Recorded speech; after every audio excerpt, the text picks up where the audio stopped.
oh shit, I've got to make bread for tomorrow. So I had to get the bread going, and then I could finally go to bed. You know what's crazy is Did I said make bread? no, that's Oh. not that. That's pretty normal. They have that you go to Walmart and buy a machine that makes it for you. No. That's not what we're talking about here. But I sit in front of the laptop. Like I get the kids to bed, the house gets quiet, I come and sit in front of the laptop. Like that's kind of just where I just woo-saw and to see what comes to my mind, kind of thing. If that makes sense. And I'll find myself like I can go ahead and do this. I can spend a couple hours while everyone's asleep, get ahead, and that takes so much pressure off of the schedule for the following week, kind of thing. But some days when I'm just too tired, I don't realize it until I'm sitting in front of the laptop, not doing anything. Literally, for it'll be hours. You'll sit there and you'll click over to a website or one of the tools on the computer, and then you won't do anything with it. You'll find yourself picking up your phone and flipping through it for a second, and setting it down and staring off. And I said, screw it. I'm going to end up sitting here and having a night like that where I stay up to 2 a.m. accomplishing nothing, or I can just go to bed. And I went to bed and stayed up till 2 a.m. accomplishing nothing from there. You just laid in bed going, come on. Yeah, I Really? turn on some kind of dialogue on something and just normally fall asleep to it, but I just didn't fall asleep quick last night. Morning, Jeremy. You are first, Jeremy. Happy Friday 13th to Jeremy. There you go, yeah. Oh, looks like 4 more just hopped in. Kenny B from the other side of the tracks is in the building. Good morning, Kenneth Bird. Hope you're doing good today. It's like making well, like several other people in the era of COVID. You know, I got the sourdough bug, whatnot. Is that like a tapeworm? No, sourdough bread. Well, you said you got a sourdough bug. It be sourdough. Yeah, no, a bug for making. That's why you shouldn't make your own bread, Rob. A bug for making sourdough bread. That became a thing in the COVID time. Hey guys. Hey, good morning, Dersey boy. So I've kept my starter going and whatnot, and periodically, and I pulled it out. My son's home from university for the weekend, so I was like, all right, nice. we'll get it going and active again. And it was like, oh, I should make some bread for him. So, because it's a treat to have. That I've known you well, I'll tend to schedule going to see a movie if something's releasing that weekend. Y'all have done that a handful of times. Is that the same kid I'm thinking of? Yeah, sometimes. This is my oldest. He's more interested. He's more interested in seeing stuff. So, yeah, y'all gonna go check out a movie this time? That potentially that movie, The Creator, that's out. No. His goal is to sit at home and play computer games, I think, and my goal right now is focus on anything and everything C3. That movie's dope, by the way. A lot of organization that needs to be done. I think originally he and his mother were going to go up to Oregon to go see my youngest and to see the eclipse, but it's going to be all overcast up there, so there's no point going up there to see the eclipse when you won't be able to see anything. Just tell them to look at the moon and close their eyes. Same exact. Well, that's what we said. I said you won't be able to see the eclipse. I said, well, it'll still get dark. He said, yeah, but I can just turn off my lights in my bedroom. He's like, well, I can turn off my lights in my bedroom. And I was like, oh, fair enough. Yeah. Yes, you can. Yes, you can. Jeremy said, Mark, you got me subscribing to DC now. Well, you're welcome. First off, what's your top 3 ongoing titles, man? Superman. Well, no. Superman Lost is fire. I try to be a little selective because he's just now starting to check out DC. So Superman Lost is a very meaty read. It doesn't require any other reading, but it's you know what I mean. It's a little bit heavier. Superman Lost is a great mini series. Green Lantern's really good too. I would definitely try to suggest some early Dawn of DC stuff. Like Green Lantern's only up to issue number 4. It's really solid. What is that? World's Finest is probably the best ongoing. It's not connected to anything else. It takes place in an undetermined time in the past. like Dick Grayson is still Robin, but they're able to do like little 4-issue story arcs where they're huge in scope, tons of guest appearances, tons. It's like watching the old Justice League cartoon from when we were a kid, but with Dan Mora interior art. It's fantastic. It's insane. I would have suggested the Flash, but Has he read Kingdom Come? Because that's what got me reading DC. yeah, I don't know. Good morning, Ben Compton. The Immortal One has entered the chat. Biggie Shack, what it do? Biggie. Did y'all see Batman Below cut that dude's head off?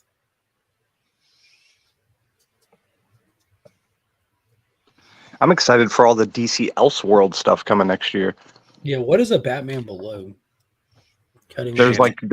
there's like 7 or 8 of them. There's like a Batman Barbarian. There's all kinds of them. Dude. No, you're talking about Elseworlds. He's talking about Batman Below. We're talking about this comment. Oh, okay. Durs may not have seen it because I think Durs is on his cell phone in his kitchen. In my room now, getting ready for work. There you go. There's The yeah, I'm not sure what the Batman Below is, to be honest. Good morning, Dr. I read Batman, but I only read the Batman title, and I tend to read it in spurts.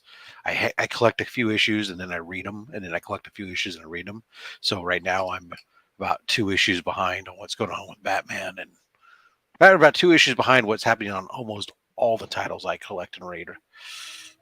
Same. I'm like 3 issues behind. So there's a lot of really cool announcements starting to roll out from NYCC.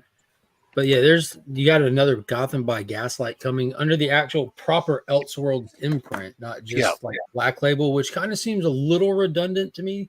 Like I'm very happy to see the Elseworlds imprint come back. Yeah, we already kind of knew that Black Label was Elseworlds, but whatever. Yeah, like that's the thing about Black. Like when you got your audience to finally understand the concept of Black Label. Yeah, it can be continuity. It doesn't have to be. Read it, find out.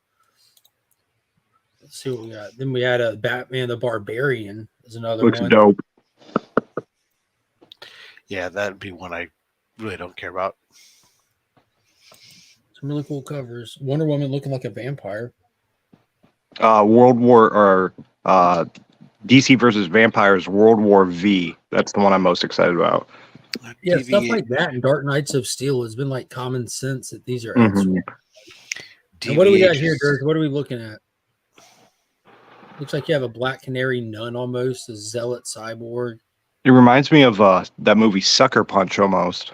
Almost, yeah, it really does. Reminds me more of Death Proof, but that too. Death Proof, that's a good one. Death Race with that Mustang right there.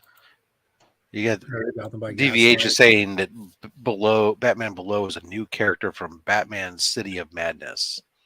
Oh, I have not read City of Madness yet, the new Christian Ward title, but I will be reading City of Madness, and there'll be a DC deep dive that myself and Sector 2815 will be doing on that. Every Monday morning at 10 a.m. on Sector 2815's channel. We have the DC Comics deep dive. I'll get you, Izzy. I didn't send it to Izzy initially because I thought he was going to be busy at NYC. But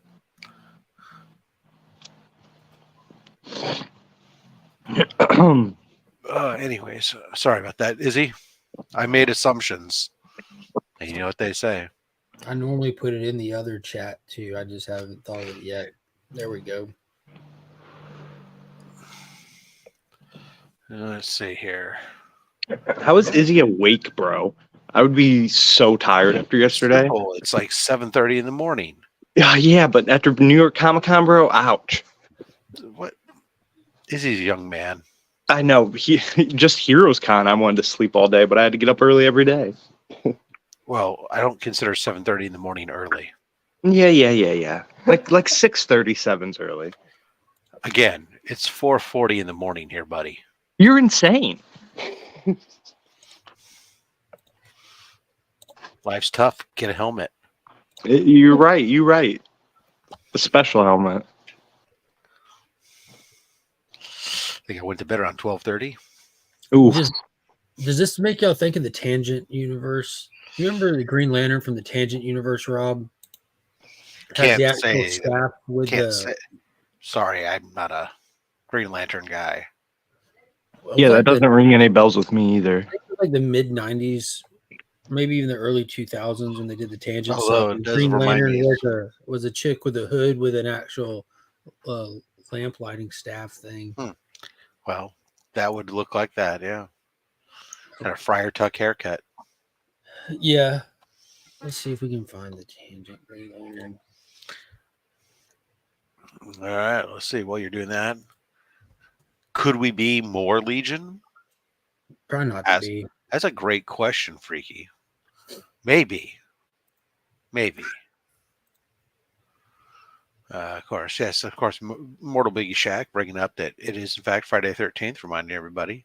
So, yeah, there's that. Get your Why hockey. don't go to summer camp, I think is the key there.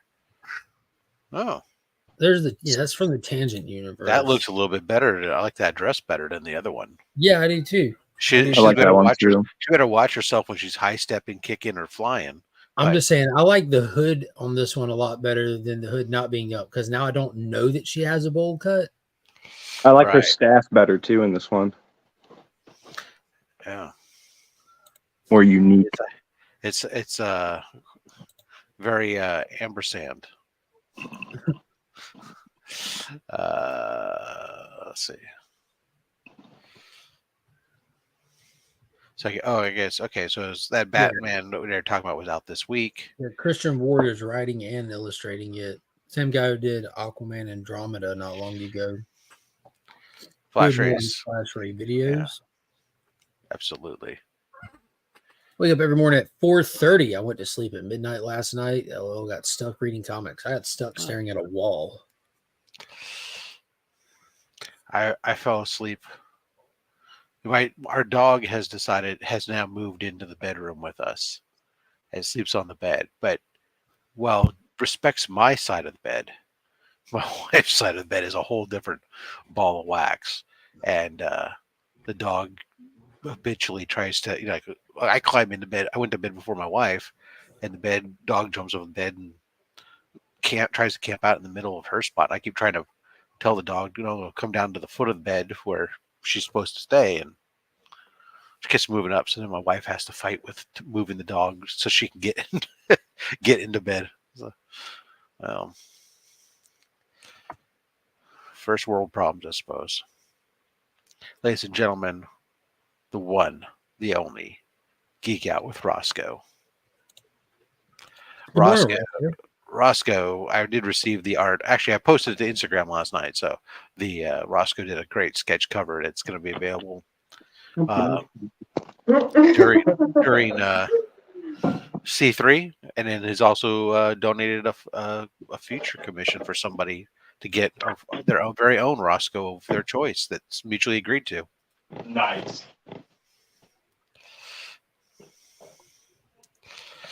All right, this has got to be probably in my opinion, it's potentially the biggest news.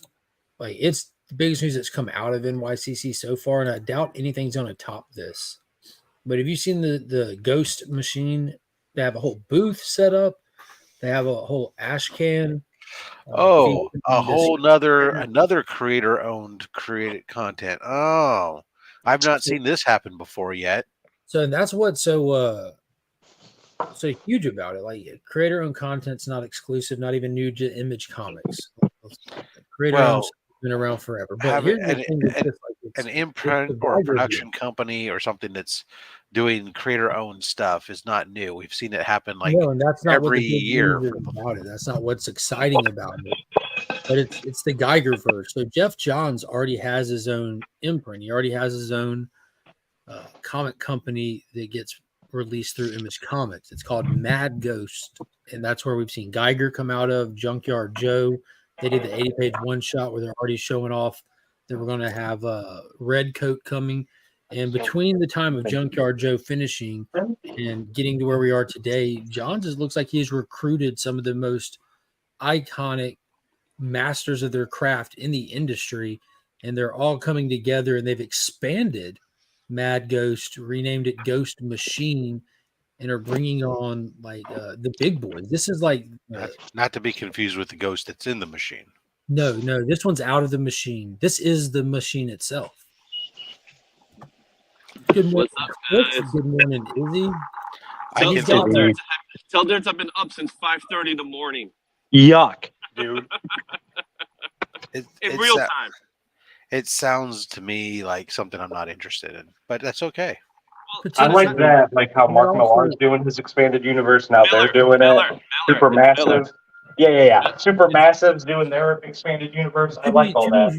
To be fair, this started well before Mark Miller took. You're over right. You're right. game stuff. Yeah. This like the names that he has, like obviously Jeff Johns is in there. You have Gary Frank was already working on the stuff with him, but you have Jason Ghost Machine. Faylock, Brian Hitch, Lamont Maggie, Francis Maniple, Brad Metzer, Peter J. Tomasi. Like it's insane the list of creators that are a part Yeah. of this endeavor. It is insane. So they made that announcement yesterday. I got the ash can For Rook for or just Ghost for Machine. the Ghost Machine. Yeah, they gave us the ash can. So So that here's was the Ghost cool. Machine ash can you could get from the table with all of them at it right here. Yeah. And what if you went and bought the Geiger, Junkyard Joe, and Red Coat from the image table, they would give you the Rook exclusive one for free with that, as well as a little. It looked like a glow stick almost. But I'm already following the Geiger verse. I've been loving every bit of it. Yeah, so they got that. They showcased a little bit of the GI Joe stuff in the breakfast we had, so that was pretty cool. But All right, boys. I got to go to work. Love you guys. all Have right, a good Dirk, day. take care, bro. All right, Hey. Jared. But yeah, this looks wicked. Yeah, Cliff, there was recognize Cliff, who hasn't said anything yet. Hello, Cliff. Hello. Cliff's thinking hard. He's working hard from the hotel. Yeah, I'm one of just the cool things about it is like how it's not on a it's on a linear timeline, but it's not all taking place at once. You know, like Geiger took place way in the future in a post-apocalyptic part of the timeline. Junkyard Joe went back to Vietnam and then to current timeline. Red Coat's supposed to be taking place right after the Revolutionary War, and they're going to tie all these in together. They gave us the first tease of that at the end of Junkyard Joe with the with Geiger looking like he showed up in modern day time. I just assumed, Cliff, that you were at the hotel. I am at a hotel. I was going to say, that didn't seem That like or your an ensemble. It Airbnb. seemed very much more standard hotel ensemble, but I guess I didn't need to assume. Well, I was gonna say You're 1-1, Rob. You're 1-1. for the big reveal. The chair just didn't seem like a chair that Cliff would choose for his own abode. It's not the worst chair. Like if someone gave me a pair of these, I'm like, okay. Right. No, but I'm just saying it didn't seem like something that you would choose for yourself. That's what I'm saying. At this point in my life, Rob, I don't know what the hell I would choose for myself for furniture. You know? Let me tell you what I've learned. This is a mistake. I will give this anybody here who's young, it doesn't have a family, or just hasn't had life yet happen to them. Piece of advice. There's a reason our parents had textured fabrics and multicolored fabrics for chairs and couches and rugs.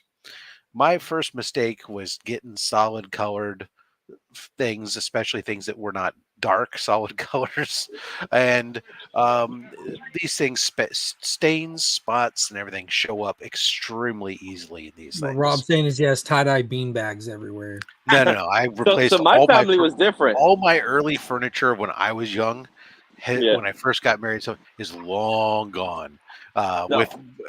When I moved, especially by the time I moved into the house that I purchased, we then eventually upgraded and purchased all new furniture throughout the place, and that's when I had learned, and we went to, those types of things that hide all these things, whether it be dog, whether it be child, whether it be whatever. Because it's an amazing thing that children, and Mark, I don't know if you've experienced this, but somehow, even though these sippy cups and stuff are spill proof practically, They're not leak-proof. somehow they manage not just to dribble, They Yep. dribble in perfect circles somehow in the middle of carpets and stuff. Like the kids take a cup in each hand and play Wonder Woman and spin in circles trying to transform. And juice just flies everywhere and makes these perfect circles in your carpet. I don't know The how it thing with- happened. The thing with ours is if they just tip over, like they have like a slow drip to them somehow, like without even having any forks on them. But how do they You make see, the circles? in my house it was different. In my house, my mom was a huge plastic on everything. So we had sofas that she had like the plastic coverings. I hated them, especially in the summertime. Oh, Oh, We've been especially- meaning to tell you about this, Izzy, but your mom's actually a serial killer, and the FBI still has a reward for her. no, she is a city-dwelling East Coaster, and that is it. They're all the same. There's no escape. I don't know Okay. what to do with that. I hated it. I absolutely. There's a hated great the plastic. episode of Who's the Boss that like perfectly illustrates this, where like Tony's like, "Oh, you don't know how to use these plastic covers?" He goes, "Here, you tear the corner and pull." And I was like, "Yes." It was Did the you- worst. You find yourself lying down in the sofa, and then you just come out like right off of it. don't know about like- that, but we did have the wood paneling and shag carpet when I was growing up. But Yeah, so it was nuts. So Well, Rob, I you hated come from that. an urban area, so like automatically the mindset is a complete shift, yeah, right? So like, but the city dwellers, again, if you ever saw The Nanny, that's like a running joke for her family. It's very real. The plastic on the furniture. yeah. No, in the suburbs, I never had that. We did have very heavy floral pattern couches, and then we had, like I said, wall to wall wood paneling and deep shag carpet and stuff. And don't forget the beats on the curtain beats on each room to get inside. Oh each no, room we instead didn't have curtain Yeah. beads. No, Sorry, we had Izzy, that doors. one's We all had you. doors. We were fancy fucks. We had the curtain beams. That was funny.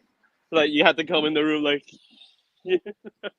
like you were. Although I did in have like a friend of mine who had like saloon doors in between their kitchen and the living room or something, but they weren't even like floor to ceiling saloon doors or something. They were like literally like you would see like in the old west things, like where like you could see somebody's legs coming up below and they could look over the top. It was just a pair of like window shutters almost like on hinges. Like what the purpose does this serve? Because I can see in, I can see under. All this does is give me something that gets in the way when I'm trying to walk in and out of the kitchen. Oh, I'm trying to man. add you. I don't know why I can't. Oh, there Every we time go. I add him, he sits up there for a couple seconds and you take him down. Oh, or were we fighting on it? Yeah. Oh, you two are fighting over me. I like Good it. morning, Alan. Oh, Good morning. don't want you to think anything about it. So here you go.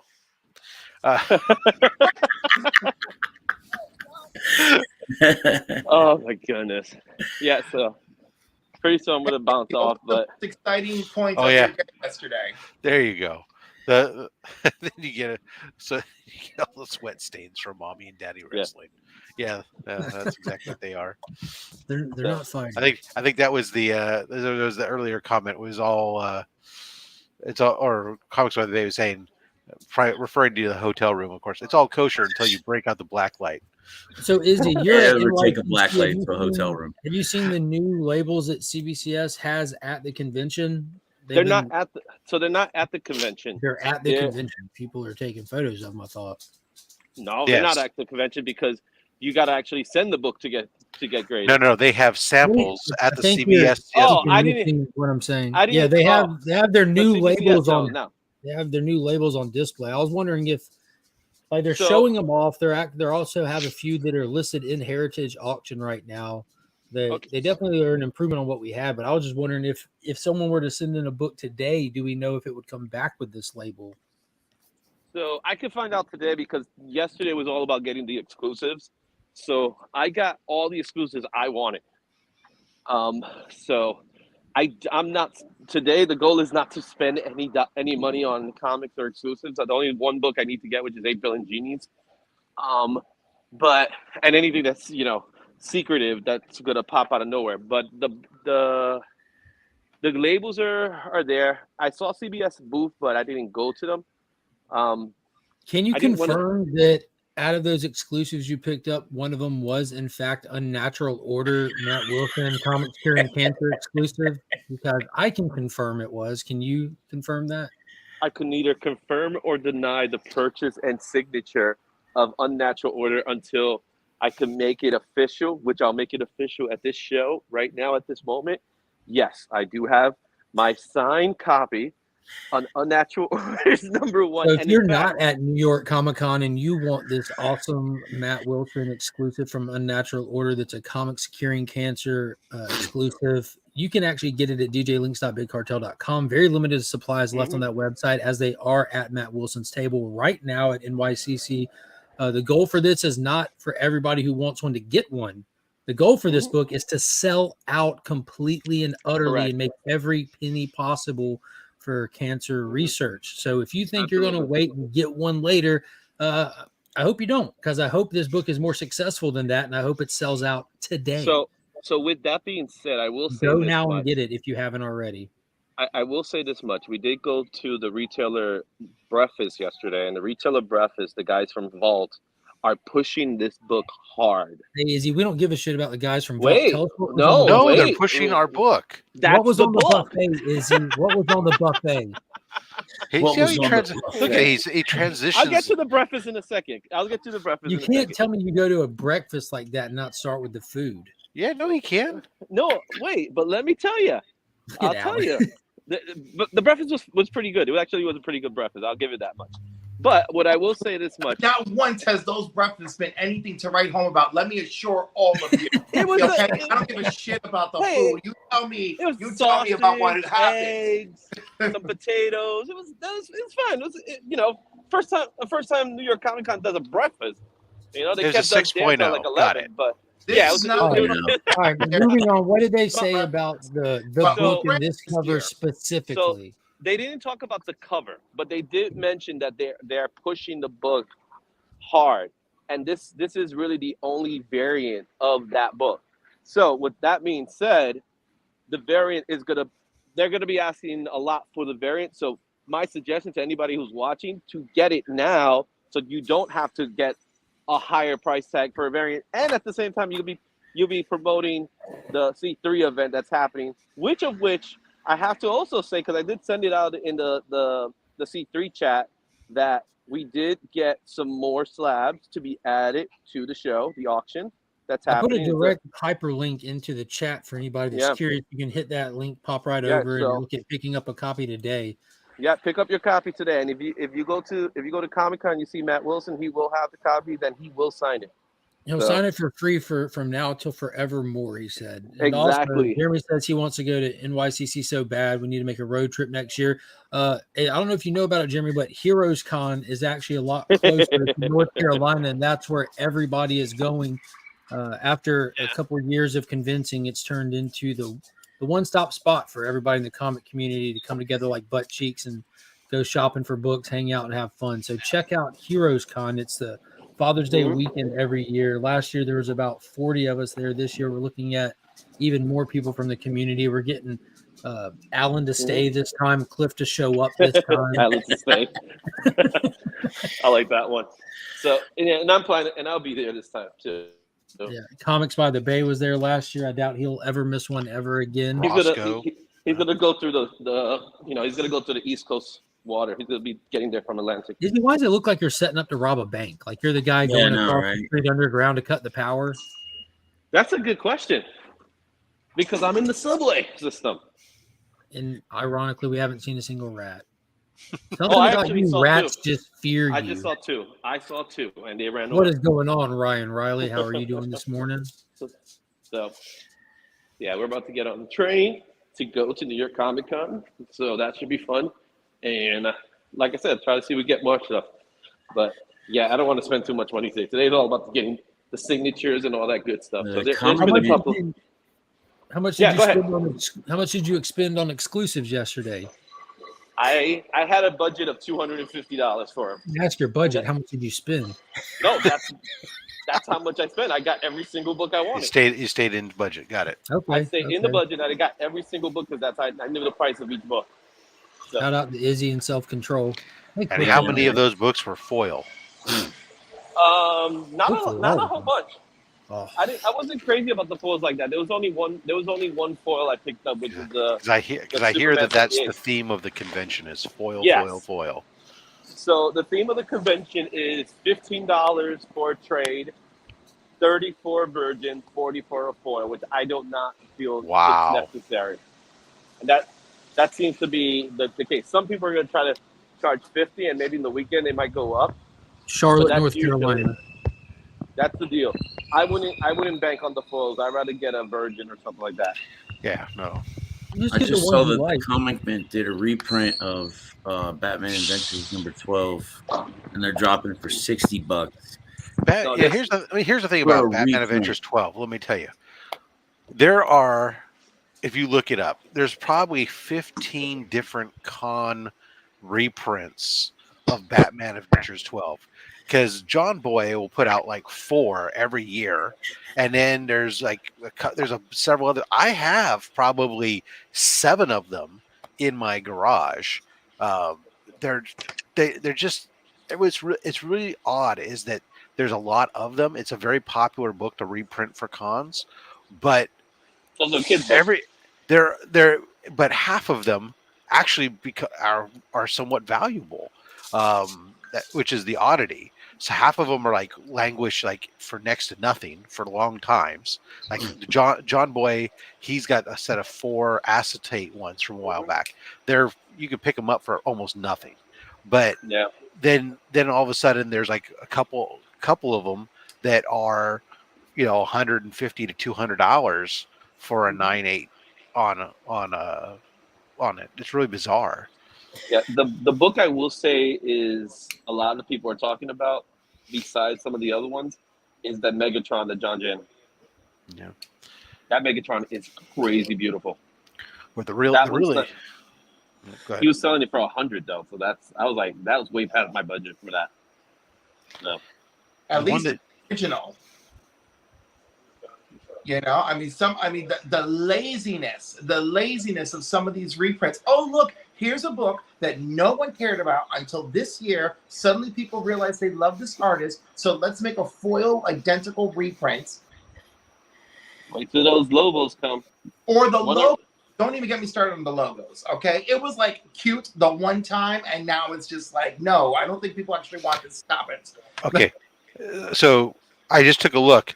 I actually have 11 different convention reprints of Batman Adventures 12 You in my really PC. like that book, don't you?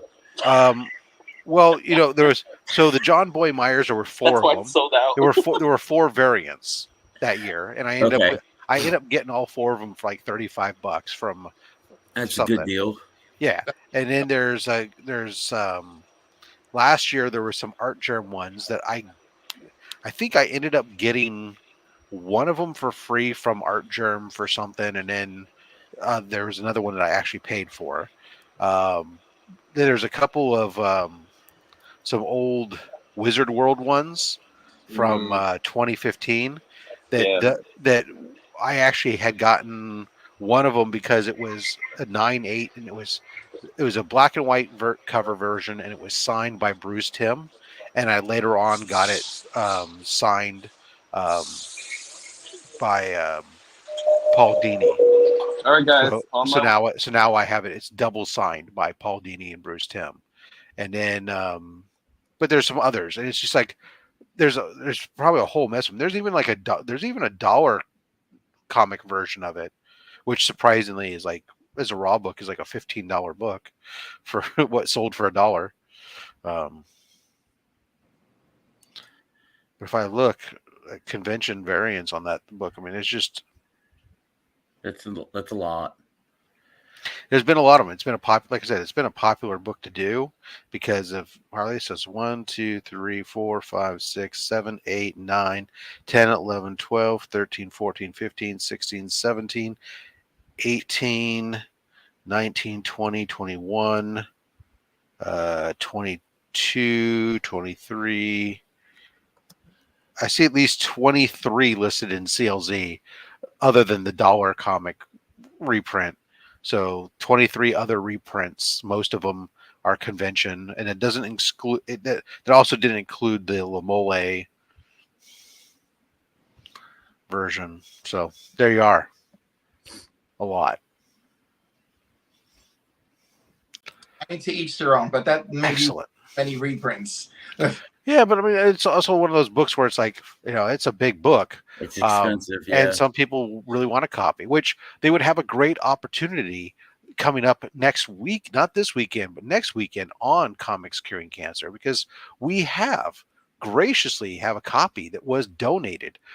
I've posted not just the original cover picture, but multiple close-up pictures now, so people can see for themselves the condition of this book. It is sitting, as I said, it is a near mint minus book, sitting conservatively as all day, twice on Sunday. There's one picture which makes it look like there's a bunch of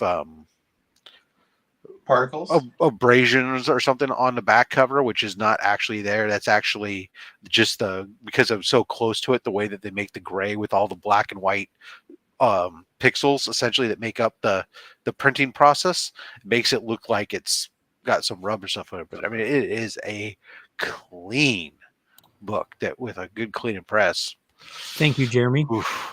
I don't know, but so yeah, Comics Curing Cancer will have a copy. If you don't have one, you don't have to get a reprint or Are you still convention talking reprint. Harley? Yeah, we're talking Harley here. We have a copy to sell Yeah. at Comics Curing Cancer. We should have started the conversation like that. Well, they might have them, but who gives a shit? Only one matters. Comics Curing Cancer. He's a champion, the man. That's And right. speaking of Comics Curing Cancer, Rob, did you receive my 2 packages? Honey, did I receive your package? For Comics Curing Cancer. I've received a lot of packages. I want to say yes. Cliff. So the delivery notice told me they arrived. I know you've got a lot. I'm just really worried because Ronaldo's art would just not fit. Oh shit. Okay. Yes, I received that. I can't do anything with it. That's okay. I was really worried about it.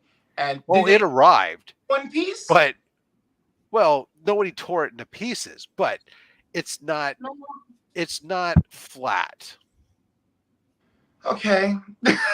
Because if you take pieces of paper and stick them into a padded envelope that's 10 by or whatever 13 by 18 and send it across the country without any stiffening agent inside of it, it gets crumpled. Listen, you only confirm my worst desperate fear. So that's why I said I can't do anything with it. Listen, look, we tried. I'm gonna do much better for next year. I tried to do one of those rolls. Well, with the tubes, or else you have to get like big pieces of cardboard, or some people have sent stuff like they have a small piece of masonite inside of there or something. But it's to the large pieces of cardboard. But no, you know what works well inside of there is you just go get a medium flat rate box and cut it and put it inside there, or you put them inside the medium flat rate box, but you don't build it.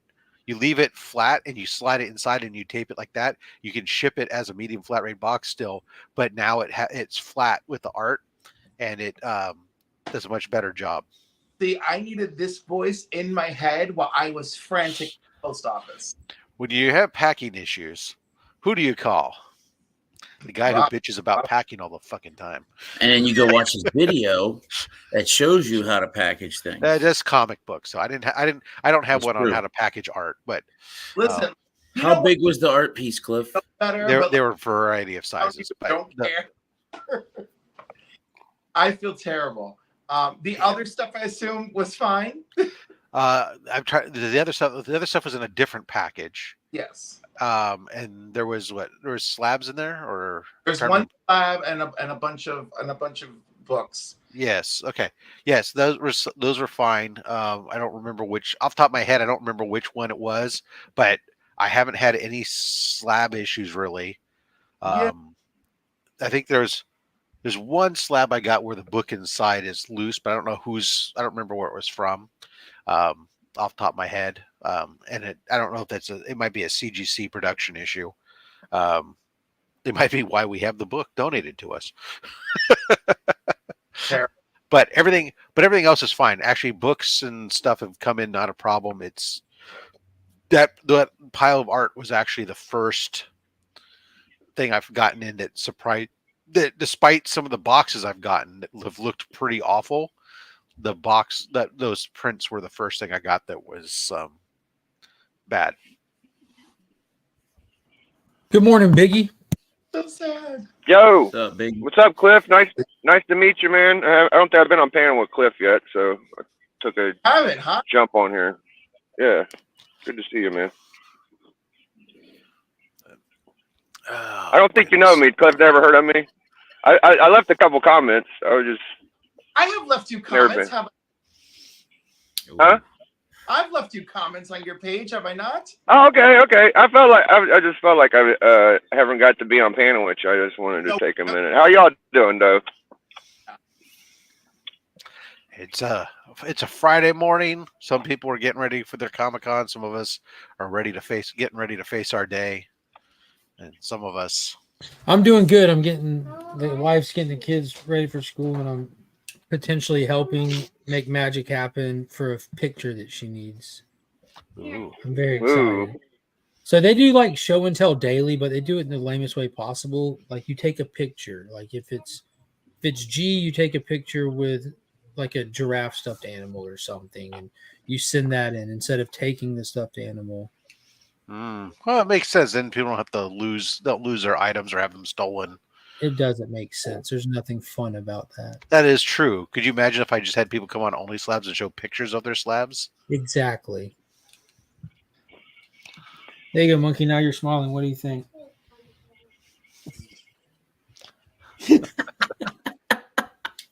She's sad that she wanted to find a different stuffed animal, so I just cropped her face out of one picture. You should have smiled. You want to do it again and smile on one instead of using this one? We're going to send this one in unless you want to smile real. No, okay. All right, we're sending that Live one. parenting, folks. We're not sending in a frowny face. Kyle, I sent you a picture. Oh, God. Oh, my gosh. This book is trashed. How the hell did... What's new in your neck of the woods, Biggie? Not much. Lil Shaq's going to the fire department this morning. I wonder if they still have that sliding pole when I went like 30 years ago. Oh, that's pretty dope. I hope so, because that is the highlight of the trip. Yeah. Yeah, I mean, you're like, I want to be a fireman just to do that. yeah, I would guess the new place don't have it, but there was one on 9th Street down here that's older, and they had a legit like sliding pole where they had the gizmo underneath it to fell out, and you can slide through the floor. Oh, Mark, that was the highlight for you, huh? We had those on every playground when I was a kid. It's not the same. Like I wanted to either be a firefighter or a Ghostbuster, just so like I can. It's not just the act of sliding down the pole; it's the act of starting off saving somebody. Like being a hero starts with sliding down a pole. Just ask Adam West. Like, who are you kidding? That's true. Very heroic when I'm sliding down a pole. When I was little, they had a fire department that would come. Well, you're sliding down a pole. And they have like this little. Superman don't have a pole. Come here, bro. He don't need a pole. Superman don't have a pole. Poor Lois. Oh, Hey, baby, have a good day, all right? You're going to go see the fire department people. Go say hi to your friend. Oh, he's not here today. Usually there's a guy that meets him at the fence and gives him like a fist bump. That's pretty cool. I always like that. Bye, baby. Aw. Yeah, he's the best. Biggie dropping his kid off. This is nice. I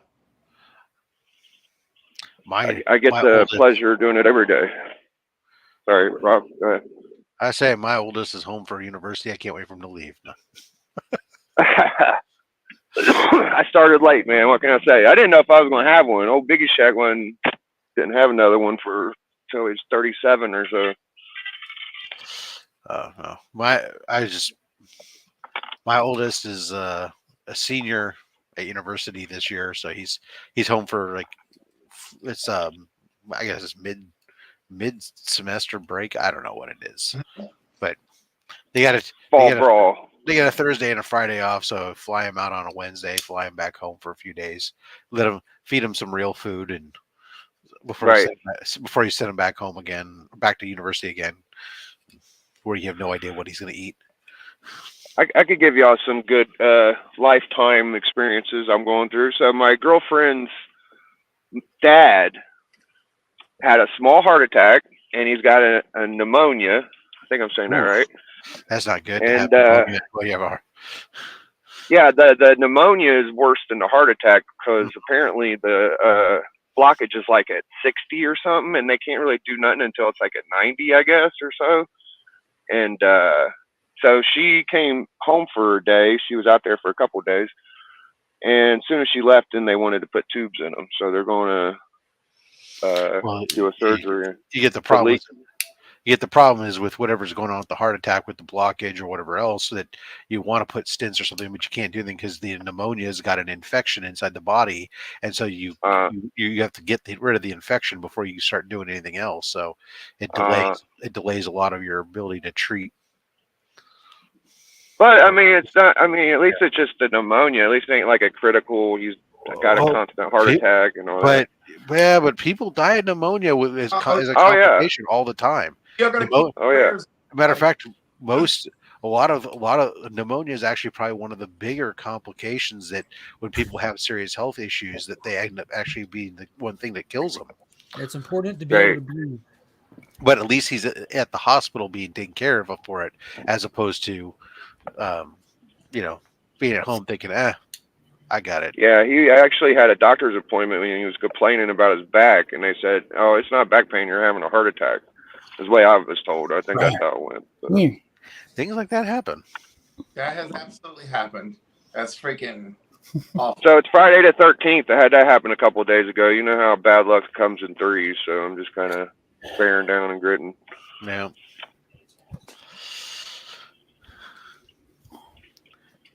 Hey, Alan, Biggie, you excited? The wait is almost over, Biggie. So frozen. Huh?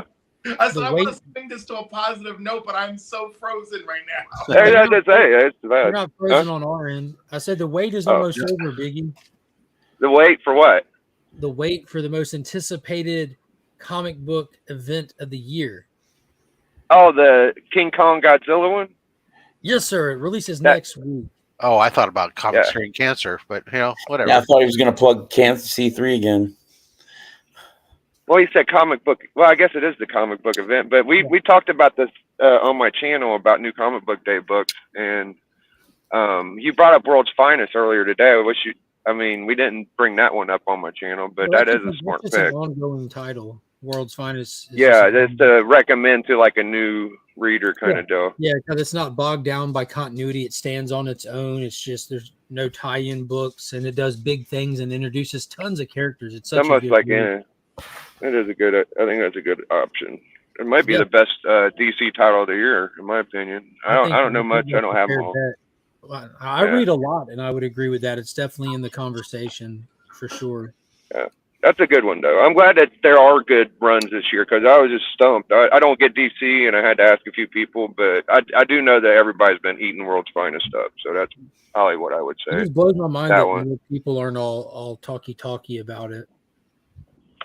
Everyone who reads, it's one of those things where everyone who reads it says it's fantastic, but there's just not the amount of people reading it to really give it a proper push, Which is crazy considering how many things have evolved from this book. Yeah, it's become like the backbone of continuity. Like if you don't read anything else, you're fine. But if you're reading other stuff, like this is what's seeding your main stories and everything, like the Lazarus Planet event and stuff like that, and how they're pulling back to the Thunder Boys story arc and Gog's origins and everything.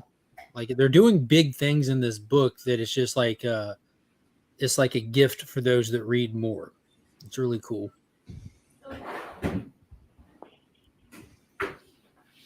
I read that ASM. Oh, sorry.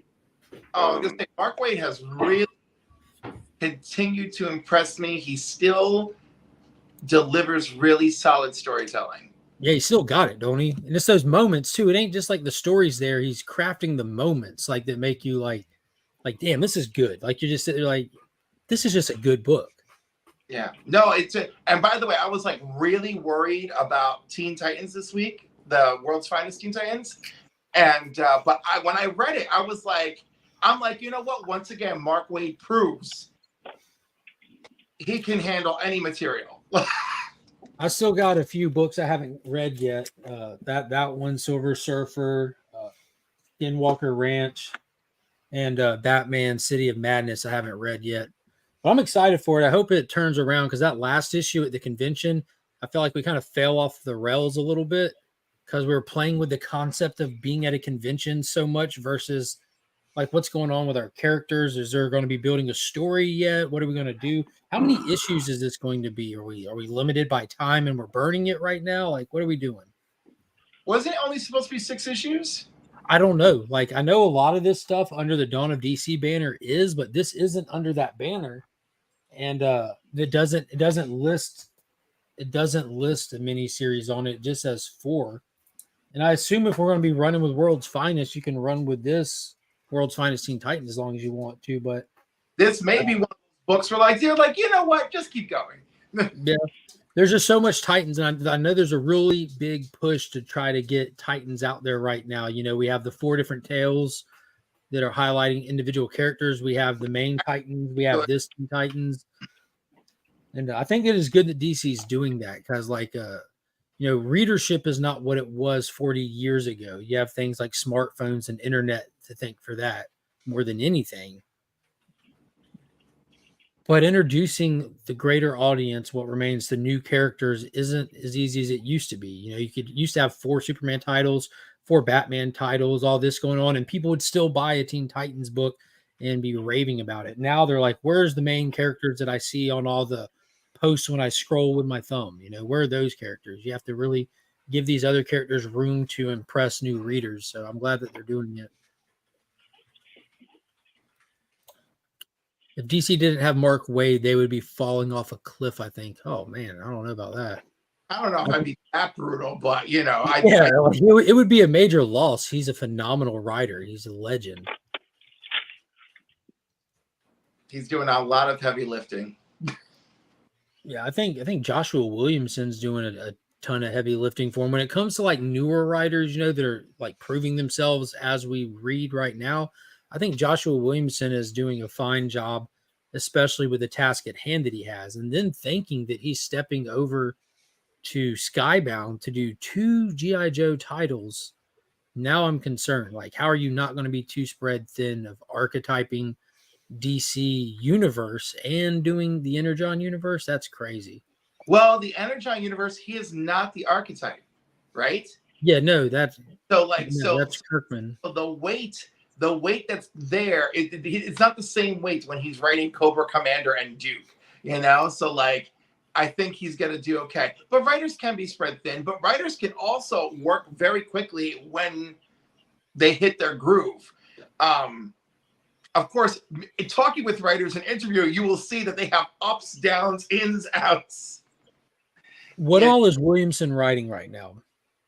He's got Batman and Robin that just started. Yep. Duke, Cobra Commander. Oh, no, not Green Lantern, Green Arrow. Green Arrow. Cobra Commander and Duke are one-shots, I believe.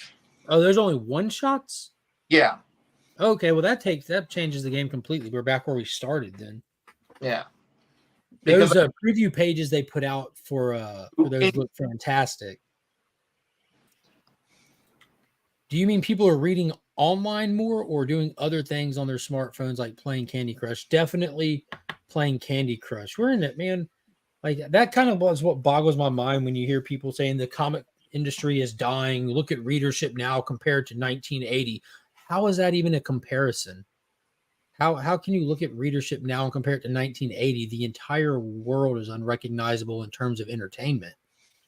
Like, the introduction of a smartphone changed the game of entertainment in the way, like, people like just do anything. Like, people aren't reading like that anymore at all. They're looking at articles, or they're playing games, or they're just doing TikToks. Like, people it's hard it's hard to gauge anything because it's like any kind of fandom you look at, not even like comic books. I was talking to a Roman Reigns fan, and in his mind, he thinks Roman Reigns broke every box office record. He gets the highest ratings, and I'm like, does he really? You know, I mean, I guess he made a little bit of money in Saudi Arabia when they all did that shit, but the ratings for cable can't be nowhere near what they were 20, 30 years ago. I looked it up, and then I looked up the top 10 pay-per-views, and there's like one or two in the last 10 years.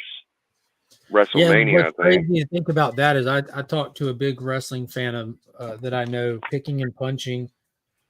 He has a YouTube channel, and when I was getting back into AEW, I was asking him where he views pay-per-views at, because like when I was growing up, you'd pick up a telephone and order a pay-per-view and then turn to channel 1000, 2,057, and for that brief 2 hours you would have feed on that channel. But now there's apps and websites and packages with different things you can have. And he even informed me about how there's literal websites like there are for anything else where you can just go and watch it for free, or it'll be showing on this website for free. So that kind of stuff greatly impacts these numbers. Same thing with comic books, same thing with movies, television shows. Most of the times the biggest critics of these things aren't paying for the product that they're liking or hating. It's hard to gauge anything like that honestly anymore. All you can look at are the fair numbers, the people that choose to watch it the easy way that costs money or support the business or industry. And it's just, I don't know, it's not accurate. No, I don't know how we're ever going to be able to accurately gauge shit anymore. But Flash Ray, what has Mark Waid wrote that brought DC back to the table? Because he's not on anything substantial. They'd have him on no substantial books. He's not even writing in continuity. He's got World's Finest, which I don't think even hits the top 50 list every month it comes out. World's Finest Teen Titans, which is probably behind that even. I don't disagree that he's a phenomenal writer, but I don't see him making a splash right now. I don't know if that's even something he wants to do. But Mark Waid is one of my favorite comic writers of all time, hands down. He wrote the greatest book that's ever been written. the Bible? Kingdom. Yes, sir. Yes, sir. The Kingdom Come. Mm. Becker says, Cliff looks so comfortable. I'm jealous. Oh, don't be jealous. My life is a wreck.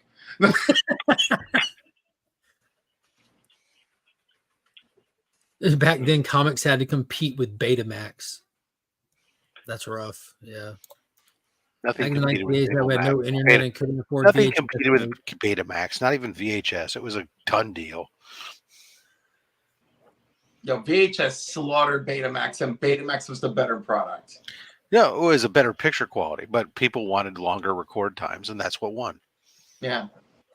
Yeah, here you go. Flash threw it out there. He says that the pirate sites track numbers, and he can guarantee people are doing more online pirating than buying. Yeah, I mean, hell, the reality is until Blu-ray, Sony had never won a format war, That is true. and they he competed said in like Sonic the every format Hedgehog is war. one of the most read books in the last few years you didn't know about. I didn't know that. I'm assuming that's just via the pirate data numbers. And those sites, they're pirate here in the US, there's different laws in different parts of the world, obviously. And those pirate sites are not .com sites. And if you go to those sites, they're heavily financed with American companies. They're running ads on those sites like for American businesses. They know they have an American audience. It's pretty funny.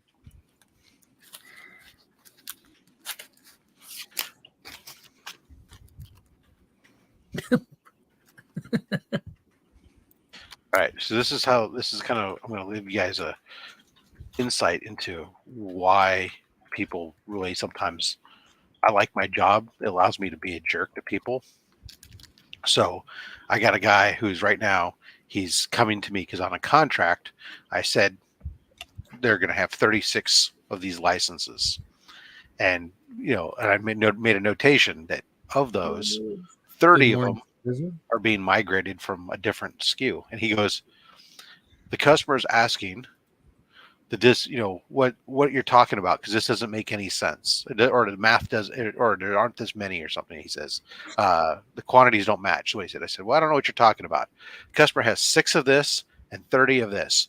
If I do math, 30 plus 6 equals 36, which is exactly what's on their agreement. So I don't know. People can't do math. They're idiots. I don't know what to tell them. Back when Yeah, you had to dumbass. spend your day around the Take your NPR shoes Star Wars off. audio drama with dropping lines. Take your shoes off.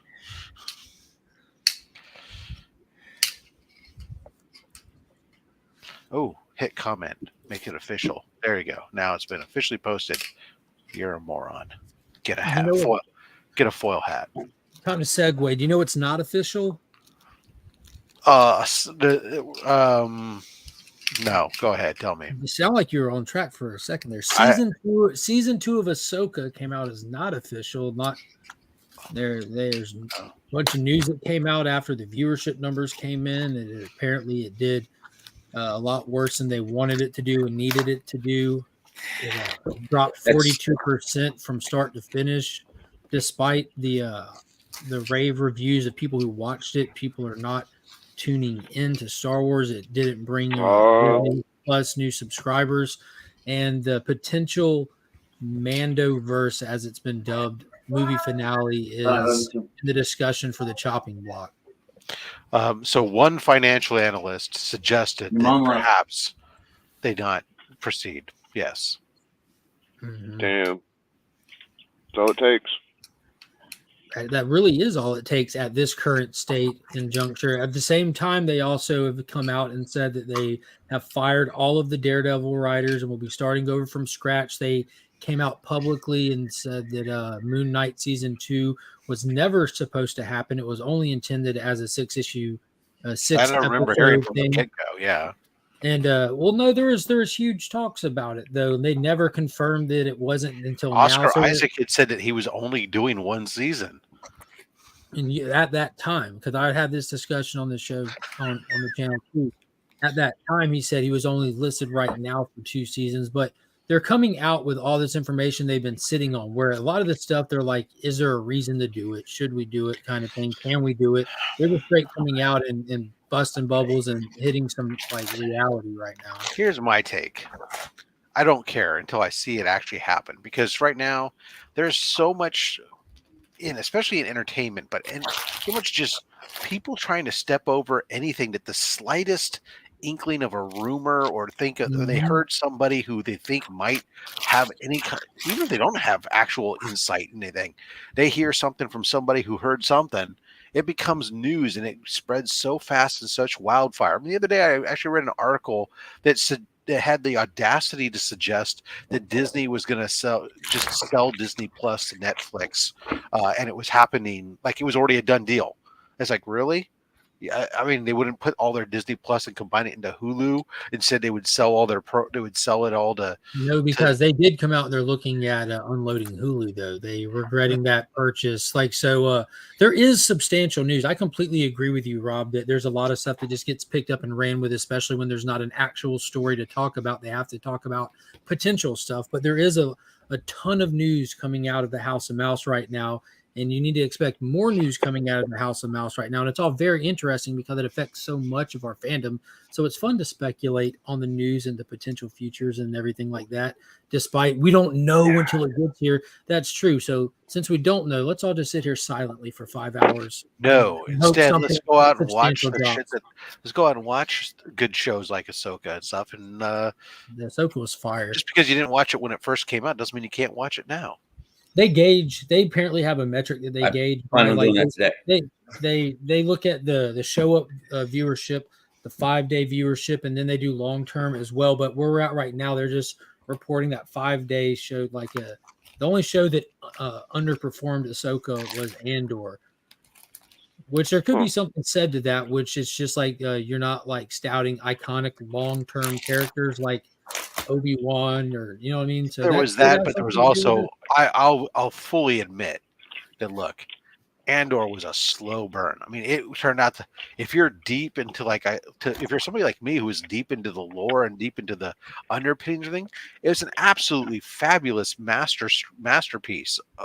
But Yeah, I love it.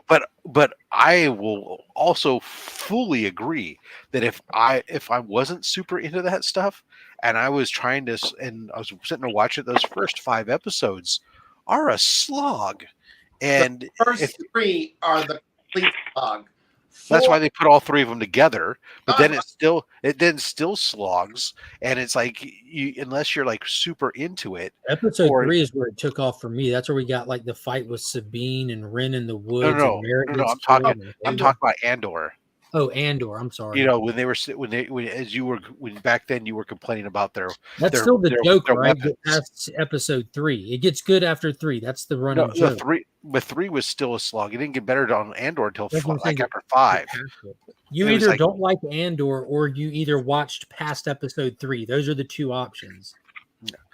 Yeah, so because they dropped like the first 3 episodes all at once, like initially on Andor, and then it was like after that 1 a week, and it was the first and like 4 and 5 and stuff where they're still setting up the resistance on the planet. This is when you were bitching about their guns and stuff looking like That was episode 3. Yeah, fucking guns. But what was it, Cliff? Andor was worth it, you know. Everyone who watched it says it. Everyone who yeah, it is, but you had to get through it, right, for it to be worth it. Versus Boba Fett, we kept waiting for it to get good. You sure we did. We looked at Ghost Machine and talked about the creators that are coming on board with it. It looks like Jeff John took Mad Ghost and expanded it. This is about to be epic. 100% of Ghost Machine imprint titles are getting added to my pool list, not missing an issue. All right. Well, I gotta get back to the crib, but I wanted to talk about my show tonight, if that's all right. Can I plug my show for a second? Plug it. All right. So I'm going to have Steven Collecto 6 on Collectors Club tonight, and usually Collector Allen shows up, and Middle of Nowhere showing up. I believe Colossus Comics, and it's just an interesting show. We do poker, so I always look at it like I want to see what 5 books these guys are going to show to represent a category. For now, we're doing eras, so we got every other era champion except for Silver Age. So tonight is Silver Age, and it'll be neat to see like Steven's 5 books he picks for his Silver Age representation. And he's got one hell of a collection. Damn. Oh my God, dude! I just checked. I just followed his Instagram like the other day. I always heard his shit was crazy, but fucking Batman 2 through 12, like. Yeah, we had him on Only Slabs. It was insane. Yeah. Yeah. He won the Golden Age championship. There weren't many people in the chat voting that night, but he still him and Collector Allen are really tight. Yeah. So yeah. Thankfully Allen fucks with me, and maybe Steve will start popping on more. Yeah. So that's my shout out. I appreciate y'all. Thanks for having me on. It'll be tonight at 9 o'clock. There it is. I was about to say you missed the important part. Tonight at 9 o'clock. Oh. Yeah, tonight 9 o'clock Eastern. You don't have to specify Eastern. We're on real time on this channel. Except for I appreciate you doing so, Biggie. You hear someone say it. All right, guys. Thanks, guys. Later, Biggie. Yeah, I don't think Biggie's in the Eastern time zone. So I don't think he is either. No, but he knows. He knows. Andor's really good for me too, Mark. You definitely have to see the rest of it. Andor, I forgot. But yeah, I watched through episode 3. I'm like, I got a life to live. I'll go watch General Hospital with my mom. Falcon Crest. Oh, Jesus. So, Izzy brought up John Jang did a Transformers Megatron. Is that correct? Yeah. Yeah, he did it for Eastside Comics about 3 years ago. He did the Optimus Prime limited to 1,000. If you bought the set, you got Megatron that was limited to 500 with it. Yeah. But no, he said there was one in this one. That's what this is. Izzy shared that picture of the old Megatron. The only current Transformers from this run that's out there is the Starscream. Okay. Yo, why do I keep seeing a thumbs down appearing over my screen? Because Mark likes having fun. Oh, now your hands off. The thumb's No, gone. I don't know what you're talking about. Are you on StreamYard? I am. Yeah, I don't know. I'm not seeing it on my end. I saw it. No, you didn't, Alan. I appreciate you, Alan. All right, guys, I gotta I go. told you, Cliff. I gotta. No, I'm legit pulling up my YouTube to see what he's talking about because I'm not seeing a thumbs down on his stream. All right, I love you guys. Thanks for. Take it easy, Cliff. Take care. Have fun. Thanks for the laugh with my not identifying signatures on your. Oh my God. It's a little bubble. It comes up as a little bubble. Yes, it's a little bubble. Interesting. It like bubbled up from your screen. I didn't see that on mine. Oh, that's so funny. Is it because I wonder if it was like because I was doing this? I don't know. Is that a StreamYard? StreamYard be doing these new features. I want to know how to do it. I don't know. I don't know. I have no idea.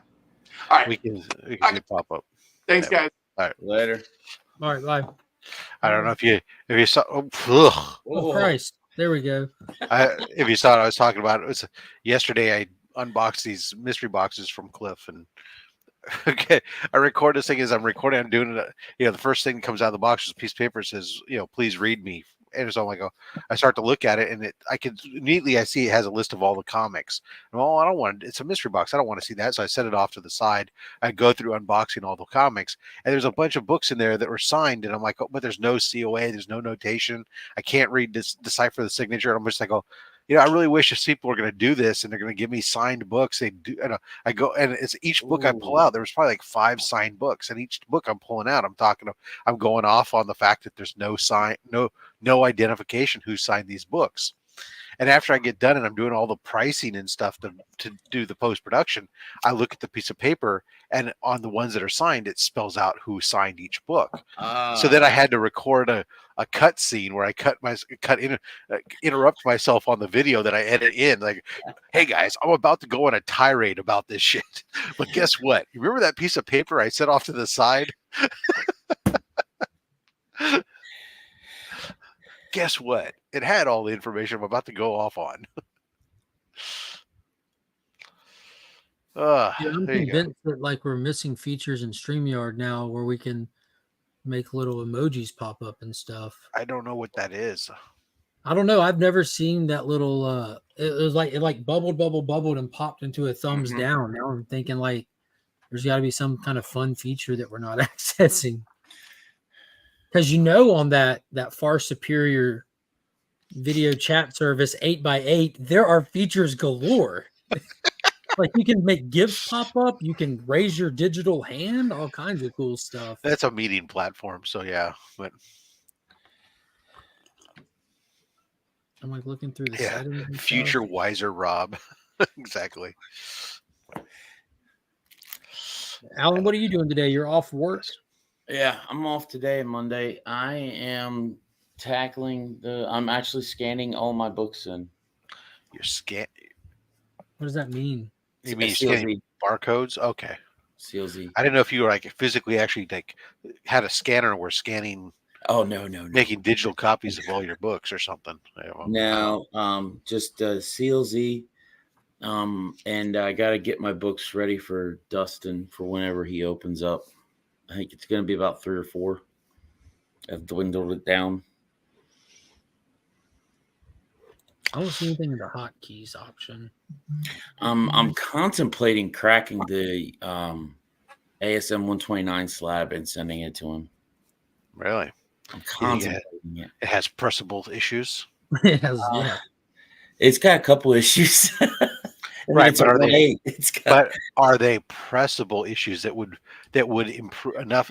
And hold on, I mean, are the other issues such that they would allow any kind of pressing to improve the grade? Because you could have pressable issues, but if there's other issues that dictate the 1.8 grade, that will negate any grade bump whatsoever, and you'd still end up with a 1.8. In which case, it's not worth going through all the hassle, because not only when you crack it to have it pressed, don't forget now that's a high value book.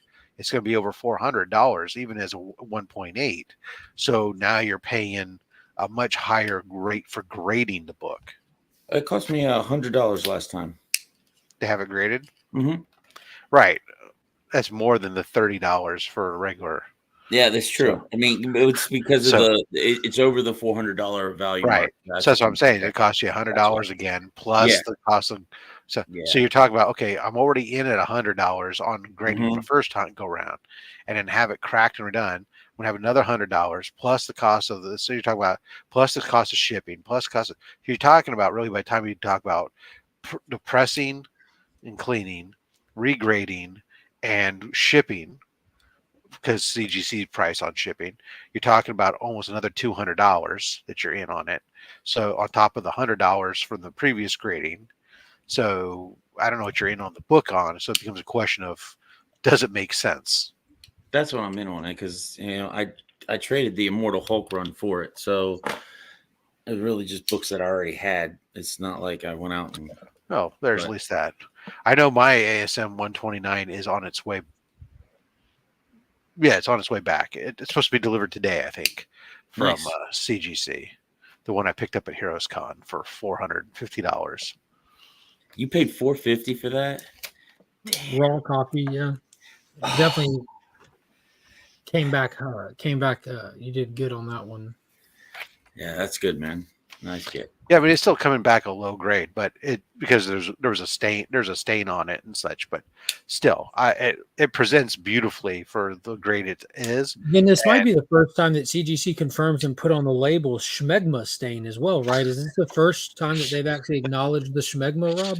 No, not on the label, no. Just on the notes. Got it. Yeah, but it was but no, it looks beautiful, and I'm happy to have it for. I definitely made my money on it, because even at the grade it came back, it was a great grade. So is that a book you just like put off getting so you could get your lower end ones? To be honest, I had no desire to. I wasn't. So here's the thing, right? So I was like, I was working on my 1 through 100.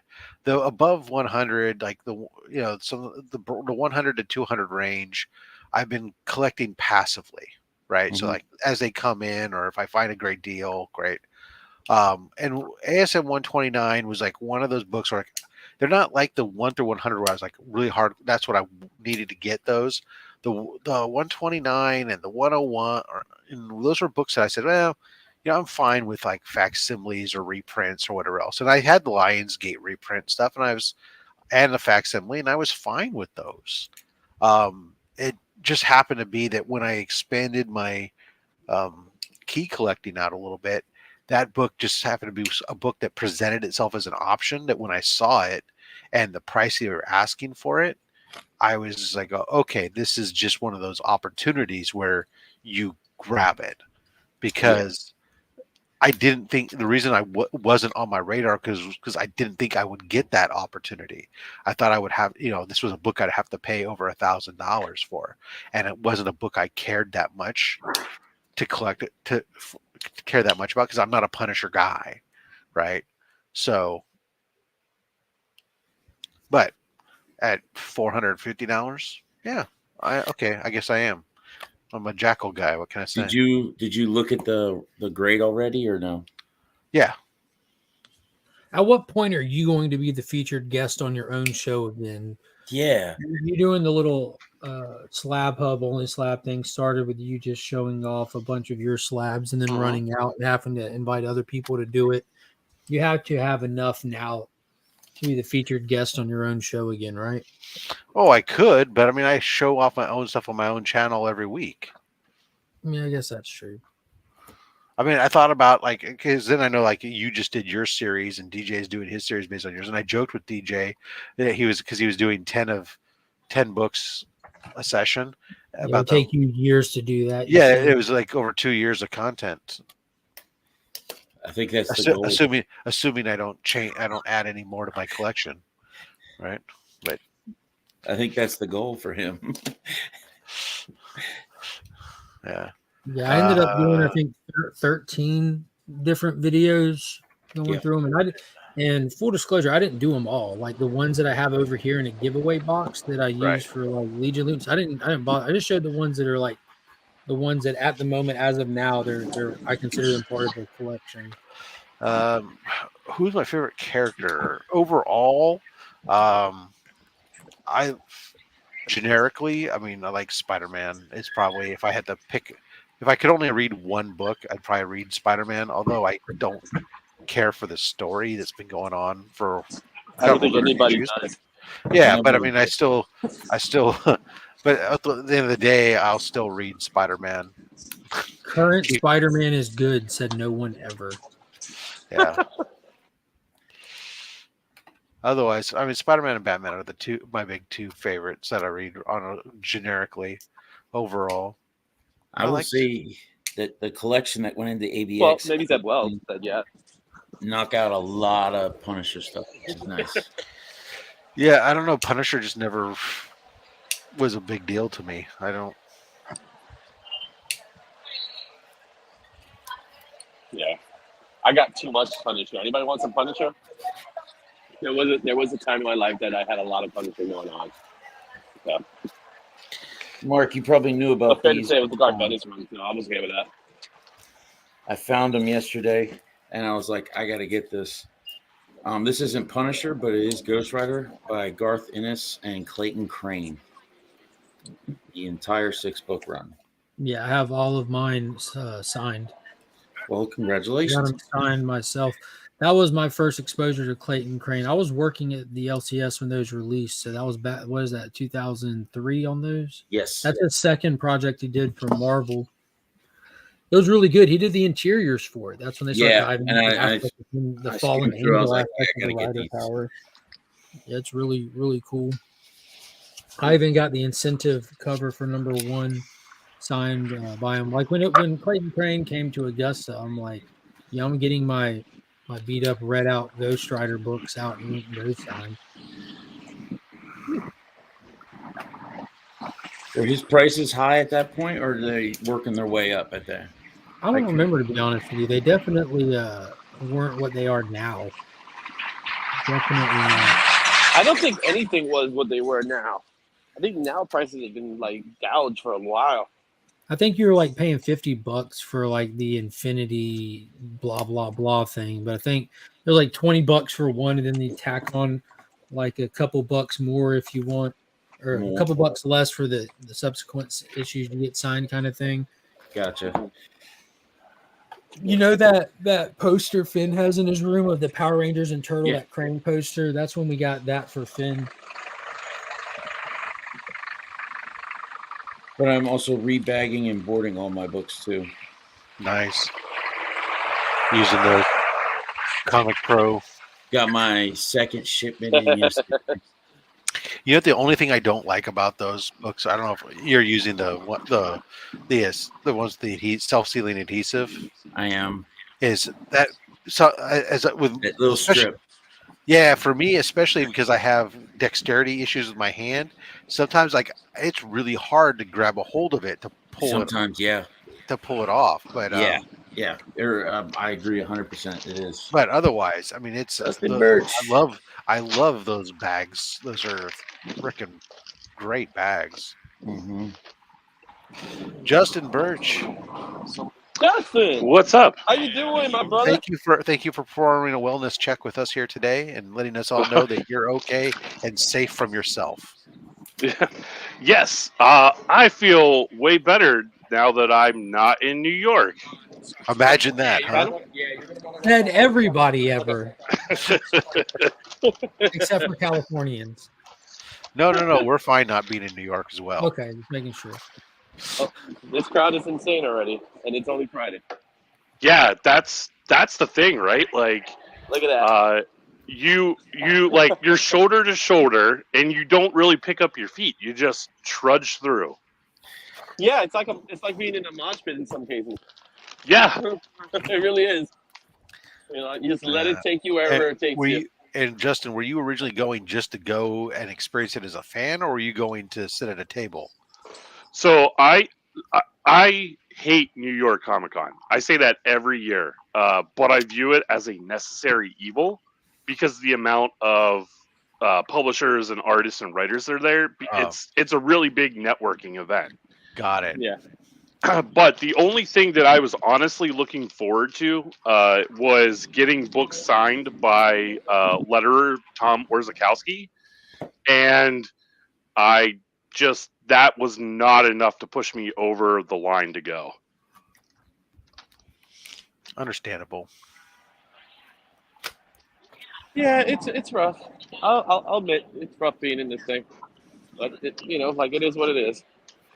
But, Yeah, the other thing too that I was realizing was how incredibly lonely it is, which is weird to say when you have everybody on top of you, but it's not like Heroes Con or Baltimore where you can't walk more than 3 feet without seeing someone and having a friendly conversation with them. Yeah. I get that. Definitely get that. For me, it's like, since I'm local, I get to see a lot of, friends I don't normally see. So it's a little different. But when you're not from here, I could get that. You only get to see some people you don't, So, and it is 2 different vibes. Yorktown is more of a Comic Con. This is Comic Con by name only, really. You know what I mean? Exactly.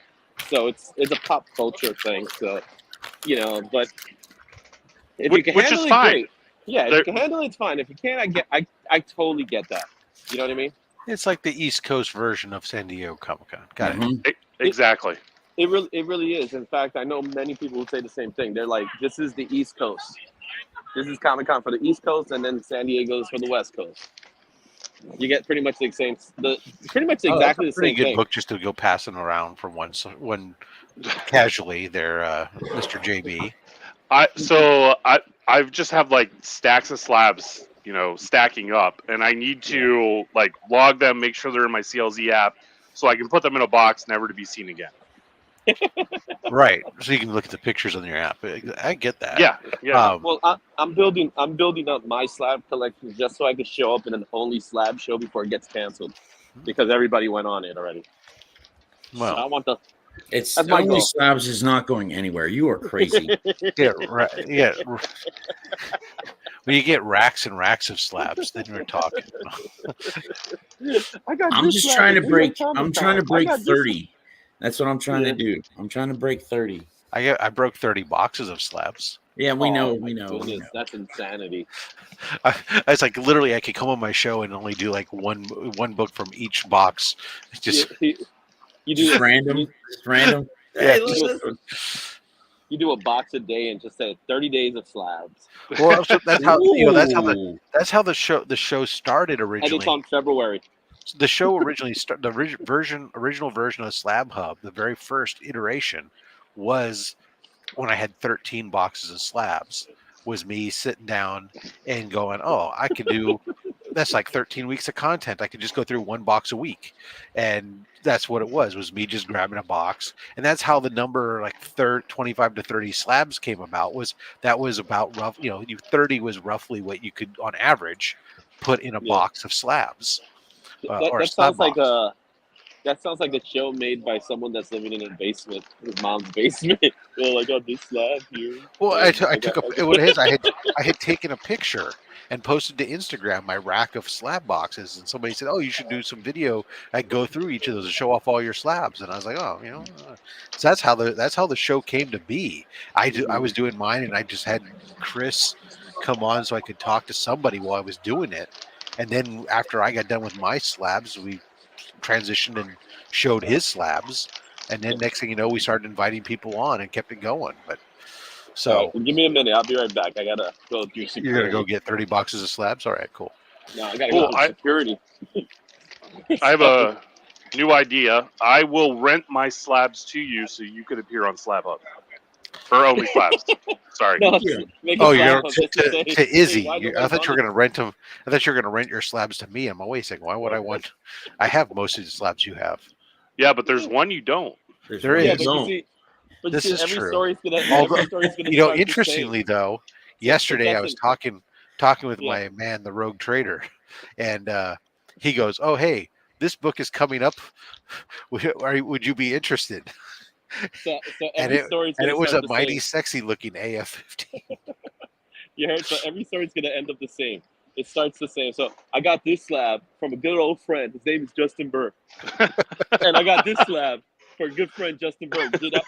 And then I'll do another one. And I got this slab from a Ringo nominated artist, inker. Oh, actually, I'm sorry, letterer. Justin Letterer, Burr. yeah. Don't he's no tracer. Come on. Because every single moment is like just a different way of saying this. I got this from Justin Burr. So I have a That's a I show have a all to question. itself. Yeah. Why do you put a bag on the plastic that's meant to protect the comic book? Because those slabs scratch.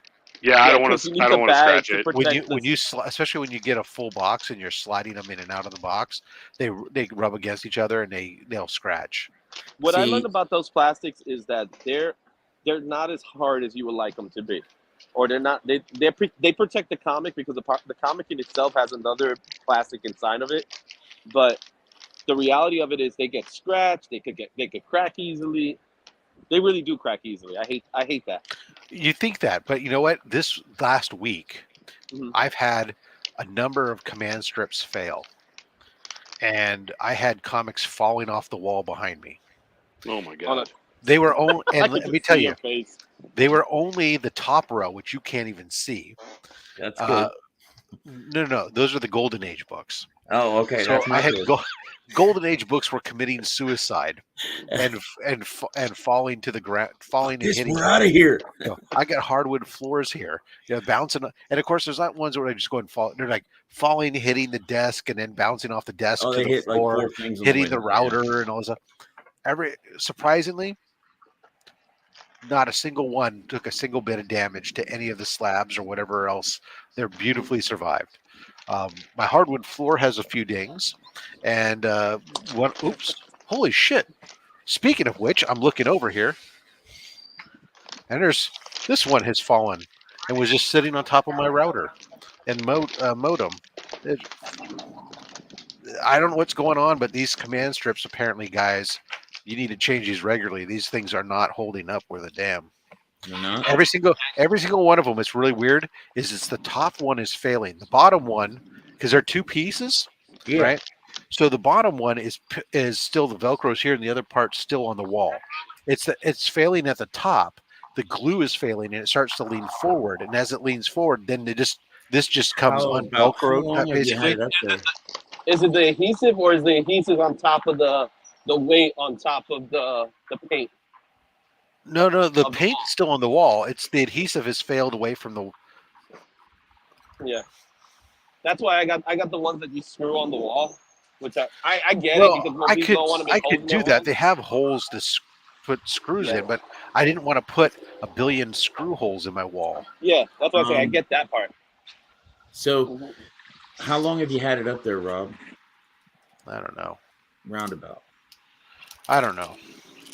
But this is becoming an issue lately. I've had quite a bit of failure this past week. It's I may have to proactively go and just start pulling them all down and redoing them all. I've talked about with my wife about maybe taking putting some small nails in there just as an extra piece, but it was weird. I just happened to look over and I realized, holy shit! I mean, Yeah, and what's weird is I keep going to these and I keep like testing them on the wall, and they all seem super solid. Then all of a sudden, I'll come over here and I'm like, ooh, one's failed. Yeah, like if you would use like a finishing nail, because that wouldn't leave a huge hole. And That's just what I in the was. That's top. exactly what I'm talking about. Is Yeah, that would give it a little extra hold. That's And- yeah, well, yeah, because it would keep it from being able to, even if it started to fail, it would, if the little brad nail or whatever at the top would be enough to keep it from being able to tilt forward and pull away. Stop. I Yeah. 100% agree with you, and that's exactly what I'm thinking of doing at this point. Is just going and grabbing a bunch of little brad nails essentially and doing And that. if you were ever to repaint the wall, like they make such a small hole, you don't even have to fill it. The paint goes over the hole. Yeah, exactly. Paint Well, and goes in the hole. at this point, when I take these down, this wall is going to have to get repainted anyways because there's enough spots where the command strip has like pulled paint in certain spots, and, so it's like, But what I'll do is before I put this up on all these, I grab I gotta go grab the magic eraser and like clean the wall where I'm gonna put this and all this other stuff to put it back up. But yeah, so there you go. Brave and the Bold 54 committed suicide today. Yeah, Yeah. because geez, But I love the way that Mario Brothers chime always comes in the right time. Oh, my those are when I get email messages. Yeah, but the weird part, the thing that sucks is like they fell on top of my router and stuff, and the other day one of them fell on the router, and the router case kind of opened up a little bit. And Yeah. I don't know what's going on. It's driving me crazy. that's not. Yeah, that's definitely a situation. Yeah, make you Yeah. rethink. So I'm heading out to the showroom floor now. So All right. any All right, bro. you guys want to see anything else before this network dies on me? No. Have fun. I regret nothing. We're almost jealous. Look, CGC. You want to see? They got those on display, but I'm not. CBCS is downstairs, which I know won't be. There should no be. There But- should not be no. There should not be an upstairs and a downstairs. It should just be one floor. Upstairs, Oh, downstairs. you have It's no idea. You have no this is- idea. You have zero idea. But look at this. I'm gonna show you something really cool. I know that Let's upstairs, see if I can- downstairs was a TV show, a British TV show. Yeah, Artist Alley is the downstairs. Like Artist Alley and like the celebrity photo ops and So, stuff is I have a downstairs. question. Is there more or less comic book vendors at New York Comic Con compared to Heroes Con? It's way less, and it's not even close. Like I'm there gonna might take be you to the- 10. There might be 10. So What's the point? well, here's your definition. It's your definition of what you call vendor. So you got. No, I'm being honest. I'm being. All right. So you have shops, right, that are vending in your traditional way, which I'll take you to one right now, and then Okay. you also have publishers that are promoting their stuff, and you have retailers that are like online shops and things like that are selling. Those are the guys that are selling their exclusives. Okay. Right. So just so I could show you, you got Harley E. with collectibles. So there's your He's comic books everywhere. right there. Right. So you got that one. Then we got His travel, Absolute- Harley Yee's travel bill must be insane. we Because got Absolute here. he goes to like every big con and he brings a lot of books. He must just have like Oh yeah. he's got to travel in his own rig, which has his own sleeping quarters. He And could drive have from con to that, or he con. could have his own U-Haul truck. A U-Haul truck. Yep. That That's, Yeah, that's So we got these guys, which is Absolute Awesome Collectibles. So we got that. We got the art guys with I'll get over here. So we got different original pieces of art right there. You can see that. All right, we got artists. Probably know that guy. Get a little book, called Thor and maybe Secret Warriors or something like that. But they got some really cool stuff. Let me see if I can flip the camera for you guys. no, still on you. You can see. No, don't worry. Give me a second. I gotta flip the camera. There we go. So, you like some Liam Sharp? Oh, Kevin Sharp. This is Kevin Sharp. All right. Just look at that. Oh, it's some Kenvich. Some original Moon Knight. Look at that. We got some more That's stuff over nice. here. Prince Valiant. You got John Byrne, Avengers piece. There's a Steranko down there. George Herman. Up there. A couple of good stuff out here. See if I can throw in some more over here. So we got some more over here. see here. Look at that. That's pretty cool, Spidey. All right, then you got these guys, which they have their mystery boxes. And again, a lot of people are just setting up right now. So yeah, that's a. Let me take you to the big time collectibles because I know they're here. I got my stuff from them, right? Oh, this.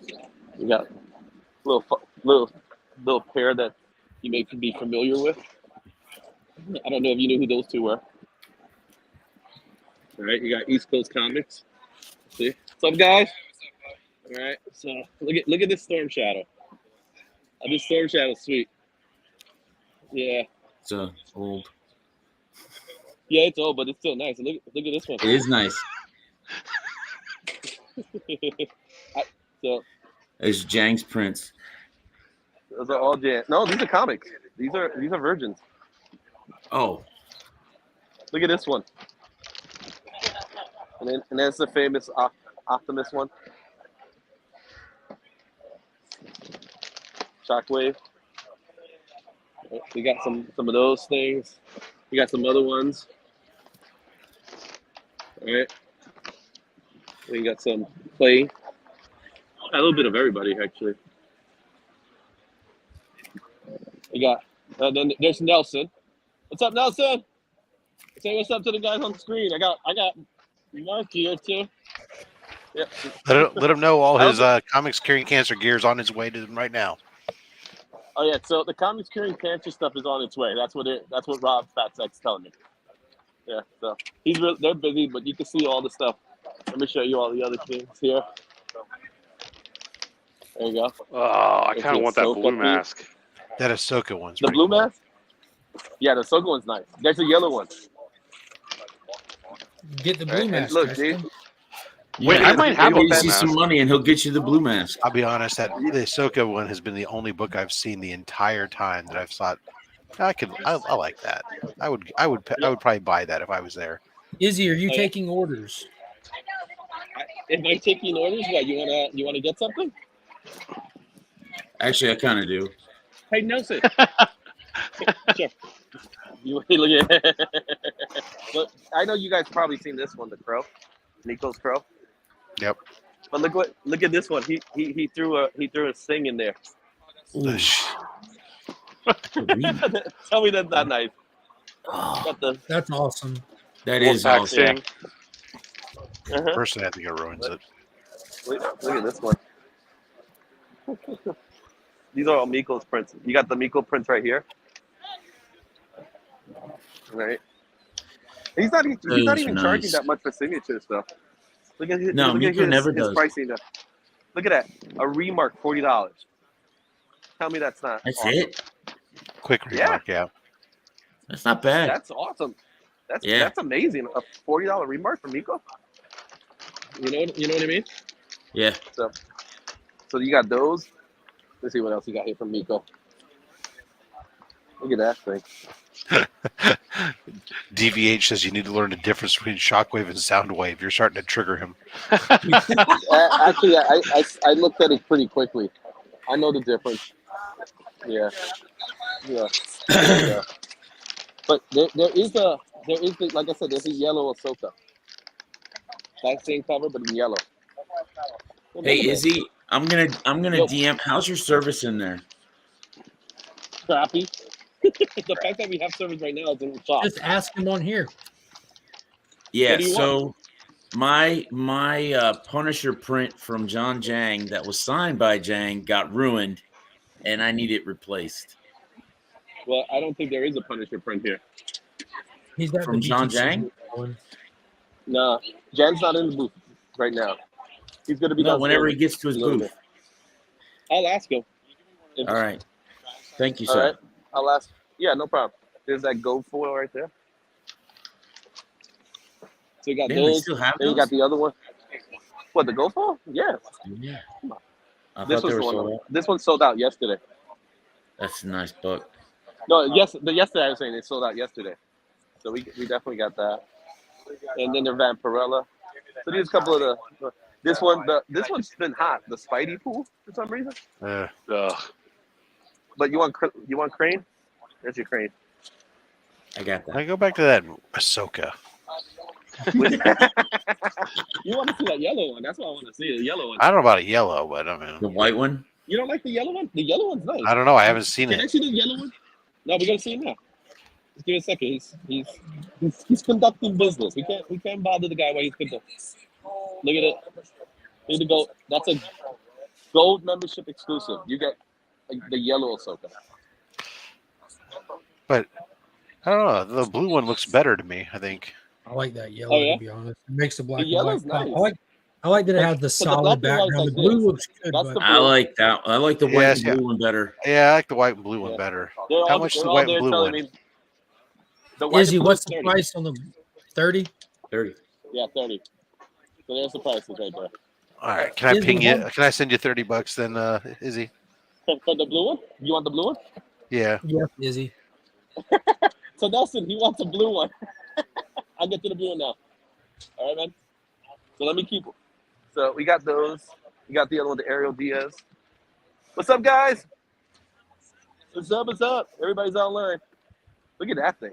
Whew, Oh, what? that's nice. Demona. Izzy, Uh-huh. do me a favor real Yo. quick. Go ask Nelson if those prints are going to be sold off their website.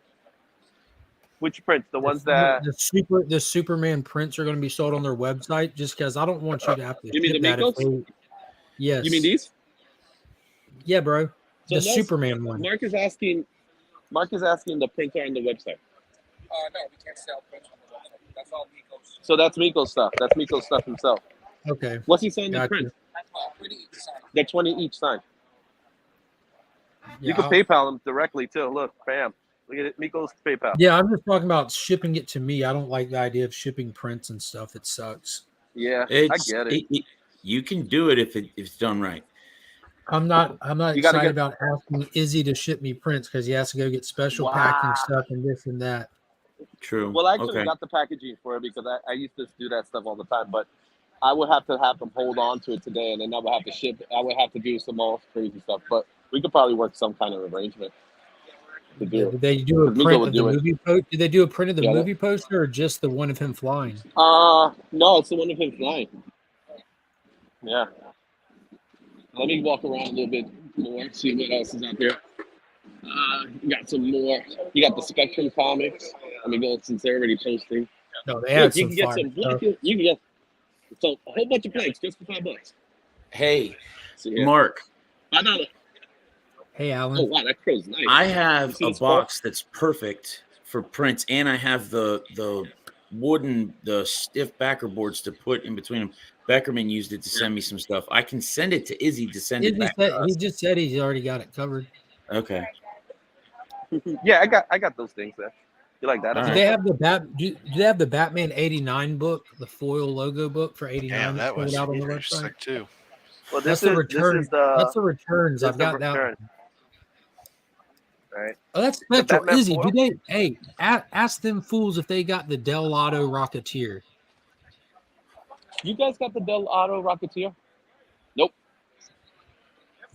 Damn, Yeah. that's sold out The- on their the website Hades. before I could get to it.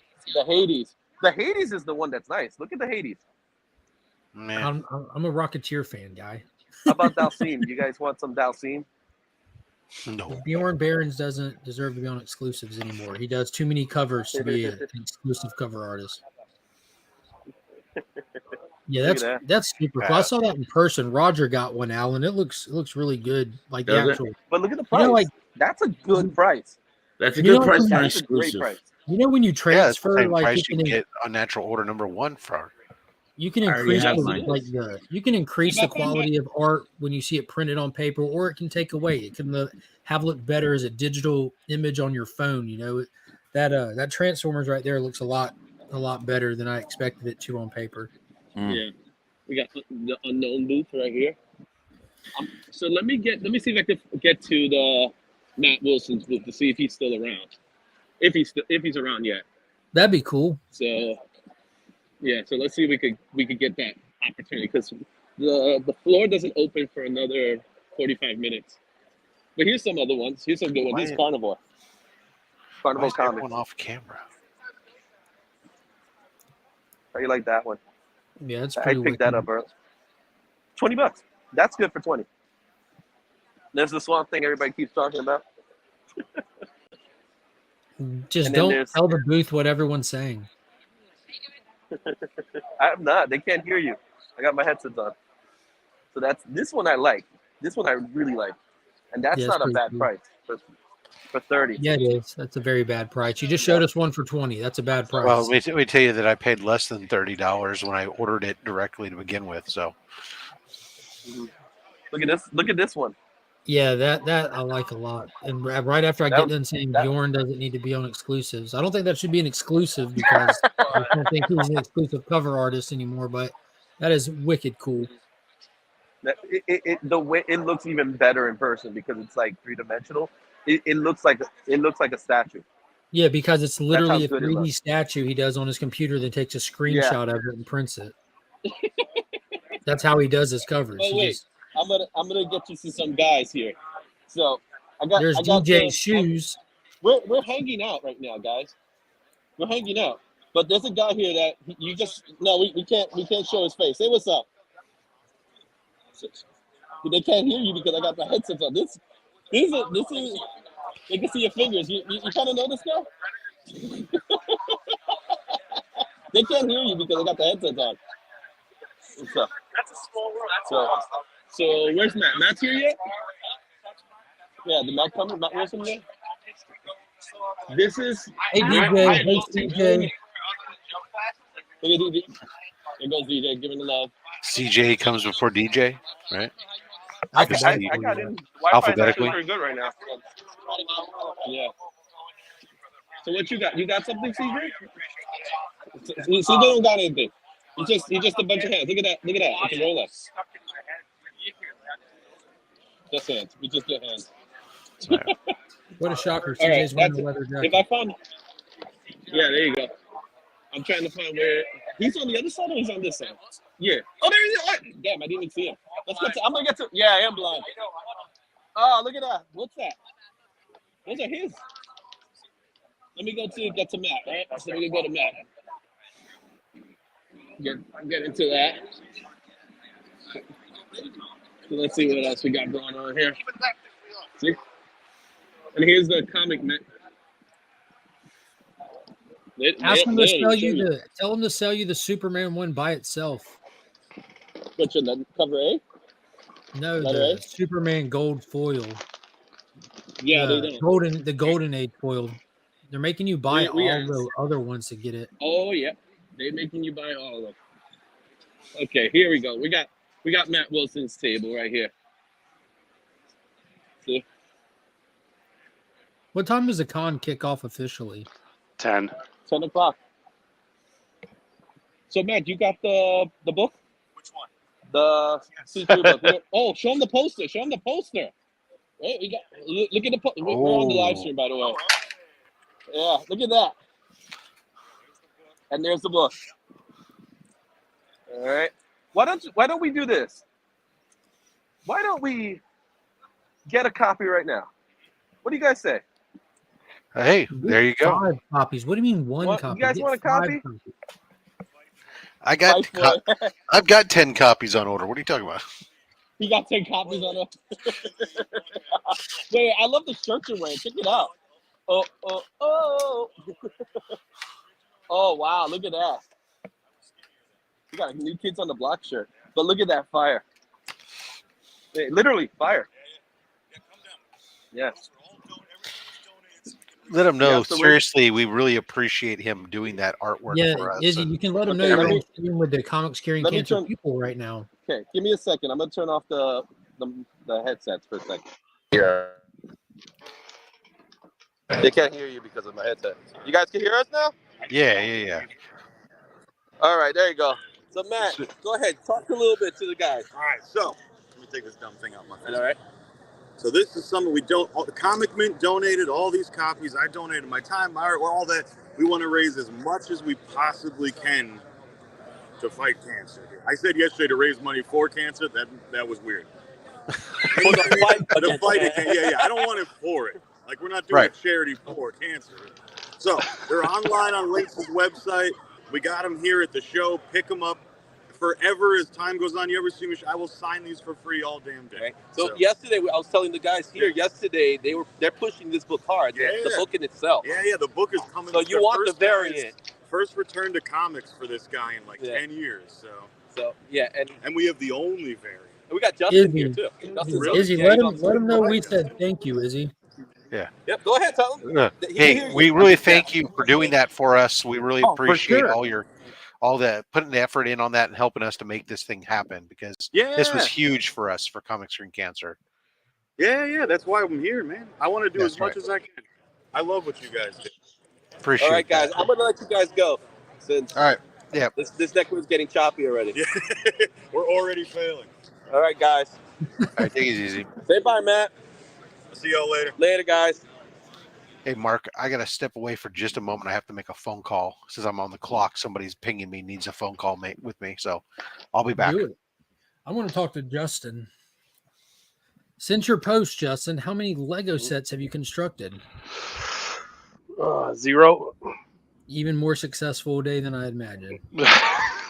Well, I bagged and boarded some comics, and then I drove to Pittsburgh to buy a collection. What was in it? The biggest book in it was whatever Avengers 257 First Nebula. That was the biggest book in it. It's a $15 book. Yeah, you drove to get all that? Yeah, I paid like 50 cents a book, so I'll be able to double my money. Okay. How far was the drive? Less than an hour. I guess that's not bad. How big was the collection? About 300 books. A little more than 300. A lot of hey yo. A lot of what? A lot of Avengers, Fantastic Four, Iron Man from around that time period. So I think I got the entire Armor Wars storyline in there. So nice. Yeah, I'm hoping I can, sell each book for $2 to $3 each, and at least double my money. There you go. Do you just do eBay pretty much? Or are you going to start being like a whatnot connoisseur? So I bought a table for a show in Pittsburgh. It's the first time I'm going to try like vending as a comic seller. Mm-hmm. Whatever's left over, I think I'm just going to hit the YouTube auction circuit. I don't really want to deal with whatnot, fees and all that good stuff. If you're selling on YouTube, dude, just do a pool box. If you want $2 a book or $3 a book, just go $2 pools, and man, they go pretty quick. That's a good idea. It only works if you hide a Turok 1 in the box. Actually, those were dollar pools. Remind you. But hey, I got that Turok, didn't I? You did get the Turok. That's actually not a bad idea. I have a lot of books I want to get rid of too. Does that mean there's like a garage sale that's coming, Nick? Yeah. No, you know what it is? It's like, I don't know. When it comes to selling stuff lately, I don't really feel like doing it much. So it does. And the fact I'd rather just post some stuff and leave it up there and just let whatever happen than put the work in. It's fair. That's why sometimes I'd rather just take it to the shop, even though you don't get anything for them. It's just that time equals money. You know what I mean? Yeah. And it's time I could be spending in Instagram group chats instead. So it's a safe place. Nick, I listened to Two Nerd Dads yesterday while I was at work. I've listened to it pretty much every week while I'm at work. And I've been thinking since about 5 minutes into the show yesterday, this has been rattling in my mind. What the fuck was yesterday's show about? Typically, y'all have like a theme or something. Nah, I think where the show happens to be successful, that we just whatever we do. Whatever spoke about is spoke about. Y'all typically go in. What episode number are you up to? We're on 56, 57, I think. Okay, so we're 12, 13 episodes away then. Yes. It was announced back at episode 3 that episode 69 will be in fact about space racism. So we thought that since Thursday is going to be a special night for all of us, It that still counts. we might do it then. But yeah, I think maybe we'll stick to what was originally said way back when. Or just number the episode 69 whenever you're ready. Or just keep doing, episodes 68, 68, 68, 68. You could do that, yeah. Justin, are those Lego? Is that a Lego town behind you on top of the shelves? It is. Jeez, you're a dedicated man. Dedicated man. They're fun to. They're so much fun to build, though. They are. So expensive, though. Yes, but when they retire a set, like that stuff goes up like 4, 5, 6 times the retail price. It's insane. But do you still have to keep them in the box then, and all that other good stuff? Oh yeah, but since I'm so quick to build things anyway, it kind of sort of evens out.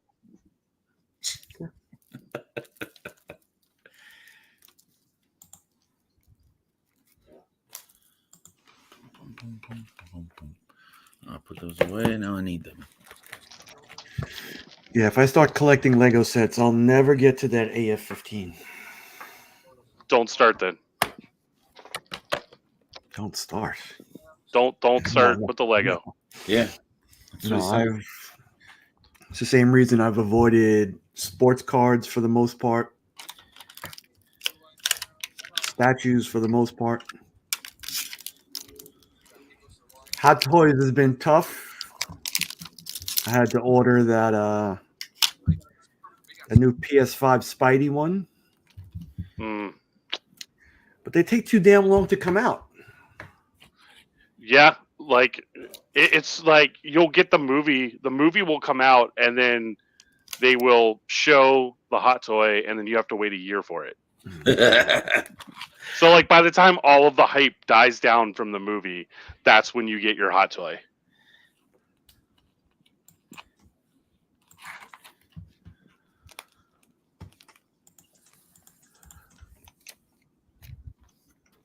That is one thing that I don't regret deciding to quit. Hot Toys. I mean, but you still want one every now and again, right? Well, yeah, that's true. I saw the Miles G. Morales and the Spider-Punk, and I'm like, I kind of want those, but I haven't pre-ordered anything yet, so I feel like I'm doing good. I'm holding out. You're winning. Yes, I'm winning. Keep winning. At least right now.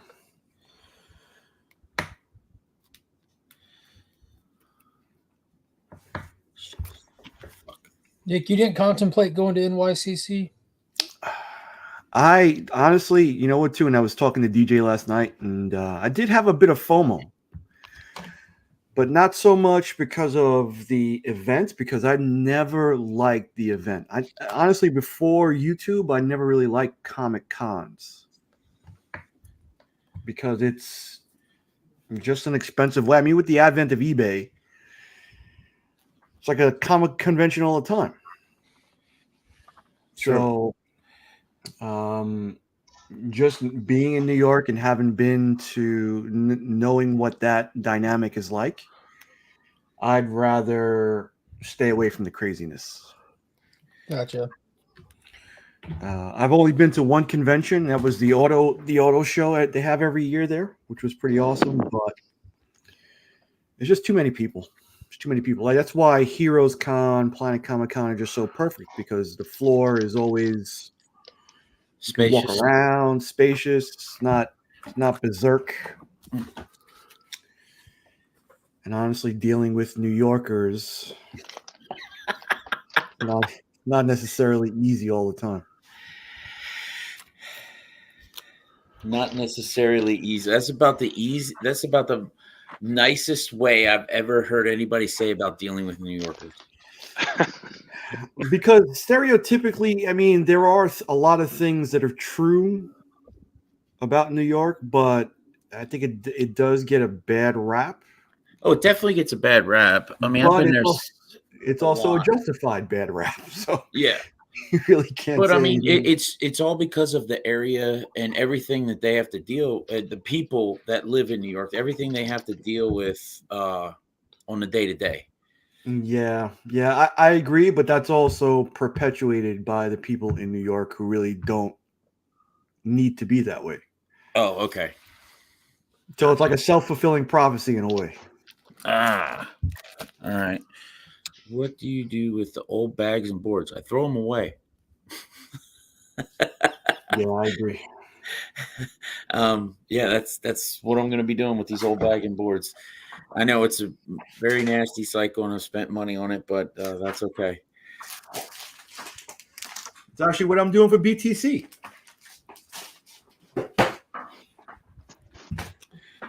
Rebagging and boarding.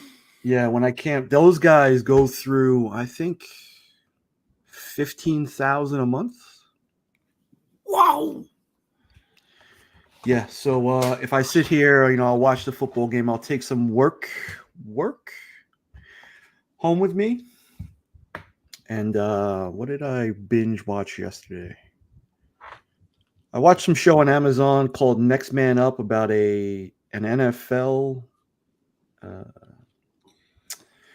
something where they it's like a developmental league where they take players that they think could make the league but haven't, and they kind of put them through exercises every day. So I thought that was called the Canadian Football League. Well, yeah, that too. But these guys don't actually play games. They just drill all the time. They go through like practices every day. So I've been watched 4 or 5 episodes of that. And I got, I think, 1,000 bags and boards done. I think one day I was on Netflix and I watched some basically Japanese version of World's Strongest Man. What was the name of it? I heard there was one that was pretty popular. Yeah, it was that one. Yeah, I can't remember the name of it. It was just challenge. It was just on there, and it was men and women mixed together. That was the craziest thing, and it was interesting. And then you get sucked in, and you're like, all right, I have to find out who wins. I have to. I think I have to know who wins. And you don't want to just skip because you want to see all the ridiculousness that they go through. Mm. And that is why I don't watch any cooking competition shows on the Food Network. I got in that whirlwind once when Chopped was on Netflix all the time. Yeah. Yeah, I'm a big sucker for like sports documentaries, like behind the scenes. Like, me too. Welcome to Wrexham, any of the All or Nothings on Amazon, like Hard Knocks. I love shows like that.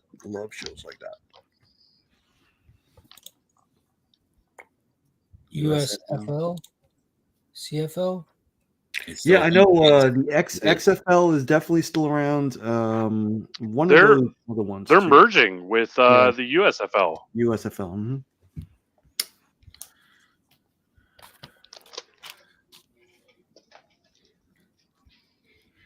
This is a gorgeous book. I've decided I'm not keeping it. Is that the Greg Horn one? Yeah.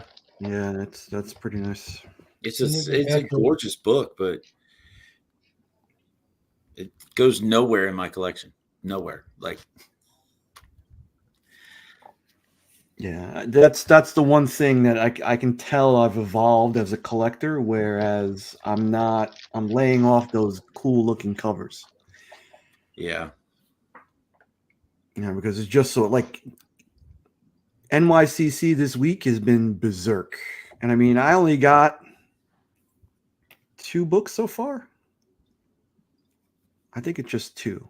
And I'm already $70 in. You know what I mean? So it's like for any of the exclusives, you'll wind up spending like $300 for the show. And it's just like you still wind up missing out on some stuff. No, should I keep this one? Nah. Whack Hackett. Huh? Whack Hackett. Whack Hackett. Mark, what do you think?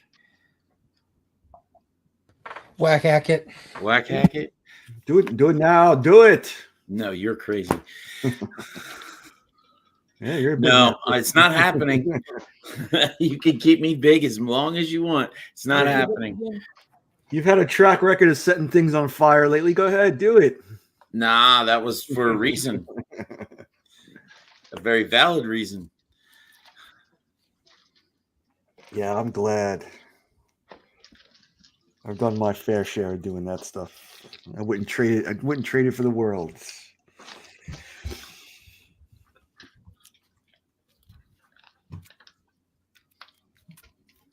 How's your son, your stepson, handling it? How's he? Has he taken up any hobbies yet? Has he started knitting or? No.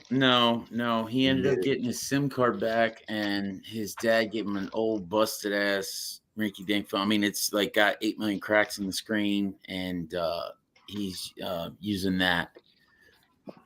But I don't know. I don't know what I'm gonna do today. This weekend may be interesting. What are you thinking of other ways to punish him? Has he committed more house crime? I could burn the phone again, his other one, and then he's done. I'm saying, has he done anything to warrant you punishing him again? Yeah. Already, since you burned the last phone? Yeah. What do you do? No, I'm not sharing. Not sharing that. How old? 17. Kick him out. Fuck it. Yeah, you see, I have a fiance that won't probably not agree with that. So all right, middle ground time. Go buy a $30 Coleman tent from Walmart and then kick him out with the tent. Send him to Mark's house. That I could do. Yeah, you put the tent up in my backyard. I don't give a shit. I'm not going to feed or water him. The kids will enjoy having something to play with back there. Actually, buy 2 tents, set one on fire, and then give them the other one. Looks like Larry finally got Turok #1 gold and regular. Big congrats to Larry. Turok 1 is a good book to have in any PC. Yeah, that's gold one I'm looking for. There's one at Really? ABX right now. Yeah, there's one at ABX. Yeah. Crispy copy. You want Very crisp coffee. And what's weird is I haven't got it yet. And I've been thinking about every day swinging up there and grabbing it. Like the comic fund is low right now. Got a whole bunch of shite I need graded.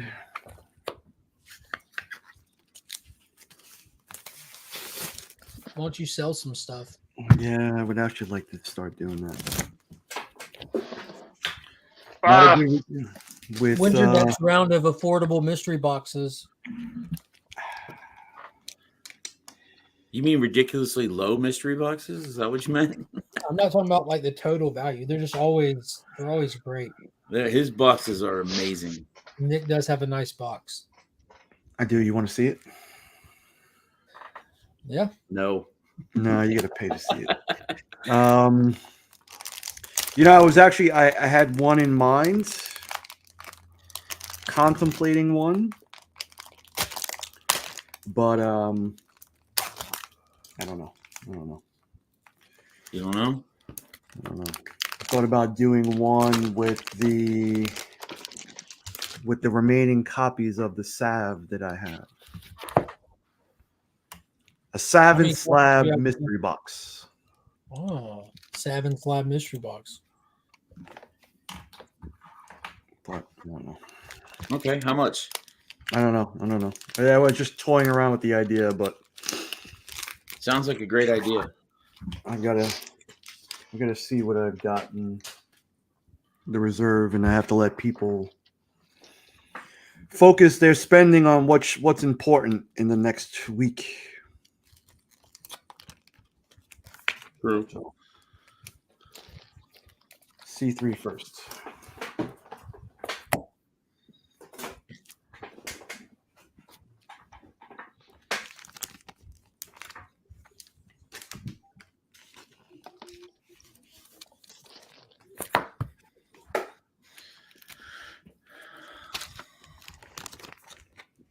Speaking of which, what do you guys have your eyes on as far as the goings on next week?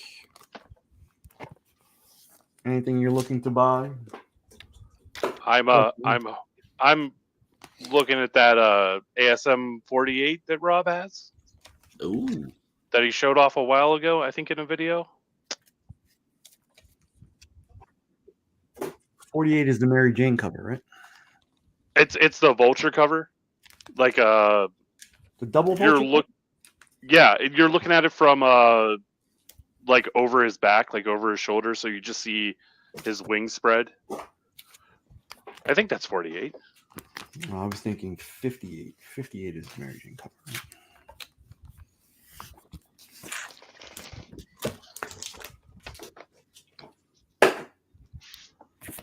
I don't know. I was tempted too. Like there were a couple of creators that are doing pretty good mystery boxes at the convention this weekend. Ryan Otley's doing one. I think he said like 1 in 3 gets like a huge remark or sketch slab, and he's got original art there. And Mark Brooks showed off one too that had some amazing full cover done. I think they were like 1 in 3 wins, something like that. Props to them for thinking of new ways to make some money. Yeah. Hey, Also, is ASM number 134 a key? This one? That's wait, let me see.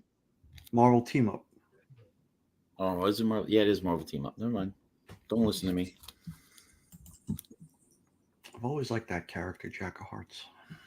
You want this book? I'll take the Greg Horn one for sure. I can't just give the Greg Horn one away. I can give this one away.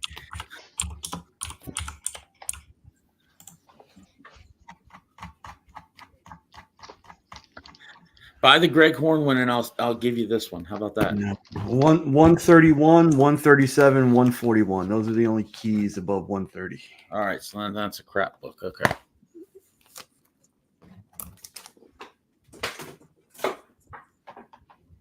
$131, one of my favorites.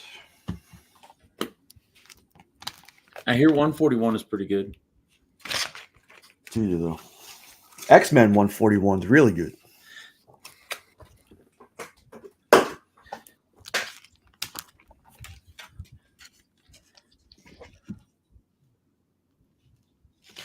Speaking of which, Justin, do you still have that 129? No, I don't. The Mark Jewelers. It was the Mark Jewelers, wasn't it? Was it Mark Jewelers? I think it was. Oof. I have to go check. The price gets even stupider, more stupid once you hit that. Yeah. John Comics with Kids, I think, has like 7 copies of that book. Oh my gosh. Yeah, it was a 5.5 Mark Jewelers, and I sold it pretty quickly after I posted it. Snooze, you lose.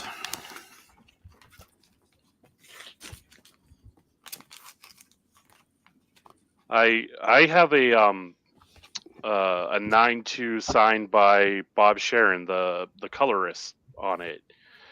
So that's my only copy that I have in it right now. I've been looking at the prices of 9.8s on those, and they have dropped like dramatically. Yeah, everything has dropped. Well, prior to the whole Travis Kelce thing, you could have got a 130 pretty cheap also too, but now that's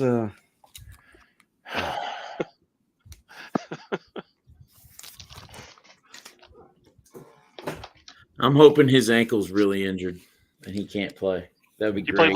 He played last night, didn't he? Yeah, he did, but he re-injured his ankle. Oh, he did. I didn't know that.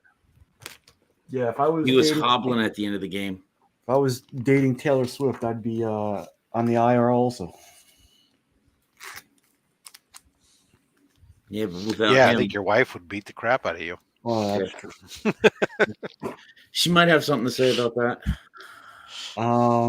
I saw there was a funny meme that I don't know if you guys saw, but it's on these, these sarcastic men's humor memes.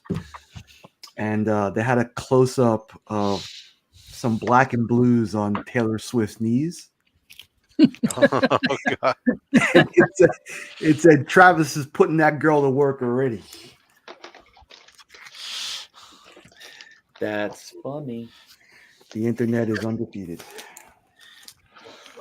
Always.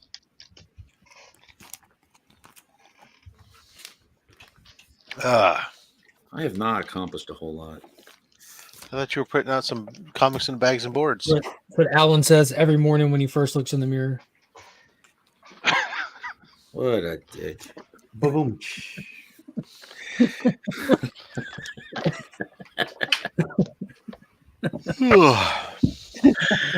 Alan, are you going to ABX today? No.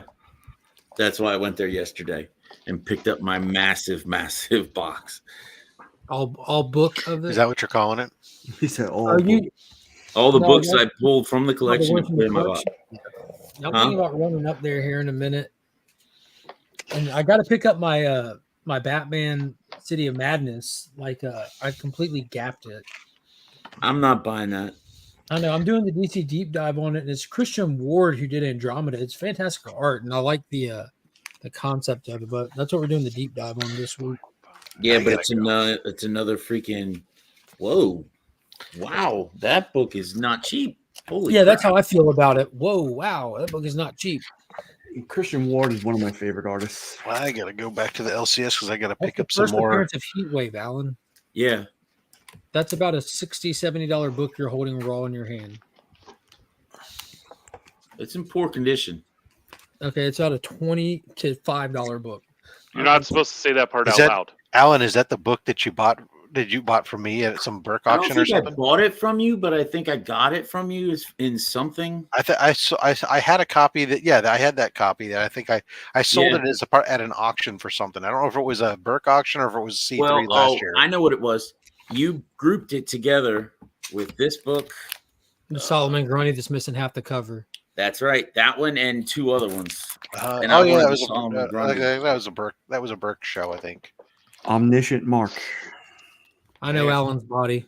Omnipresent Mark. I gotta go to the LCS because I pick up some more one of those top loaders for 11 by 17 pieces of art for these. My brain just went back to when Rob was selling stuff. I remember he had the box of cheap slab pools, and he had the little nugget he threw out there to get people excited about the potential stuff on the auction. And what he was bringing were those Silver Age keys, like in low grade, affordable, get a copy today kind of grades that you plan on getting different ones down the road or didn't need them. And that Solomon Grundy and Heatwave were in there. And I wanted the Solomon Grundy because that's what I can afford. Because you hate trade dresses. Well, that too. It's a virgin now. I love that. You took the trade dress off, so it's a virgin copy of it. It's a one of one. It is. Now what you can do is you pick a photo of it, and then using the new Adobe photo extender, have it fill in the top of it, and then reprint that. There you go. The only first Silver Age appearance of Solomon Grundy in the Virgin. Someone buy these. I got $2. I'll give you a crisp $5 bill for them. Let me put them back up, Justin. Let me see what you got.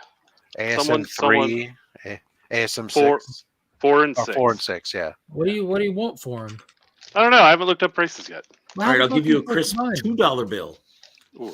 First appearance of Sandman. First appearance of the Lizard. Tell you what, Justin, I will give you $100 per grade, so $200 a piece. There you go. I need it all in $2 bills, please. For you, I will find a way to make that happen at that price. You just go to the bank and say, "Can I get?"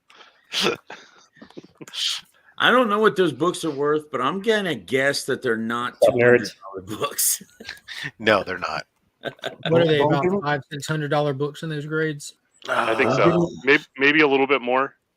but around there. Yeah. No, I think they're more than that. Good morning, Ow. Taylor Winder, and congratulations again on the Hey, 1,000 Florida. Thank you, subscriber everybody. milestone. A lot of people showed up last Congrats, sir. night. There was a lot of swearing and gnashing of teeth. It was a good time. So yeah. Fantastic. Yeah. I popped in as long as I could. Then I saw that. Thank you. I had trouble keeping up with the chat. I was a lot of people. Yeah. You got the thumbs up from me, and I threw in some hashtags while I was there. Well, I appreciate it. Well, if I you was got a thumbs up hoping to from Mark, win- you got all you need. I was hoping to get those. I didn't even know they were going to be there, but I popped in and Chris was giving away Walmart packs or something. Yeah. And I was hoping to win those and put them on my mountain of mail and never open them. The ASM in a 2.0, the ASM 4 in a 2.0 is between $630 to $730. So $200 and $2 bills is actually a good You deal. can for get Justin. those $2 bills from the bank. Yeah. Yeah. Amazing have them. Spider-Man number 6. It's weird that $2 bills still circulate in an organized fashion, and they're not new. They're just banks It keep was up for some reason. A guy I used to work with used to give those out at the strip club. That was like his gimmick. He's like, dude, I've said for a long time they need to bring it back and or get rid of the dollar coin and bring back the $2 bill and get rid of the single dollar. And then people goes, well, what would you do if you get rid of the single dollar? What are you going to do with the strip club? And I said, again, you bring back the $2 bill, your fucking problem solved. take quarters and put them in the slot. No, just make sure they have one of those fancy new like QR codes on there. Okay. The Yeah. the ASM 6 in a 2.0, if that's what a grade was, is around $550. Any So stripper why aren't worth their you at salt the has a bank QR already code getting his tattooed to $2 their bills? I'm gonna catch Taylor's 1,000 giveaway on the rewind. See if I win anything. Spoilers, no. You just but watch it anyways. Yeah, you use a few hours though.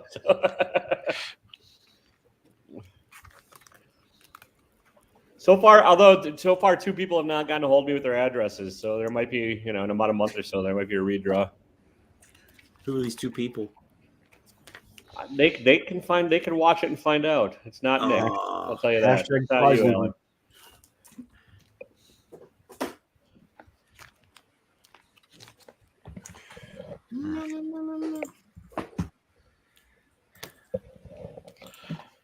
Hand a $2 bill to a kid at a fast food place and watch his head explode. Yeah, he doesn't know where to put it. If he even recognizes that it's a legit bill, he has no idea where to put it in the register because there's no slot for it. Probably say it's fake. Why you give me fake money? Usually that's half the time. Yeah. Kids nowadays are all just confused by any kind of cash, though. Actually, they don't know how to ask them to make change. What? Yeah. If the register doesn't tell them how much to do, they won't know what to do. And I am not knocking it. Every generation has a different skill set. It's just you put me in front of an app that the kids have used for a week, and I'm a lost old soldier. So this is true. I mean, I have in my Instagram experience had to several times go to my youngest and ask, "Is there a way for me to do this?" Yeah. Which I thought would never happen. If you watched me muddle through the giveaway shit last night, it's painfully clear that I don't know what I'm doing half time on computers and stuff. So, but damn it, I can write a business letter. Yes. That's more than 140 characters. I could type on an old school typewriter without screwing up too much. Yeah. There's a reason I still call it the return key. Yeah, exactly. That's exactly right. It's still labeled the return key on the Mac, and PCs call them enter because they're PCs. Oh yeah, PCs enter. Yeah. Macs are just doing this to be ornery, though. Well, I think it's because they're hipster. It's their hipster element. I know cursive too, Phil. That's another one, yeah. But I used to know cursive, but I'll tell you to be honest, in 6th grade, I had a teacher who didn't want to read cursive, so made us all do everything in calligraphy. And so I kind of forgot how to do cursive after that. Or, I mean, I could do it. If you sit me down and make me do it, I do. But I mean, it broke. Oh, I mean, none of my completely broke me. I can't. My handwriting is atrocious, and especially in cursive. But I can read it. So. And the whole thing with it was supposed to be easier and faster for us because we didn't have to lift our pen. I don't. Well, Listen, there's lots of weird theories that prove to be false. People used to But keep their all I know is this: Justin Birch has never lettered a book in cursive. I've never had to ask him that. I'm just simply gonna. I don't go know if out he's on ever had to letter a handwritten letter. He maybe has.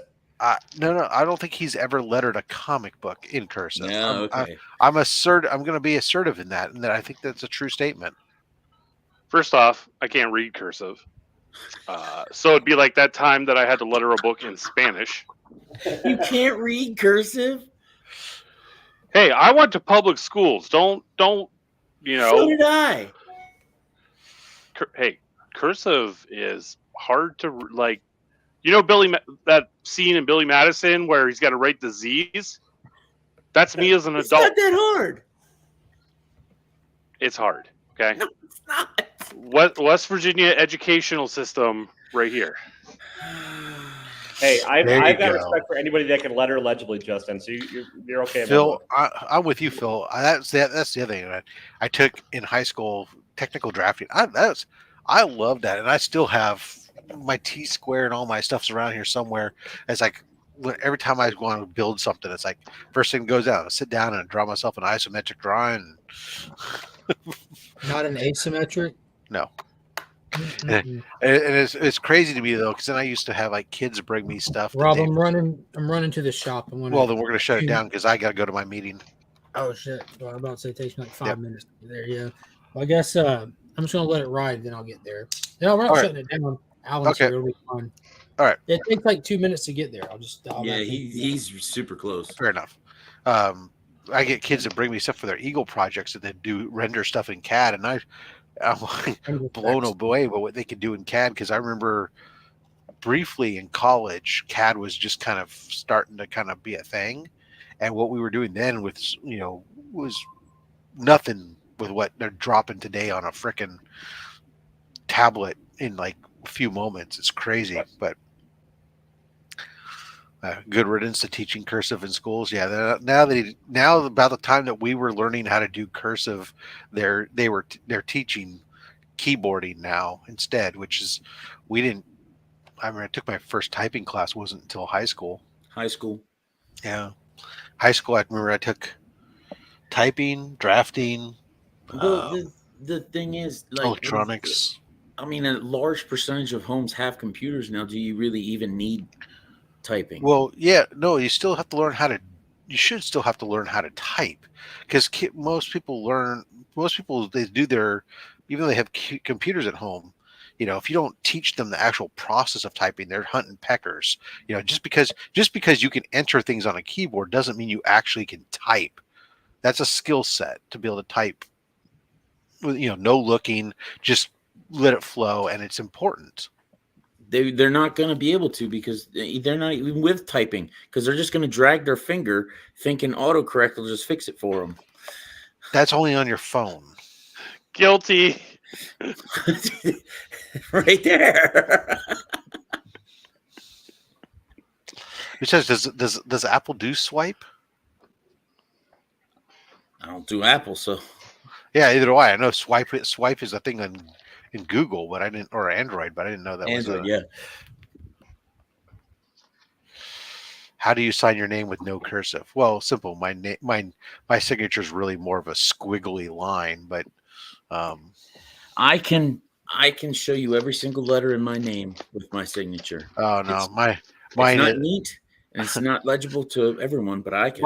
Mine's like 2 letters, and that's about Two it. letters? It doesn't even Love look it. like it. You know what? I worked in a warehouse for a long time when I was younger, and I had to sign a lot of receiving documents. Oh, so you so it became a really super Yep. quick pencil whip thing. It takes me longer to initial something, like when I'm doing real estate paperwork or something.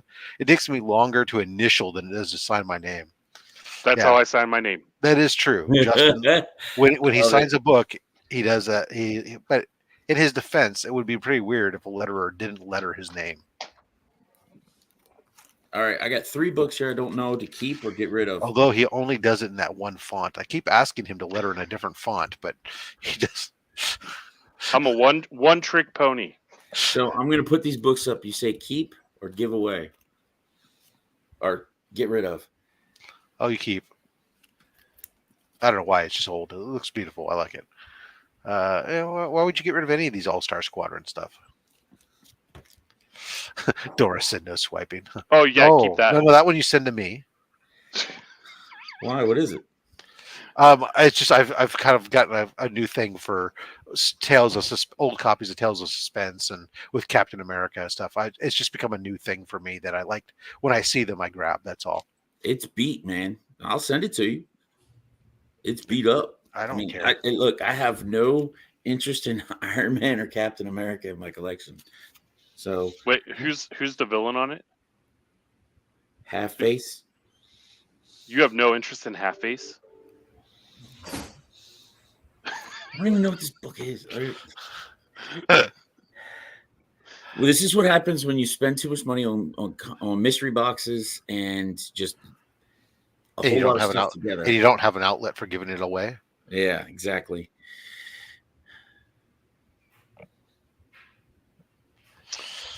Well, that's why you just don't do mystery boxes. Yeah, it is. It is. I'm 5 minutes late for my team meeting. I got to roll. All right, go to your meeting. But Mark will be back to take care of you children.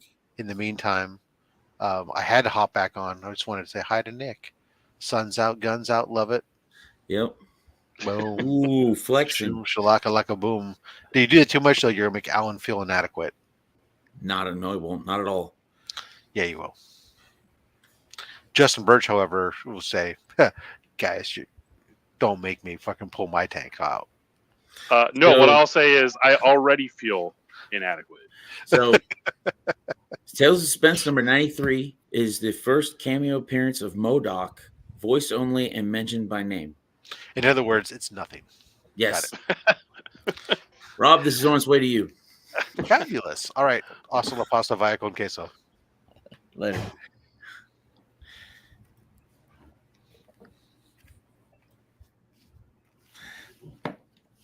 Yeah, I'm just going through and you just have to go through and see, like, do I really want to keep this? Do I really want to store this book?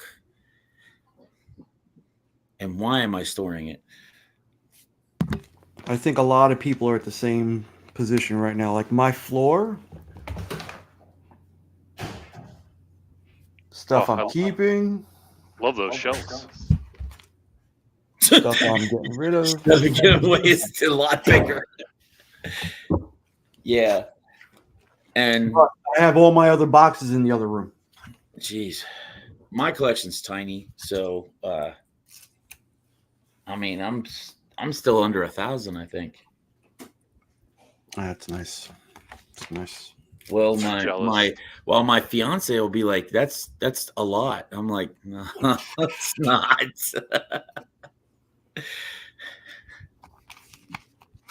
But I think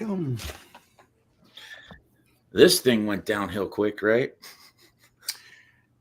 In a 9.8, the cover book, I think those are good ones to hold on to. You think I should hold on to them?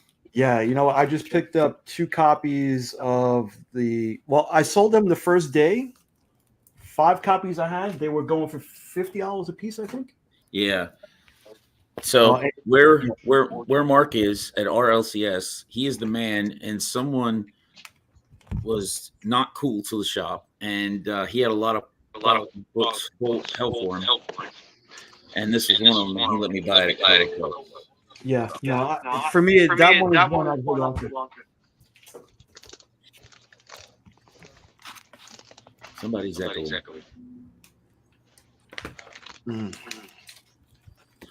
And then the Virgin, I can't hear you. Second print one. No. It was the one in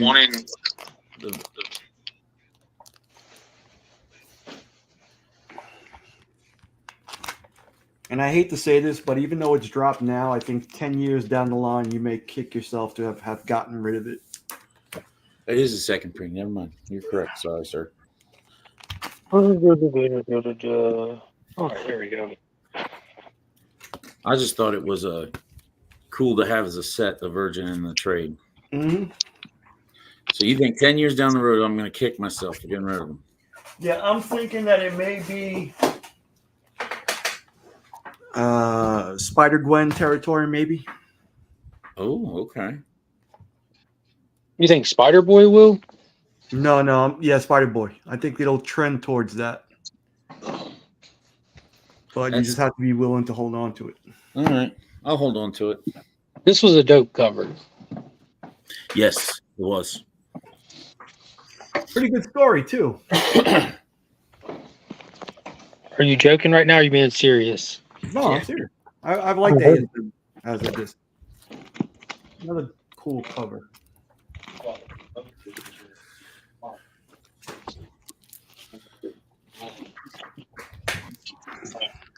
Oh, man. Good morning, man. Morning.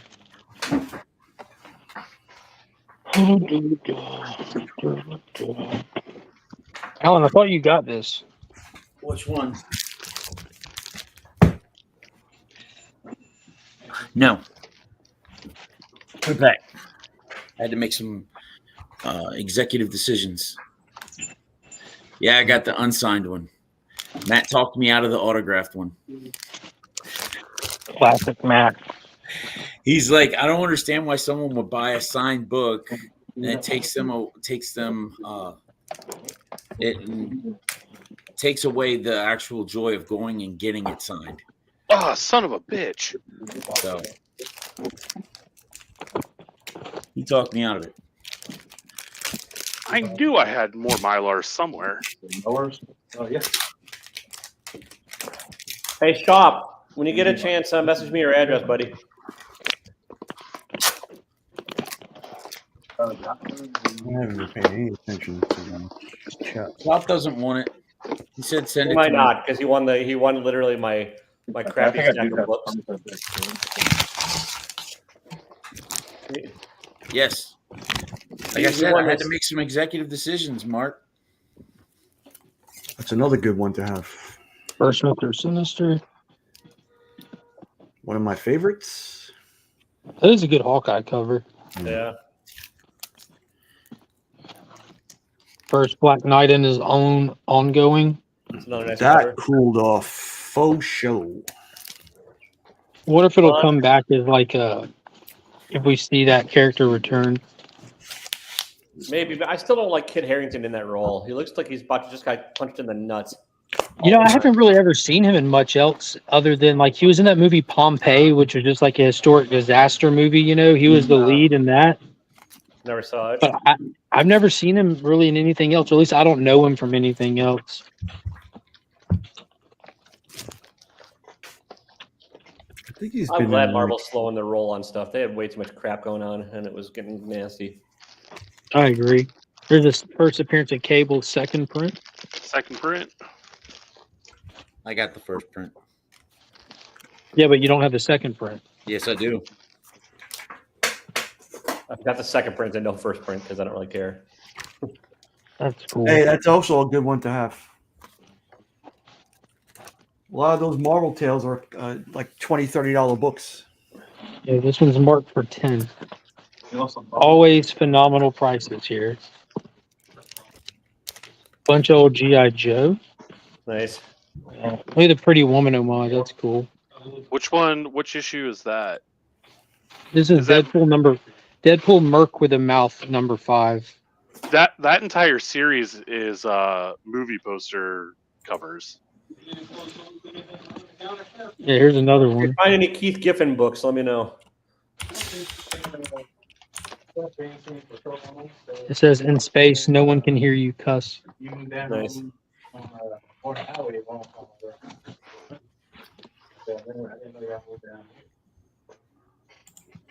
Do it. Pull the trigger, Mark. I don't want it. The Carnage I got was a dupe, apparently. There's a what? Duplicate? There was another one there? No, that for me. Ah. What's this character called, Nick? That's the full white vision. Full white? Full white. Albino Vision. Albino Vision, yeah. Albino Vision. All right. Oh, A Brubaker cap. That's a good run. That is a good run, honestly. Spawn #1, some iconic Wolverine. Oh, what kind of condition that one in? Good. 1, 2, 3, 4.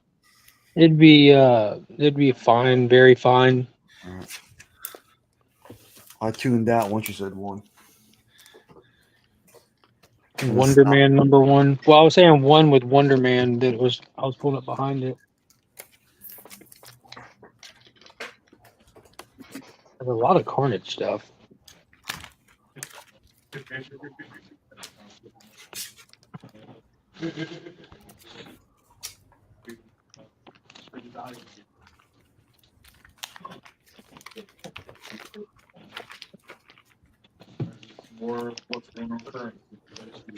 Yeah, I'm just gonna submit these on my own. Screw it.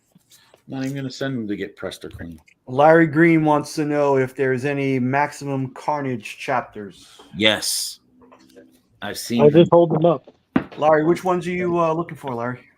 Got a whole bunch. All, like they're all there.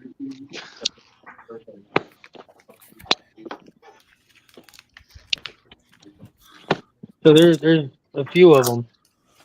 One I want is the Acclaim video game cover.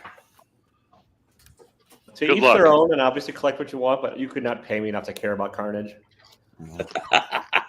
I just want It to. was just that area where I wasn't collecting. Like McFarlane broke me, and I just sort of stopped collecting for a long time, and then Bagley just seemed like a bad ripoff of McFarlane. I was like, no. It's missing number 4, 6, and 13 out of the stuff that's just right here in front of me. 4, 6, and 13. You know, there's a member of the community, Justin, who's got like 6 or 7 copies of that Acclaim book. One of them is a 9.8 too. For real? Yep. Wow. That's impressive. That Who has that?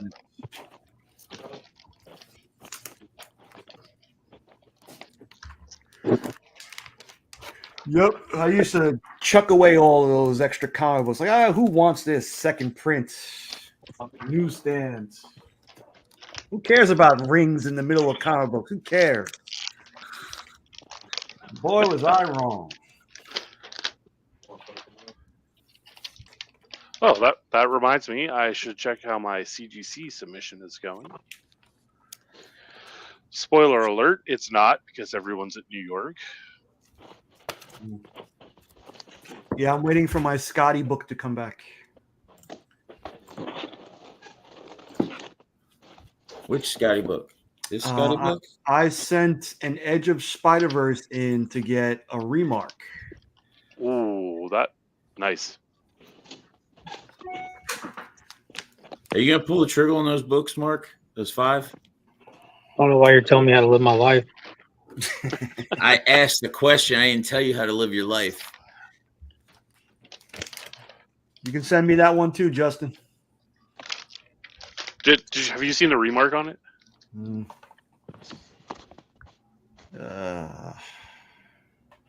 Right there. It's a pretty good placement. Cool. Yeah. Yeah. I was like, oh, thanks for trying. I'm looking for that one in a higher grade. I'm looking for the Champions homage too for that one. And then that one, just right there. Is that Barry Windsor Smith who did the remark? No, it's Joe Stanton. I've figured out that some of the best comics to get signed, like if you're into getting as many creators as possible to sign a book, like Marvel Comics Presents is the way to go. Since they're like 4 8-page stories in there, all with a different creative team.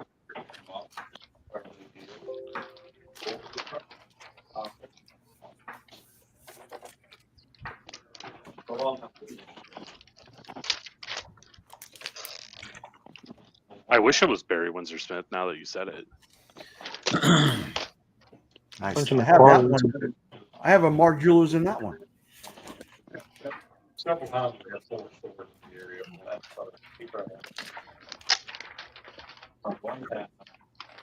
Yeah. I got that one courtesy of Ben Parker Comics.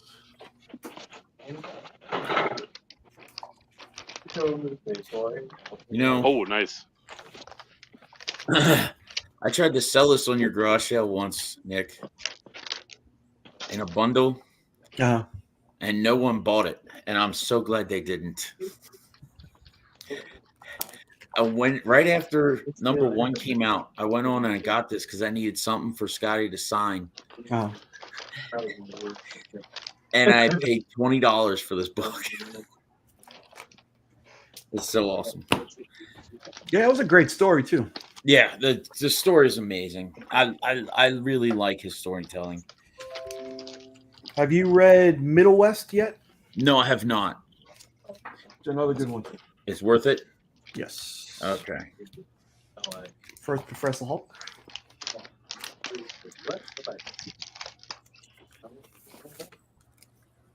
Yeah, I don't want to pay $30 for it though. You're not gonna, Mark is. That's why he pulled it out. I was contemplating that one. First appearance of Nitro. Shout out to Becker, one of his favorite villains. That's a dope cover too. You gotta love the half bald guy with long hair. Yeah. Got Great that book cover. from Cole's Comic Clean.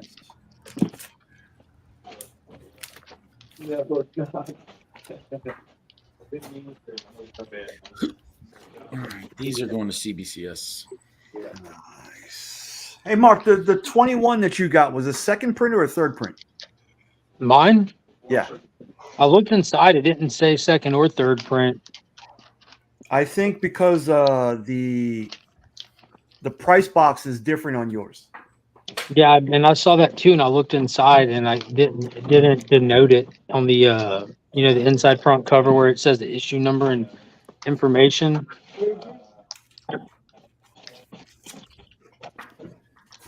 So I don't know.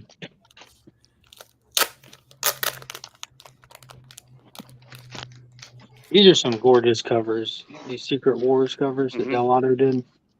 I have all of them but one. The second print of number 2.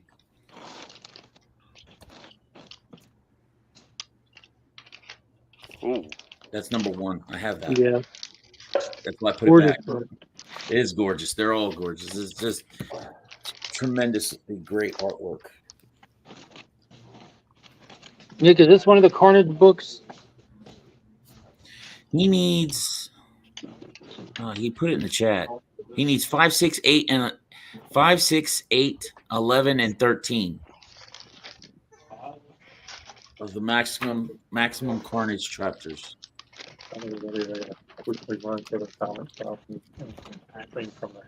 Yeah.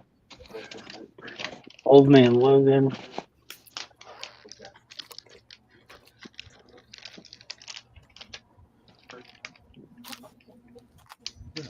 That's a wicked cover. I think this is when Wally takes over the title too. I think. Yeah, see, Like like the first yours, number 1 with Wally is Flash, if I'm not mistaken. This is 87, so this is post crisis.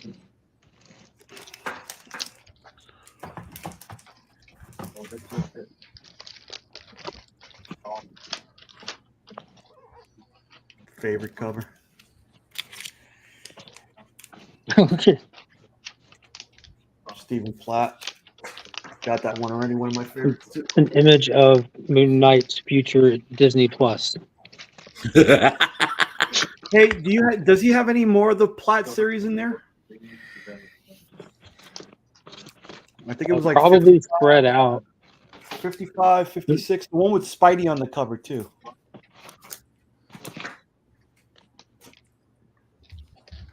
I think I got that one already. This is 56.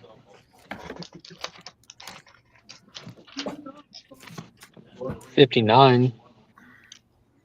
Those I got.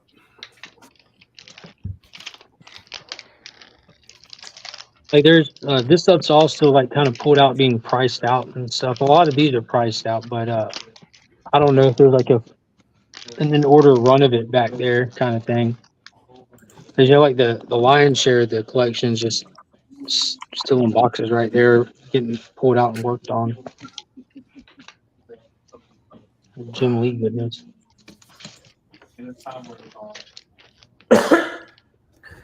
Does this book deserve to be slabbed? There's that glow in the dark guy. Huh? Do you want to slap it? I had it slabbed, but I did it with CGC before I knew anything, and I had that nasty green label. Who's what's the signature on it? Jay Lee. Jay Lee? Yeah.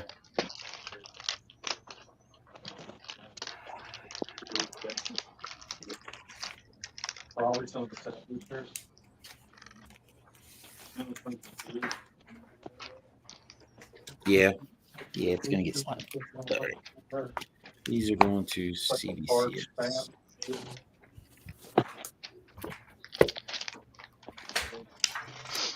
Oh, do I?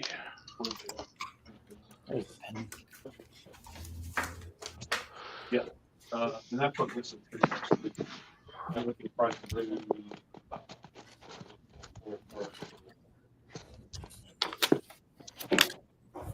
Still has the whole demon in the bottle story art. What was it about this book that kind of started getting a little traction in the last year or so? It's just that it's number one, I think. Walt Simonson cover. Actually, I just.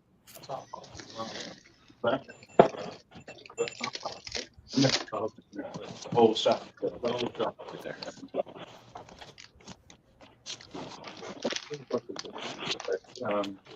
That sounds like I'm good now down out of that truck. There goes all your cardio for the day.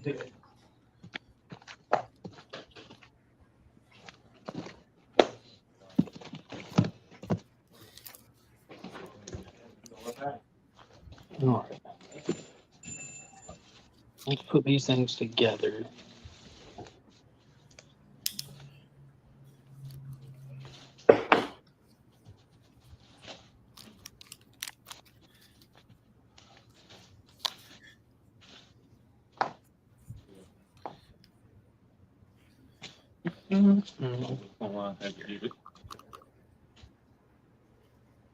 That's pretty cool.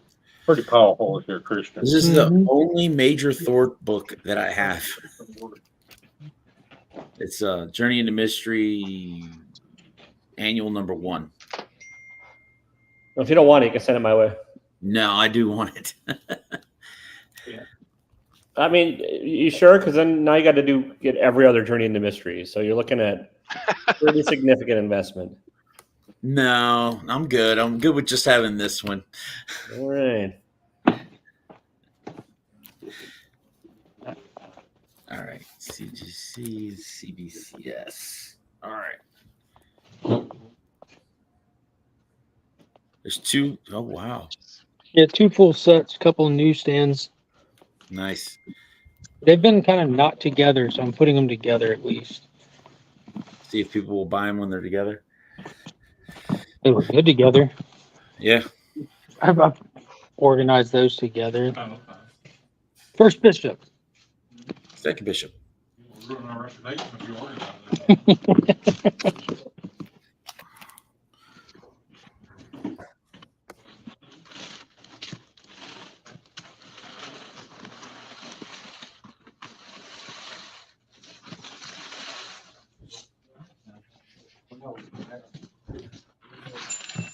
So much of this stuff is no longer here that was here. It's good to see it's moving. It's moving.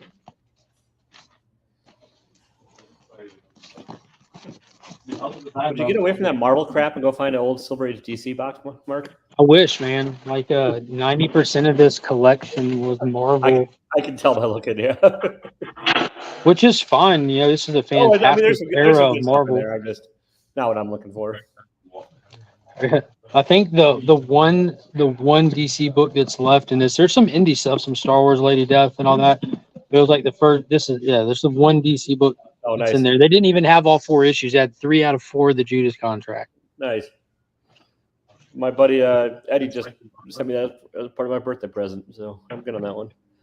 To answer Mike's question, Friday morning on the community hangout, there's like complete sets. You got like the Sword of Azrael, DC Legends, Death in a Family. So there's like some key sets as well. Identity Crisis. I made sure to pick up some key sets and stuff like that. It'll be part of the community hangout next week. It's gonna be prize boxes of varying value put together. I'm attempting to try to make something fun, game show esque in nature, with grand prize included in there. I think the key question is who's going to get naked that has It's not slightly been pointed naked yet? down too. Last I year, can just turn it, man. Look. last year on the community hangout, I don't want you to feel out. You're good. You're 100% good. last year in the community hangout, we had the epic Porter's Hide In the Power Ranger bathing suit, right? Power Ranger bra moment. Yep. Yeah, that Best Pink Ranger $100 bathing suit was fantastic. Yeah. Best $100 I ever You read it spent.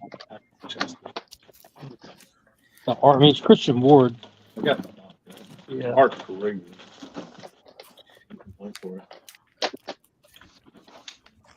Oh, Mark.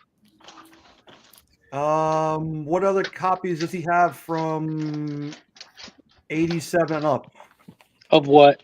Well, obviously not 87 and 98, but New Mutants. 99. I just opened this box. There's 97, 99, 100. There's a couple hundreds. Yeah, if you're looking for specific ones, I can try to find them. A bunch of like the whole Annihilation event with all those Del Auto covers is in here. Just this I think random man called Nova. One of those two is the first Matina, isn't it? Or that's no, that's Nova. What is it? No, the Nova run has the first Matina in it. Yeah. Quasar stuff, Star Wars stuff, a bunch of Annihilation stuff. That's not the Matina one, but there it is.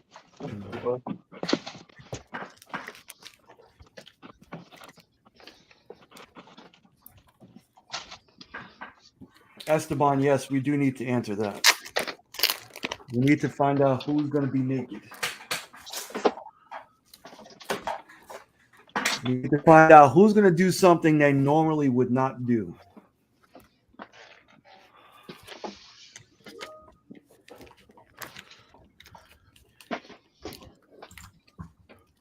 Why is my...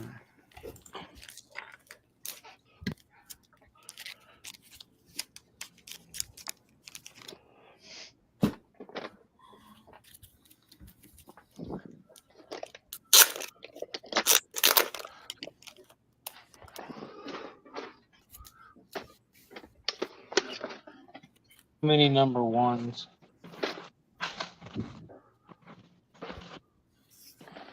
Such a gorgeous cover. A lot of Spider-Man.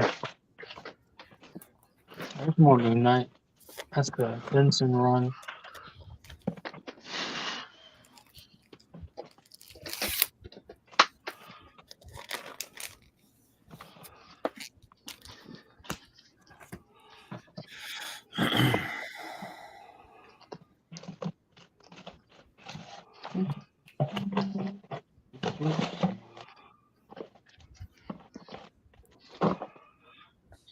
One to 12.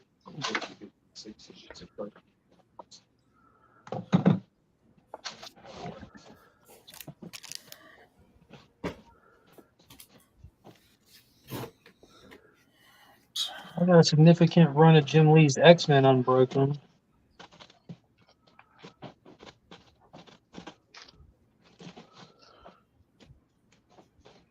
Nick, what was it with the Snake Eyes book you were looking for that time?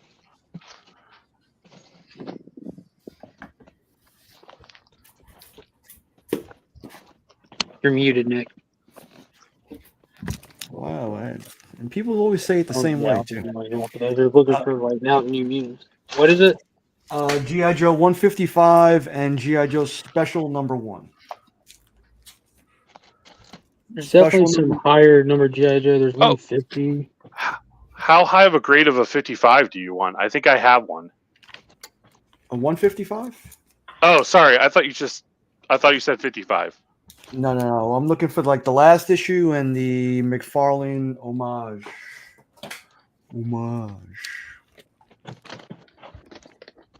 The homage is the special, right? Yeah.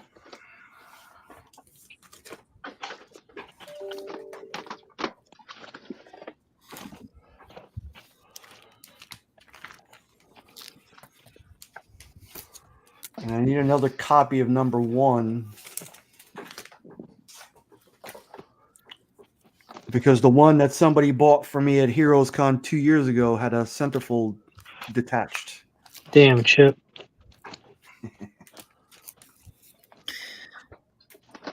That's another good one. Mike Zeck.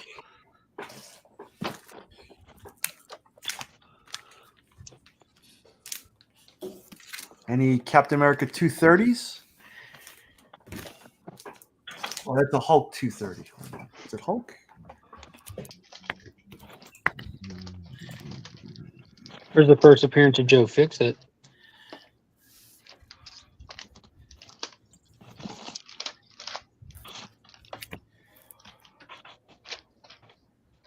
Dude, look how Venom's face is growing.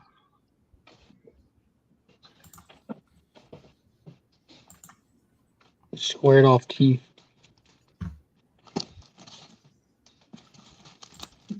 Yeah, Captain America 230.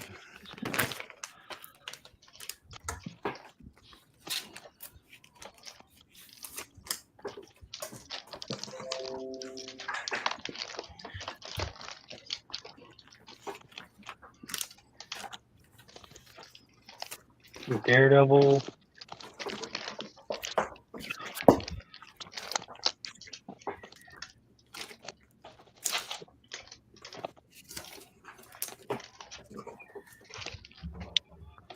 There's the unsigned cover. The only one, right? Mm-hmm. It is a good early amount of spawn stuff. It's so abundant. It's the early spawn. It's that weird era where it goes away. Here's another cover you see that circulates a lot. JR. Oh, hey, I got it in my hand. I don't always love J.R. Jar, but I do love that cover. That's a Superman poly bag. That's not the DC I'm looking for. I want the good stuff. It's not the DC you're looking for. Exactly.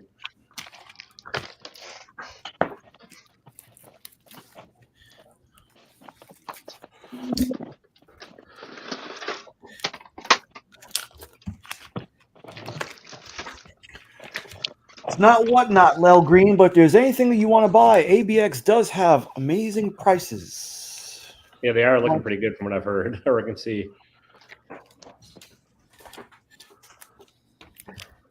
That Mark Texera cover, gorgeous.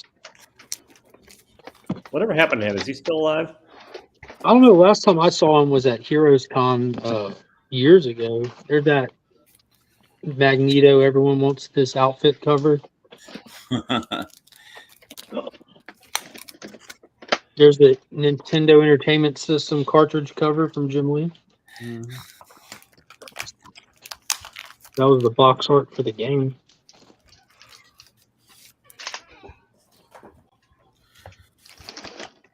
Oh snap! Power Pack #1. Oh, that's you retire on that one. You know what? For like what it was back in the day, that was not actually that bad a read. I mean, it wasn't great, but like. Hey, Alan, here's a variant you don't have. Clayton Crane. Yeah, I missed that one.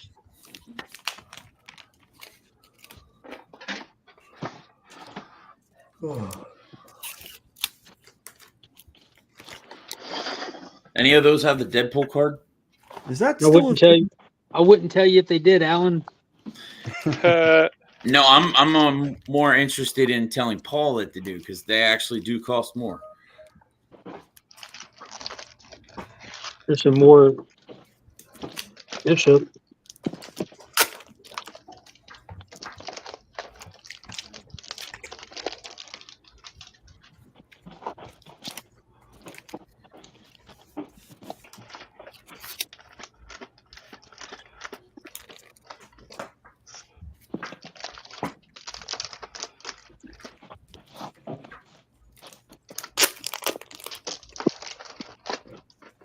Sledgehammer number 1. No, I don't think they have any of those. That's a nice one too. Scott. Signed by JR with the whole authentication thing. Still has the original tamper resistant thing there.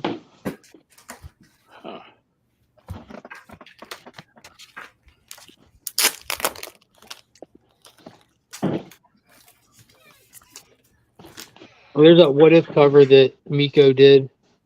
Yeah, that's like a $50 book too. You can get it. I know, so you keep telling me.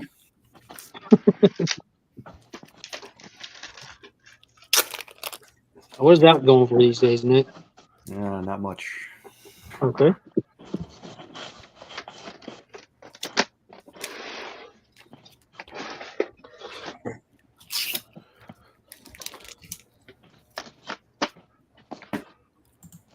Got Mobius, Silver Surfer 2-part story. Yeah, that's a weird one. Either you'll see it for like 10 or 15 bucks, or it'll be in dollar bins. A weird read too.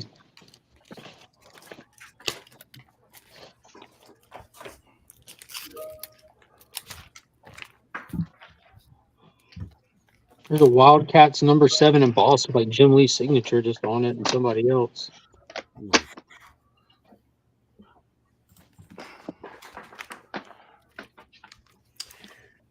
Who else has team notifications going on? Is that you, Taylor? Yeah, sorry. No, I just keep going back to check mine. Like, yeah. Keep going back to look at your phone. I'm working from home today, so I have to deal with all teams nonsense. So.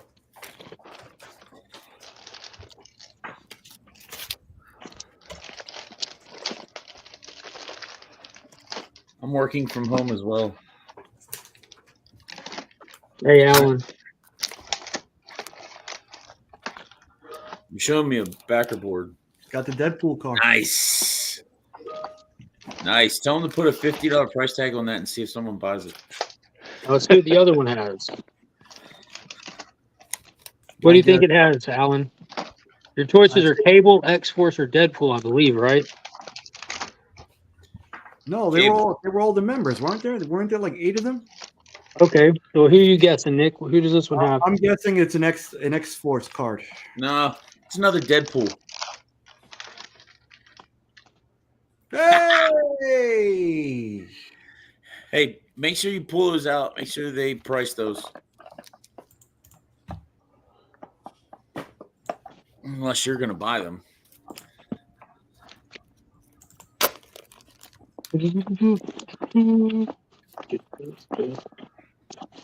Taylor, you've been getting into some older DC stuff. I know it's more obscure, but have you ever read Whatever Happened to the Man of Tomorrow? Is that Alan Moore? That's an Alan Moore, like $3.99, $400. Well, yeah, it's the final issue of Superman. Okay, and it's Action Comics 583 and the final issue of Superman. So it was they did it in one month in that issue, and then in the next issue. I don't think I have yet. I know I read. Well, maybe I can't remember. I have to look at the. Well, they got it. Oh, nice. So I'm gonna get a set and send it to you because I think you would love it. It's fantastic. It's just 2 issues, so I'm gonna. Oh, yeah, thank you. Yeah, I'm gonna get a set and send it to you. I heard. If I remember right, I've heard other people talk about it. It's kind of like a love letter to the Silver Age. Dude, it's Alan Moore. You know what I mean, and it's early Alan Moore, but it's so good. It's so good. Alan, did you need this in your box or anything? Yes, please. Okay, I kept that God, out. I thought you were talking about the underrated TV series Sledgehammer.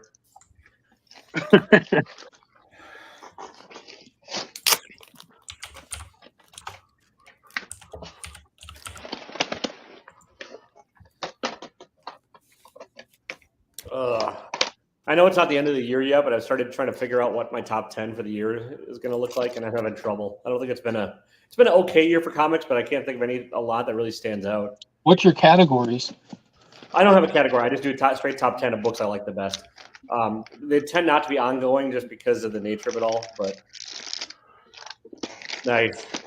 So far, one of the ones that might make it, just because I really enjoyed it and thought it was hilarious, is The Peacemaker Tries Hard. Yeah, it was That so is- good. Hey, It's such a hey. good, yeah, Nice. such a good series. Like Kyle Starks, when he's funny, is funny. It's just That was just a ridiculously enjoyable book. he really captured the tone of the TV series. Like it felt, And it ended up having a little bit of heart to it, you know? yeah. How you going to make me care that a little bee just died?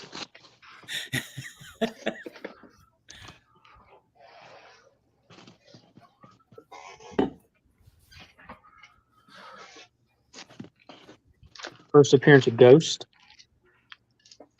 I think Justin just said something about this, but that's the start of the Armor Wars. Yeah. That Ghost is part of that storyline, I think.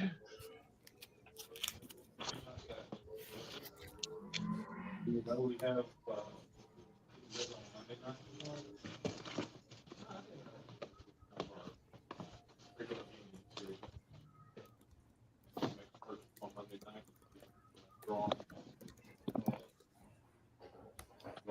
last Monday of the month.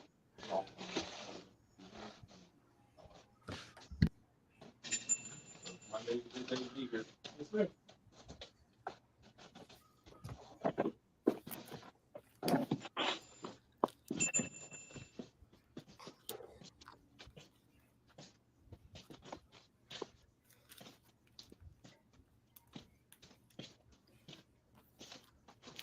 Much anything left in the box will go on charge $5. I'm sure that's too high for some things, but it's just,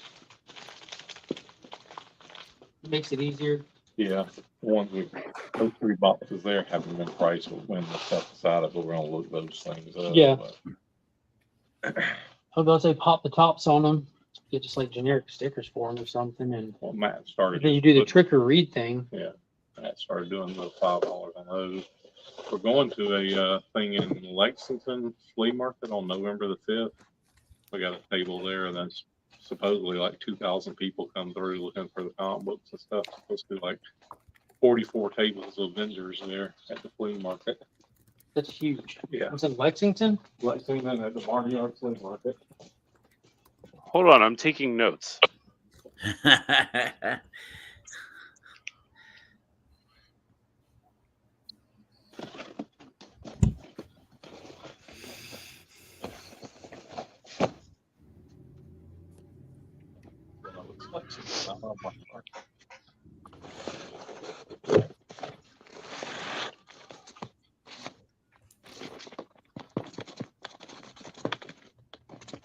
Bunch of Deadpool, Moon Knight Volume 1 stuff.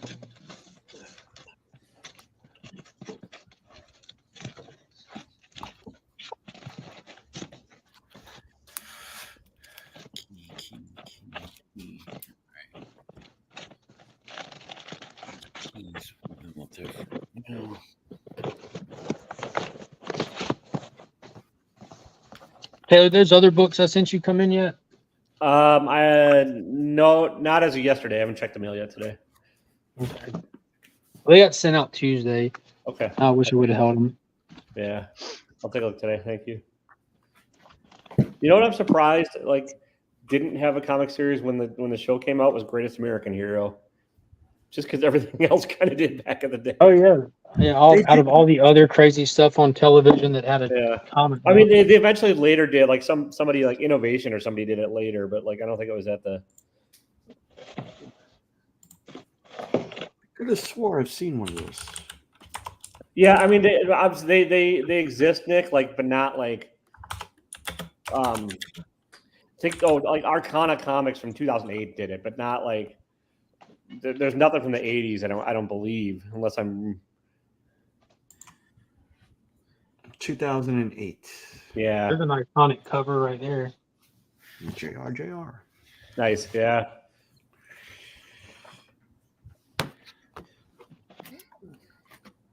Or a Condor Man movie adaptation. Nice. I used to What love about that. Buckaroo Banzai? I think that probably actually Alan, did. did you want one of those in your box? There is a Buckaroo Banzai, isn't there? Yeah, I think that. Yeah, throw one in my box for right now. I'll let him know on Tuesday if I'm getting it or not. Probably gonna get it. There is. Jesus. Oh, okay, yeah, I've seen that. I've seen that cover before. 84. Yeah. Another one in 2008. 2009. Jesus. Seems like 08, 09 is when like some people felt the urge to like bring up obscure shit from the 80s and try and make it new comic. What was the other one? Reno Williams? Oh, nice. Yeah. The Bounty Is Hunter? it Reno or Remo? Remo Williams, yeah. Joel Gray playing the old Asian mentor. Yep.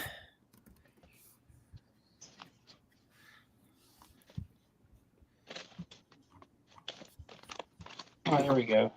Got them set in the sets. So it's coming to you like that, Taylor, just because Oh, that's thank how. you. Awesome. Thanks, buddy. Now we're going to go watch 80s movies the rest of the day.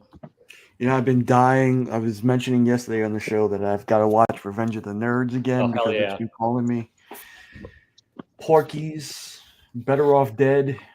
Porky's is hilarious. I want my $2, and then Better Off Dead. I want my $2. Yeah, Nice. I'm really in the mood for Big Trouble in Little China. That's another Yeah, good one. Jack Burton. Hey, you know, I saw a couple of those 1-in-100s at the shop, Mark. Are they all foil? Yeah, I think so. I think they had like 3 or 4 of them. How'd they get so many? That's crazy. Because they did the Jang. Oh, you're talking about BTC. I thought you were talking about your shop. Yeah, I No. keep looking at Nelson's website looking for them to pop up on sale or to do something, and he hasn't put them up there. Might just have to mess with Alan. What number are you? 53. Here. All the way down, all the way to the left, all the way on the bottom.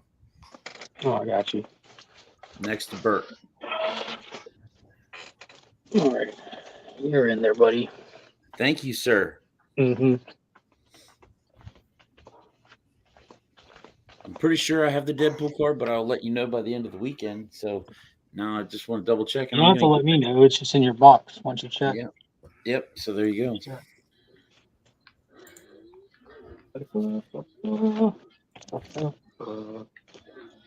Are you humming the 18 thumb?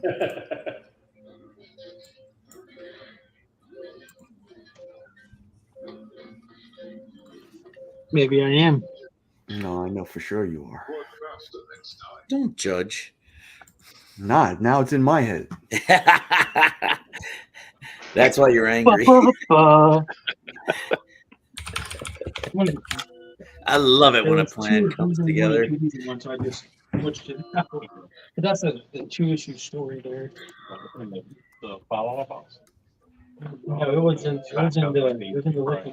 Look 'em Up box. Yeah, that's right. I'm busting up Simon and Simon. Oh, Jesus. I'm getting it and sending it to Taylor Windbeard. There's never ready. Yeah, you can send him the excess bill. I'll take him for store price. I have an extra here. Enough of that. There's a final issue of Superman Volume 1. And I send it off to Melanie Morse. Is that the store?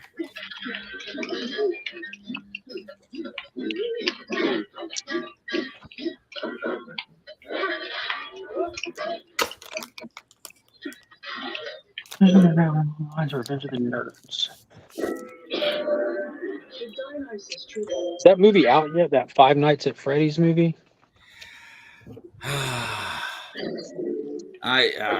Yeah, I don't know if I can. Five Nights at Freddy got fingered. Yeah. Where's your LeBaron, Freddy? Where's your LeBaron? Daddy, look what I can do. What I do with that other annual? In 2 weeks, Mark. Yeah, 27th. You're Taylor. Nice.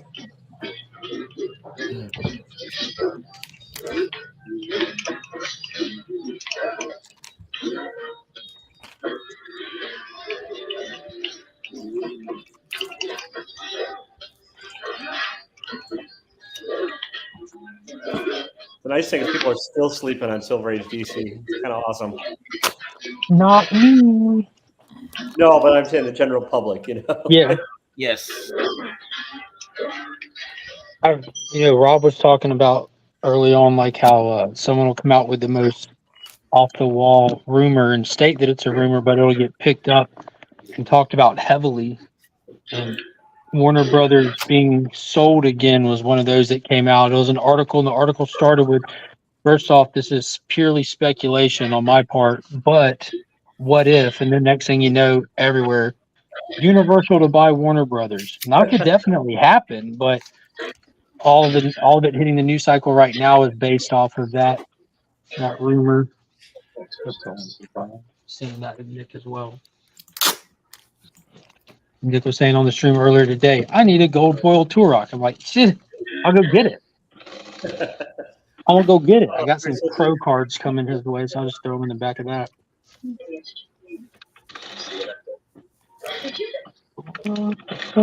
Yeah, that Gorok, that Turok gold is minty too. It'll probably grade out higher than mine. Mine, I think, is a 9.4. 9.4. I would if I'm getting Turok, I want the original, like the old the first appearance. But No, I found one at the vault show that me and Alan went to, and they just weren't wanting to be reasonable on the price. He's like, the owner was like, "Oh, I like dinosaurs." I'm like, "Everyone likes dinosaurs. Why do you have it? Why do you have it up there for sale if you don't?" Jesus. Alan Paul said, "Why aren't you here?" Because I'm doing this. How much were they asking? Do you remember, Mark? What are you doing? They were asking like I think they had 320 on it, but it was probably about $180 copy based on its condition. Wow. They were way off. I'm reorganizing my collection, so Back home for me. it's I can handle it. I shall be safe. Hey, I'm hopping off this and running to the house. I'll see y'all again in a second. All right. Yeah, let's see how long. Taylor, you're in charge. All right. Kicking everybody out.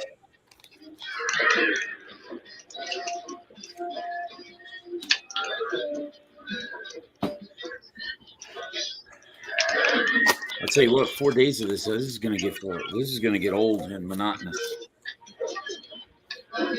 Being on camera or No, the rebagging and boarding. Well, that's the best part. yeah, I'm kind of with Justin. I like going through my old books and like reorganizing them and like. Well, it's gotten to the point where it's just not organized, and I can't stand it anymore. Yeah. So, and I took off today and Monday for my birthday, and Happy birthday! thank you. Just gonna spend 4 days doing comic book stuff. One of these days, I should probably get like one of those database apps or something, so I actually know what I have. But it's kind of nice, like going through alphabetically, be like, "Oh, hey, what the hell is it? Like, I have this. I forgot about it." You know? Like, That's another thing I'm doing. I'm putting everything alphabetically. The only thing it's not going to be alphabetical is the keys, and that'll probably be alphabetical in that box. now, are you going alphabetical straight A to Z, or are you going by publisher? I'm going straight A to Z on title. Okay. Yeah, when I first got in, I was like, all right, yeah, I'm going to have alphabetical by publisher, and then this will be like this, and that quickly went out the window. I've got mine like mostly alphabetical, Marvel, DC, and then indie. I don't have all the indies sorted out because like. Yeah, And I went to I switched over to Silver Age bag and boards. Yeah. Because it's just they hold the books a lot better overall. I'm a fan. That way, I like them all uniform size too, and then they'll fit. Yeah, they all Silver got to Age, be the too. same, or else that'll drive me nuts. Yeah. As you can see, I'm going through my Batman run right now. Nice. Yeah, I just keep a list of stuff that I know that I'm not going to sell and stuff that I want. I think it's like 4 out of the 14 boxes that I have are cataloged and the rest aren't. Yeah, I mean, I've got all my eBay stuff split out for sale already, and then everything else I just, yeah. See, I want to sell some of the stuff, but I don't want to put the work in for it, honestly. Well, that's why I like eBay, because you can just put it up and let it sit. But the fees, man, the fees. Well, yeah, you're there's no winning on some of this shit. Like you just either, like I pay a little bit of the fees just to have to not deal with any maintenance and not have to go live. I mean, that's the price you pay, I guess, for like convenience fee. If you're into the first appearance of Howard the Duck with Amar Jewelers. Ooh. I've How got one much? already. Taylor's got a pretty good one up there for sale. I do. Yeah, you check it out by eBay. Nice. Yeah. I have not adjusted prices in forever either, Nick. So there are a lot of them are pretty high. But how much has he got the Howard the Duck one for? I got it up for like $650. Whoa, ASM 300 signed 7 times. Jeez. Whoa, 7 times. That one I know I have up for a lot of money, but I figure somebody maybe will bite on it eventually. Stan Lee, McFarlane, Michelini. Got everybody on it. Pretty much everybody. You have one at $1,000? Rick Parker. Oh no, more than $1,000. More than $1,000? Okay. I got it up for like $9,000. It's ridiculous, but like. Hey man, you never know. Like it's also like it's kind of a unicorn because like how many you're never gonna get those SIGs all in one place, you know. Well, you can't. There's not going to be another book. I don't care what book it is. It's not going to be another book with those 7 people's signatures because well, Stan Lee passed away. So yeah, and they're all CGC, so it's not CBCS verified or anything. It's CGC legit. Yeah. Oh wow, that's in a slab. Yeah, it's a 9.2, I think. I can't remember. Oh, definitely not great. Somebody will pay it eventually. Yeah, that's why I'm just again eBay. I let it sit. People can just keep getting eyes on it, and then fuck it, I don't have to worry about it. You know? Yeah. I won that out of that Spider-Man boot box back in the day. Nice. Was it already signed by everybody? Yeah. That's back. Like I know people complain about that Spider-Man booth a lot, but like back during COVID when they were doing their Superior boxes, the first couple runs of them were fantastic, and like they used to have live shows weekly where you could win baller books. Like I also won like a 9.4 4-time signed Star Wars #1, including a Stan Lee and a Roy Thomas out of a $4 book. Got me on a raffled number basically, and I won. You know, so yeah. Do they still do the YouTube thing? They'll do it for like they call it the Comic Fam, which is people that sign up for their monthly subscription stuff. But I haven't done it in a while, and it's all variants now. They don't have any other stuff, which is like, you know, back they used to have like other books for sale that you could buy. Yeah, they used to buy collections or something. It looked like, and they would sell the collection via their mystery boxes. Taylor, he hooked it up with new bags and boards for you, bud. Oh, thank you. But yeah, now like they found their niche. It works for them. They're selling on Whatnot pretty much 24/7. They got like 4 or 5 people just banging out their variants and like. Yeah, I actually ran into one of those kids because they got kids on there doing it. Yeah. And I was scrolling through and I'm like, they're selling bags. They're like floor ceiling.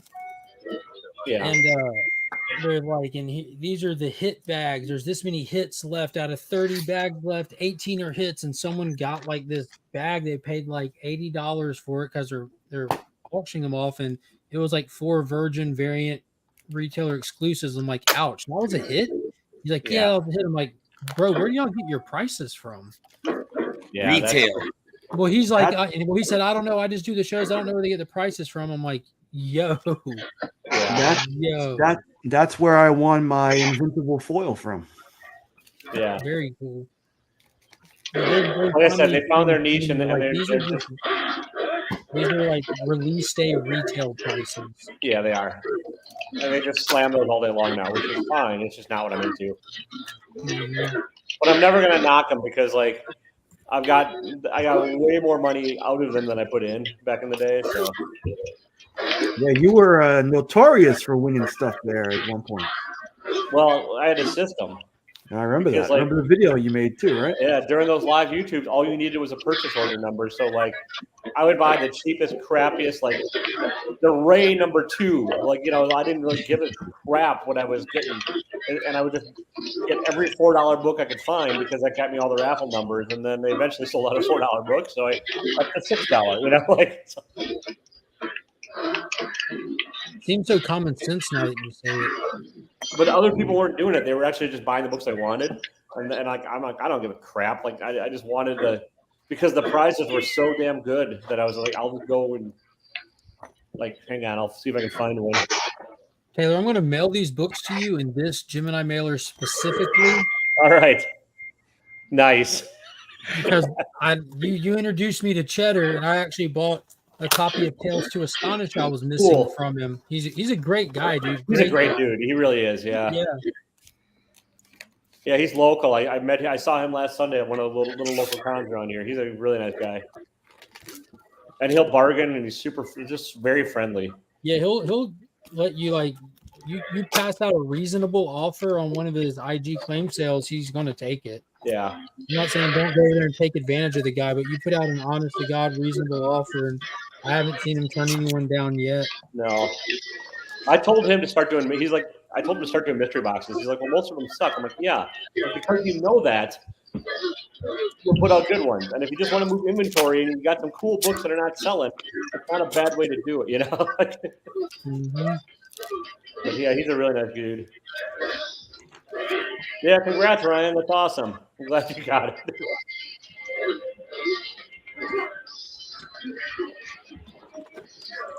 Nice.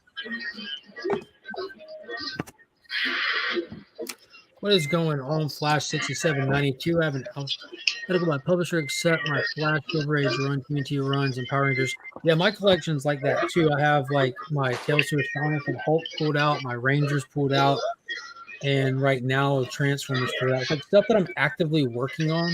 I keep separate for some reason. I don't know why. Well, those aren't even with like the collection. They're sitting out here.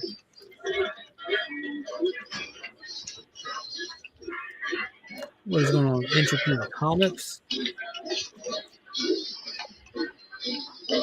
Nick, what are you doing this weekend?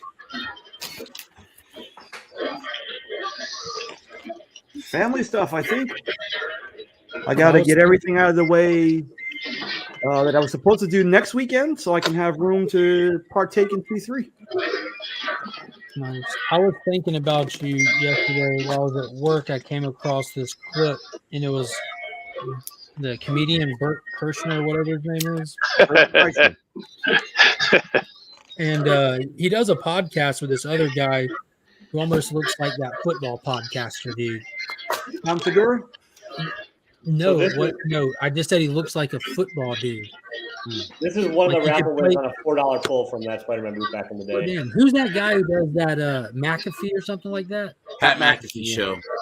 So the other comedian looked like McAfee, like very similar to him, but Bert and that guy were on a podcast, and it was a clip of them breaking down, like actually getting emotional and breaking down because they were talking about like, what have I really done with the time in my life, and how like he's like, I'm watching my kids grow up via FaceTime and pictures. He's like, I'm the only dad in the entire swim league that has never been to their kid's game. And this made me think of Nick, who he likes these comedians and he's often at swim meets and stuff.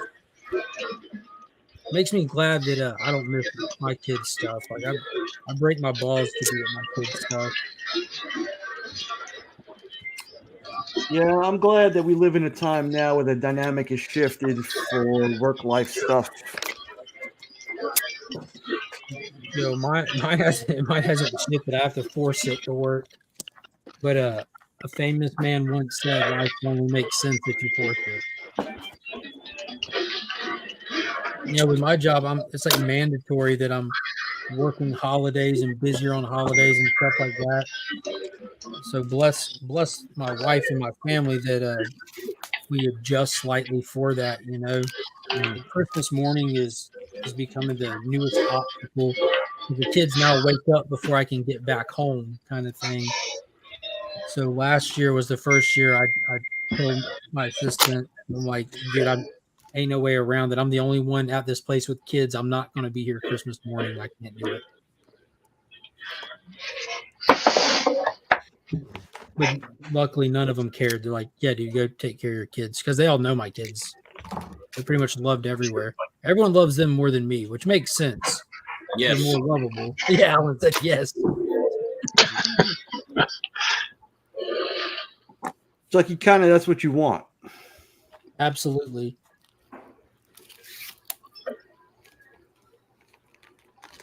All right, I'm actually going to go jump off and do some actual work today, speaking of which. So, Taylor, this will ship out on Tuesday, my man. Cool, thanks, Mark. Appreciate it. I'm just telling you that because I suck at sending tracking numbers. Yeah. Because it's annoying. Yeah, it is. And I think to myself, like, unless someone paid me for something, I don't need to work for it. Yeah. No, I appreciate you thinking of me. I really do. We'll get there. Yeah, I just know you'll like this. I'm excited to hear what you have to say about it. Yeah, I'm sure I'll like it. I'll put a video up on it. You should just include it with your normal review things and not speak a word of it outside of that video. That's good. I feel like as part of the weekly ones, and the best book I read this week obviously came out today. Is whatever happens tomorrow. Yeah. Thank you, man. You can get it at taylorwinder.com. I think you have one already, don't you? Anyways. All right, everybody. Love you. Hugs and kisses. Don't be dicks. Later, bro. Bye, Taylor. Hey, Taylor. All right, where's that extra noise coming from? I thought it was Taylor. Oh, can you hear me? Is it me? I'm sorry. Yeah, Justin's always making noise. We love him despite it. And then when Mark is complaining about the noise, and sorry, I'm sitting here playing video games. I didn't think you could hear it. That's my bad. What are you playing? Normally, all we hear is my chair squeaking. I'm playing Hades. Hades, you're a PC gamer, aren't you? No, I'm playing on Switch. Oh, okay.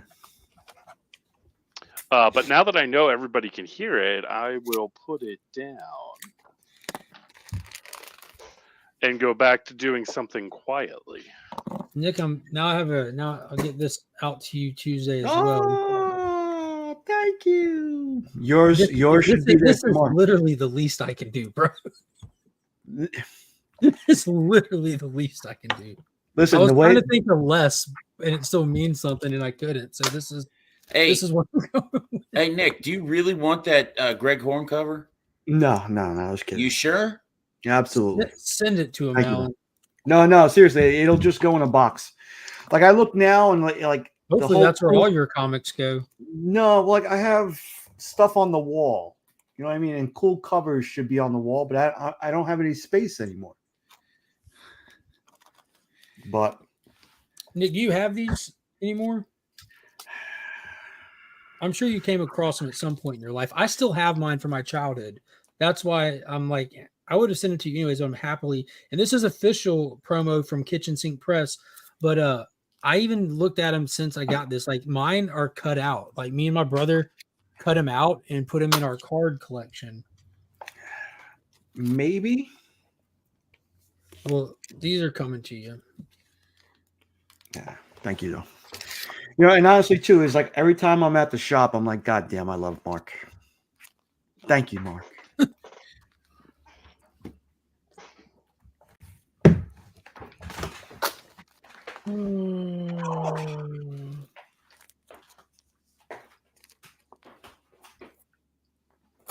Yeah, let me grab my G.I. Joe 21 and look again. What is that? You sent me an article that talks about the longtime mystery of the second print. Yeah, it says that there were a couple of different sources for the second print, and they don't have any indicia, any indication of how it's a second or third print. So Or my where it number comes from. box looks standard on this one. It has the price and the month. Yeah, but see, like yours is missing that You have little the bottom comics part. code thing underneath it. Yeah. That's all that's different is you have the comics code thing down there. So I'm assuming that this could have come from a different source then. Crap. Right, they used to have those in those tri-packs. But it's a pretty good article. Looks like they've been trying to figure that out for since it came out in '84. Oh, I didn't look far enough. Check this out, Nick. This is super cool. So, like, normally you can always look let me get light. You can always look right here on comics to figure out what print they are. You just read through here to say volume this, volume that, and it'll say the print. Mm-hmm. And these, I guess, down here, look at that. Third print, Nick. Oh, okay, cool. And it looks like it's an added thing after the printing process. It almost looks like a stamp. Wow. That's pretty dope. Let's see. So this one's a third print, the most unusual G.I. Joe story ever. They don't say a damn word in it. Yeah, the artwork in this is fantastic. Yeah, no, that's some good stuff. Holy crap.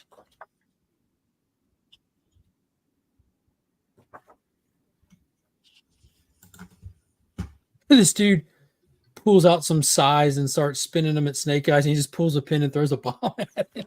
That's some Indiana Jones shit right there.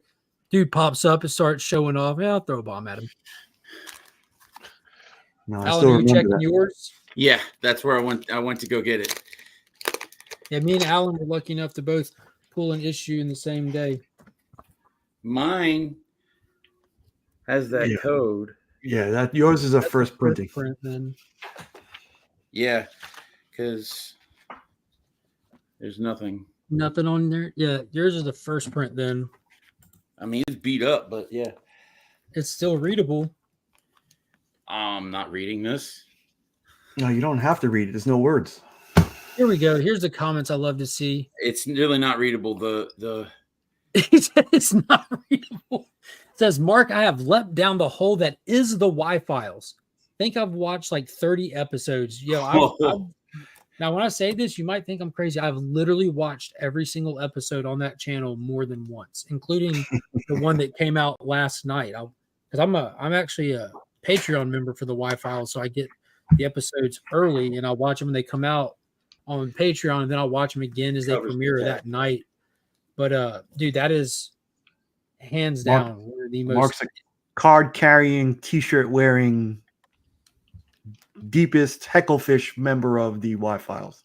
Yeah, I'm actually in charge of keeping his bowl full of vodka. Austin LeMay's a card carrying member too. I don't know if y'all follow his page, but he did a hecklefish cover for Department of Truth. Another great find through the collection. That Sweet Tooth cover. Yeah, there we go. Las Crucius in the game. Crab Cat. Yeah, see Austin as well. I've watched the Y-Files content twice over now. Yeah, it's literally one of those things you cannot get enough of. And for those that feel like they still have to have more, the Y-Files Operation Podcast is now on 3 days a week, anywhere you get your podcasts, where they just do the YouTube show on one night a week. But they also have, I think it's Thursdays, where they go in to whatever the subject matter for the week was, but talk about and bring up all the topics that you're not allowed to on YouTube without them demonetizing you. Because YouTube is not a fan of a lot of certain type of information, and that changes what they allow and don't allow from time to time. So you have to be careful and hope that something that's okay today doesn't get deemed not okay down the road and it ruins some of your channel. 4 copies of Batman 125.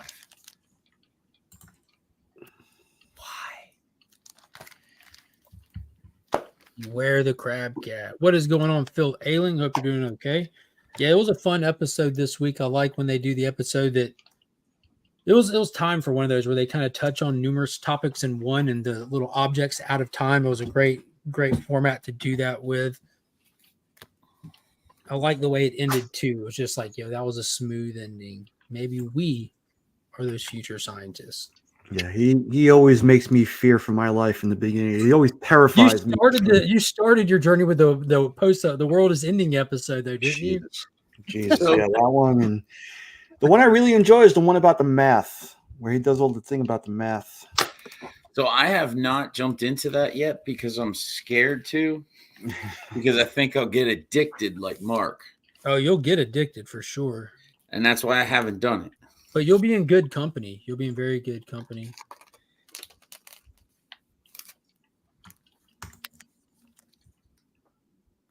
Oh, that's cool. 89 Topps Batman cards signed by Keaton and Nicholson. That's super dope. Yeah. The real Batman and Joker. I got some Topps cards right here. You should open a pack right now, Mark. Just one. Hold on. Russell. This is me opening a pack. All right, here we go. These are the ones that are in the pack. You didn't fool me. Yo, did y'all see that most recent one I uploaded? Like, holy crap. Dude, the cards in it. Yeah. Some of the coolest ones yet. Oh, I'm just going to grab those real quick. They're right. Everything's always right here. Oh, they're right here. There's a lot of Batman books. Yeah, there's one of them. That Django Fett flying off was dope. You're going to slab that one, aren't you? Nah. You're such a big Django Fett fan. He's that dude. Yeah, I don't know where I put the cards that I opened. They were awesome, though, wherever they went.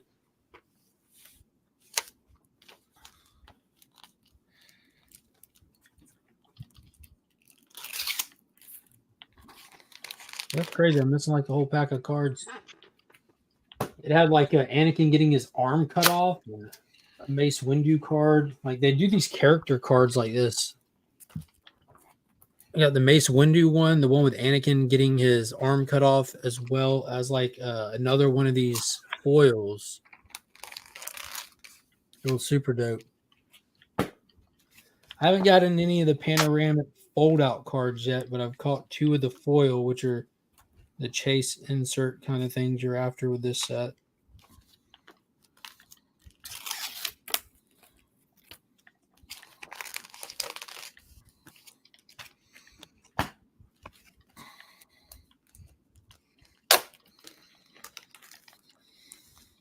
We're real talkative here.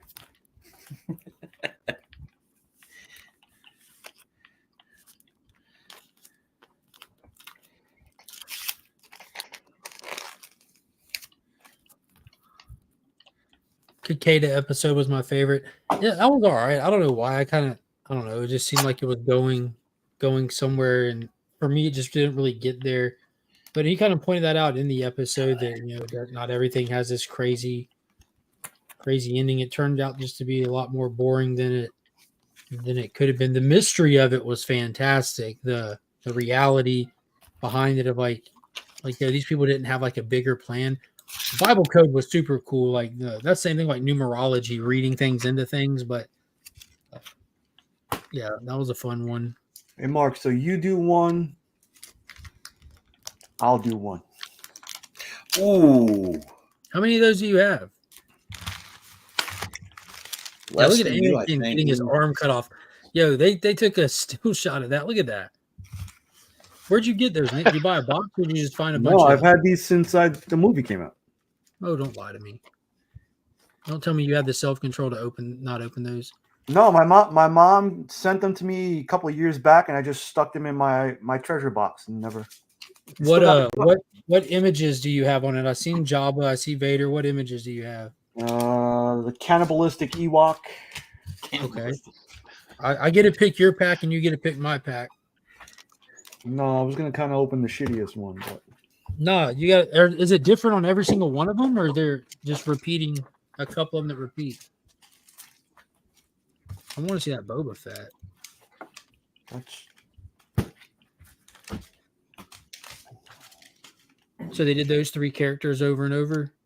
well, those are the ones I have. I don't know. I sent one to Ben Parker also, but Well, do one of the Jabba the Hutt since you have the most of him. That you got 3 Jabba and 2 of the rest, right?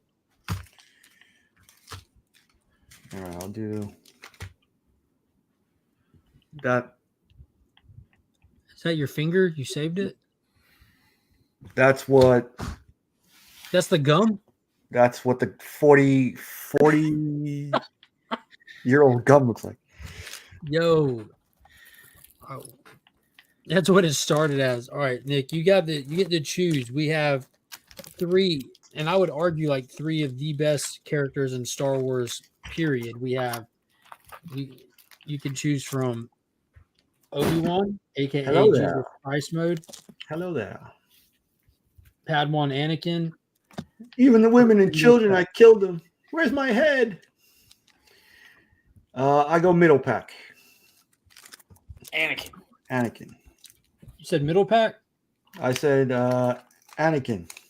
All right, you want Anakin? I haven't opened a Django yet. That's what was lined up to be next. I'm excited. Did I say Anakin? I meant Django. That's what I meant. No, I'm opening Anakin. You said Anakin. Let's see what's in the pack you picked. Let's see, because that it'll be a short with that later today. So let me make you big. Hold on.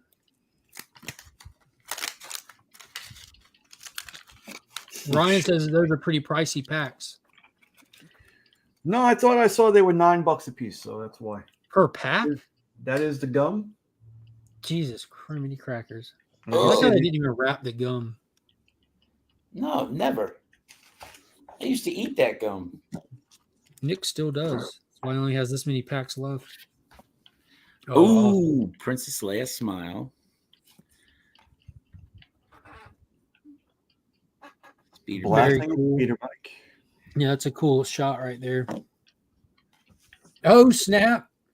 Droopy McCool. Emphasis on the cool. The netted droids. Yeah, I wish he would have stayed there. No. He wouldn't have shown up in Ahsoka otherwise. The new Death Star. Yeah, that's super dope. Man, that was so menacing as a kid. Oh, sticker. Dope. Rancor food. Squeal like a pig. Oh, snap. And that's a sticker as well? No, this one's just a card. Somehow Palpatine returned.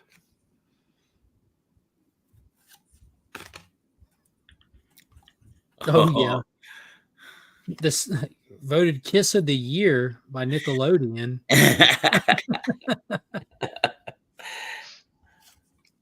That's dope. Eat the women and children first. That's what he's saying in that shot.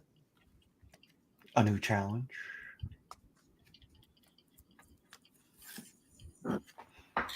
Ooh. Lando Donald Good. Glover as an adult. Donald Glover. That was it. What was that app that came and went in like a day where it's like you put your selfie in there and it ages you up, and it turned out that it was just Russia collecting all of our info? 10 cards, 1 sticker.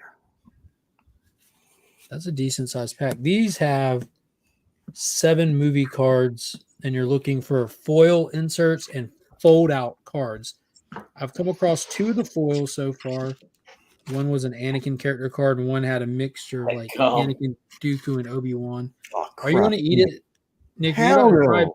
Okay, I didn't know if you were going to get I raw. wouldn't do that. YOLO. Sledge wants you to chew it. Austin says it looks delicious.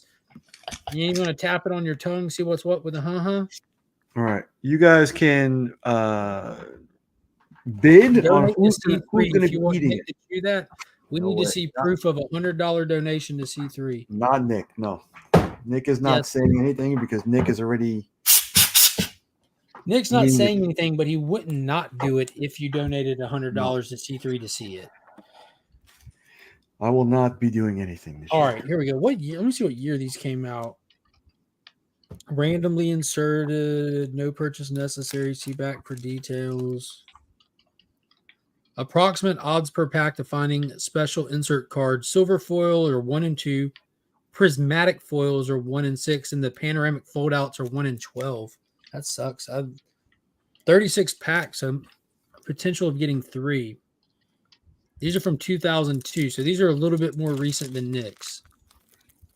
Mine are Esteban coming in the Logic Hammer. Not look delicious. That does not look delicious. no. They were once red, I think, pink. 1988?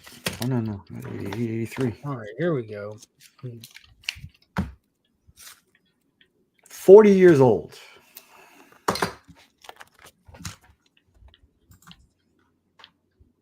All right, first up, got a decent one in my opinion for the character card here. Nice, little Boba. Yeah, little Boba Fett. Oh, that's wicked. Bring on the clones. I can just hear the music playing for the first time when they were on Camino.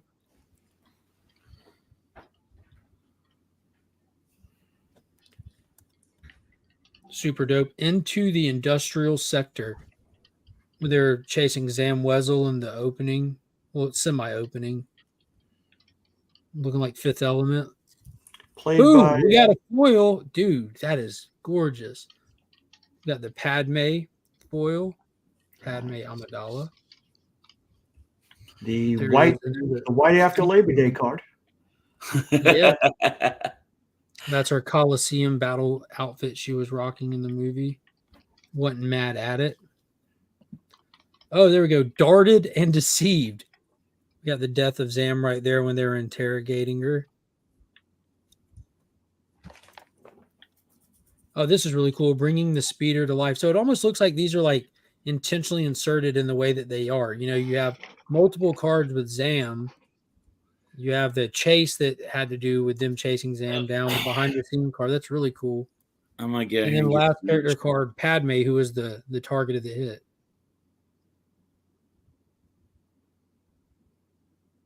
Yeah, that was a dope pool. Good call, Nick. Got some foily goodness in there. See y'all and look later. at the back. Yep, I got to run too. I'll see you guys later. All right, later, boys. It says collect all 10 silver foil cards. Well, I'm up to 3 already. That's off to a good start, I guess. Or either this pack's going to do like the other one and blow its load prematurely. That's what happened with the cosmic cards. Ended up getting 5 foils out of that and then nothing for the rest of the pack. Boom, we got Brian LCS is in the building. Pew pew to you, Brian. What's up, bro? South Carolina native. What's going on? Have you made it? You're officially down here? I know you got the house locked in.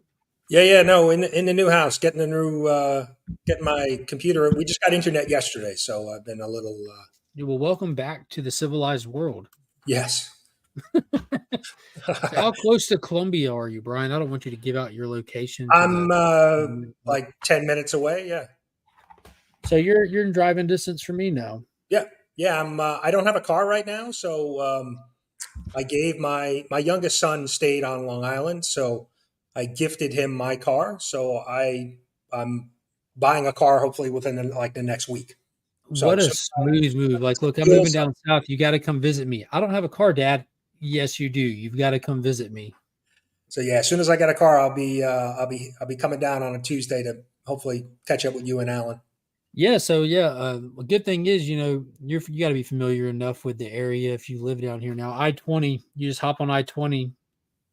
You know where Riverbank Zoo is, right? Columbia Zoo. Yes. Yeah. Yeah, I'm a card carrying member of that zoo. Quite literally a card carrying member of that zoo. Like you know, we do the seasons pass things. We're planning to go hopefully again this month to their Halloween shenanigans that they do. Okay. But yeah, you just right past that, right up the road from that, you just hop on I-20 and you drive straight and you get off the exit and ABX is like right there. Nice. Yeah, no, I actually might come down next Tuesday, depending on what's happening. But I'll let you know. I'll tell you what's happening, Brian, and it'll be the Tuesday to come down. What's happening? What's happening? That's happening. Godzilla Kong Justice League is happening. Nice. That'd be cool. That'd definitely be cool. think it's my first time seeing Brian on screen. He has his own change on screen all the time. Yeah. Well, I've been MIA for about 3 weeks, so I figured I'd jump in real quick. Has it been that long? Yeah, well, we sold. It's been like 2.5, 3 weeks because we sold our house and then we sold our house on a Friday, the last September 30th or whatever it was. So maybe it's been 2 weeks. We packed everything up on that Saturday, left Sunday for South Carolina. Got here Monday, stayed in a hotel for a couple days, and then we closed on our house that following week. So, it's What just made you want to? What made you want to come down here? Family, friends, just family. My wife's family's here. Her sister has lived in the area since college. She met her husband. He was from the area, and she came back and lived with him. And then 2 years ago, my in-laws moved from California to South Carolina. So basically, my entire wife's family's here now. So it made it pretty easy for us. You have like so like with me, like my mom and dad, like when it comes to my mom's side of the family, all of them are right here in Augusta. My whole life been all here in like a 10-mile radius of each other. My dad's side of the family, it's only my dad. That's it. Is it like that with your family? Like where you don't have a big family yourself in New York or anything? No, well, I'm the youngest of 5, but I've lost 3 siblings over the years. Two of my two sisters, and I had a brother pass away. Sorry. Yeah. So most, I have a brother. My other there's 5 of us. There's only 2 of us left. So my older brother, is still in New York. My mom is there. My dad's passed away. So my brother's there. He's planning on staying there. So he's going to be with my mom. I've got some, nieces and nephews, but I actually have a nephew who moved down to South Carolina about a year or so ago. So he's about an hour away from us. So we've got, I've got him here from, my side of the family. So Nice. Sludge said he could take you to his LCS. It's not far from Lexington. There's also apparently a giant flea market, a giant barnyard flea market thing in Lexington. And ABX is going to be going and setting up at that flea market on November 5th. They're taking nice. what remains of that collection. A lot of the good stuff is picked out of it by now, as you can imagine. But Paul said when I was up there that they're pretty much pricing out the back issues and taking that collection up there to move some stuff. Yeah, there's a ton of stuff. There's a couple shops I visited prior when I was visiting here with Southpaw Brad and Tylox the Mighty. We went out to a couple shops. So I've been to a couple of the local shops, but I know there's some flea markets. I know like there's an Ollie's, Second and Charles I haven't hit yet. So once I get a vehicle, then I'll be. You should go to the zoo also. I can't say this enough. The zoo is fantastic. Zoo, yeah, we went to the zoo. It's probably been 10, 15 years ago, but you don't even recognize it now. I got to give them mad credit. They're always doing cool upgrades and updates. Their whole reptile exhibit has turned into this massive walkthrough, gorgeous thing. And this sounds crazy, but if you get there at open and you go straight to the reptile thing, like the entrance has like radiated tortoises and stuff that are part of their entrance to it. And those dudes mate in the morning time is the funniest shit. you got like 20 turtles all mating at the same time. Like, what is happening? Yeah, I'm a morning person too. Aren't we all, Nick? Yeah, no, we're looking forward to it. We're excited to be down here. I mean, I'm more excited I'm excited to be here, but I'm excited for my wife because she's lived away from her family for like 25 years. So to be 15, 20 minutes away from her parents, is going to be a good thing. So, and I get along with them really well. They're not the dreaded in-laws. So I'm excited to, I'm sure you'll enjoy the traffic down here a lot more. Yes. Yeah. The gas prices I'm enjoying so far. Yes. Was there a huge disparity in the real estate prices? Yeah, I mean, we sold our house in New York for a crazy amount of money. My wife and I, when we listed the house, we looked at each other and said, would we ever buy this house for that amount of money? And we said, no. So, it was crazy. I mean, we bought a brand new house. This is a new build. And it was, less than what we sold our house, our house in New York that was built in, 1967. You know I what I bet mean? you have So- a yard now too, don't you? yeah, no, I mean, and we were on Long Island, so I had like a half acre of property. You know, Okay. it's suburbia. It's but yeah, but yeah, I mean, there's no comparison between the cost. Just the real estate cost is insane. Yeah, a friend of mine still lives in Brooklyn, and literally his house, I think, is an attached 3-floor. I think it's like 1,600 square feet, and he could literally sell it for like 1.2, 1.3 million. Yeah. And I told him, it's like, you can buy 3 or 4,000 square foot houses here in Texas. Rent 3 of them out, live in one, and live like a king the rest of Yeah, your life. I mean, It's crazy. Yeah, I mean, the new house is bigger than the house that we had in New York, and we only have we have 3 kids. Only one of them is living with us, and we've already told him he's got a year and he's got to get out because so we're like we're swimming in space down here. So You're lucky we even brought you with us. yeah, no, well he's going to be 25 in Oh March. God, I thought you were going to say he was like 18 or 19. No. So I have twins. Well, who are you're in the 20 South now. Just look at him in his face. Say, "Go on now, get." Yeah.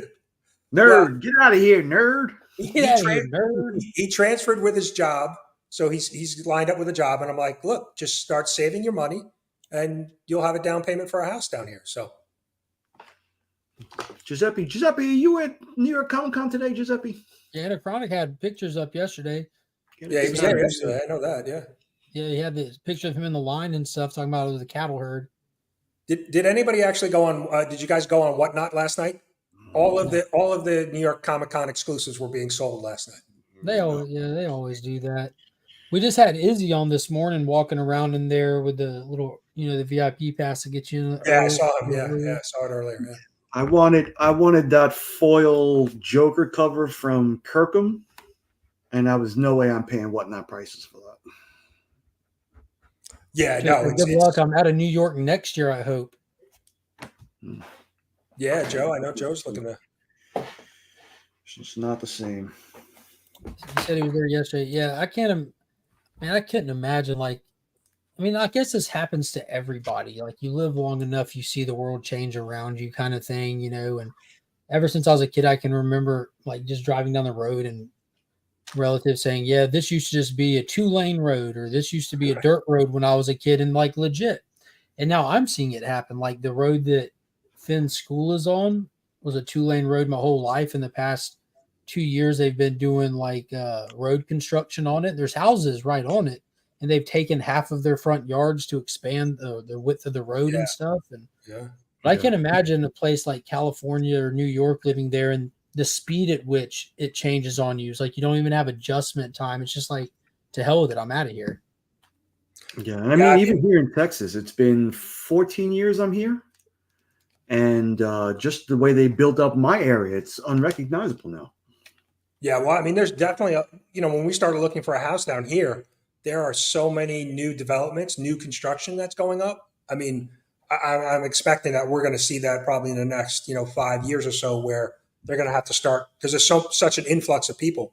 Mm-hmm. Like, even in our neighborhood, I was walking the dogs, and I'm seeing New Jersey license plates, Washington license, plates from all over the United States. Yeah, there's a great migration happening. Ironically, everyone's moving to the South. Yeah. So, but yeah, so far so good. It's been, we're still, as you can see, the living room's behind me, and we don't have any furniture yet. So. Oh, I thought that was just for the feng shui. No, this has been like the play area for the dogs recently. Gotcha. You got room to bounce a tennis ball. He also made sure to leave the door open so you can see where all the magic happens. There's always got to be a bed in the background with Brian. Yeah, so. I don't know why I didn't close that, but I have my own. I have an own little room that my wife and I are going to split, and I'm getting that set up. It's going to be paper clips and cardboard for a couple weeks, but I'm working on it.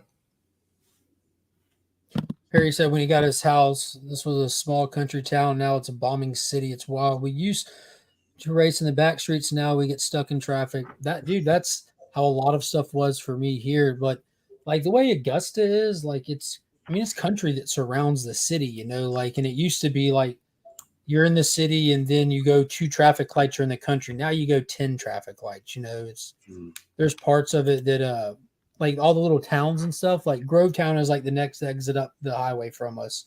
You know, you can just drive up this road or hop on the highway, be there in like 2 minutes. And it used to just be nothing out there but houses, a couple gas stations. Now it's as big as the part of town that I'm in and constantly growing. And Fort Gordon is a big part of that. You know, you have a huge military presence here in Augusta. Like Fort Gordon has its own area code. All right, So- Mark, you talked me into it. I'm going to open another pack. We doing that?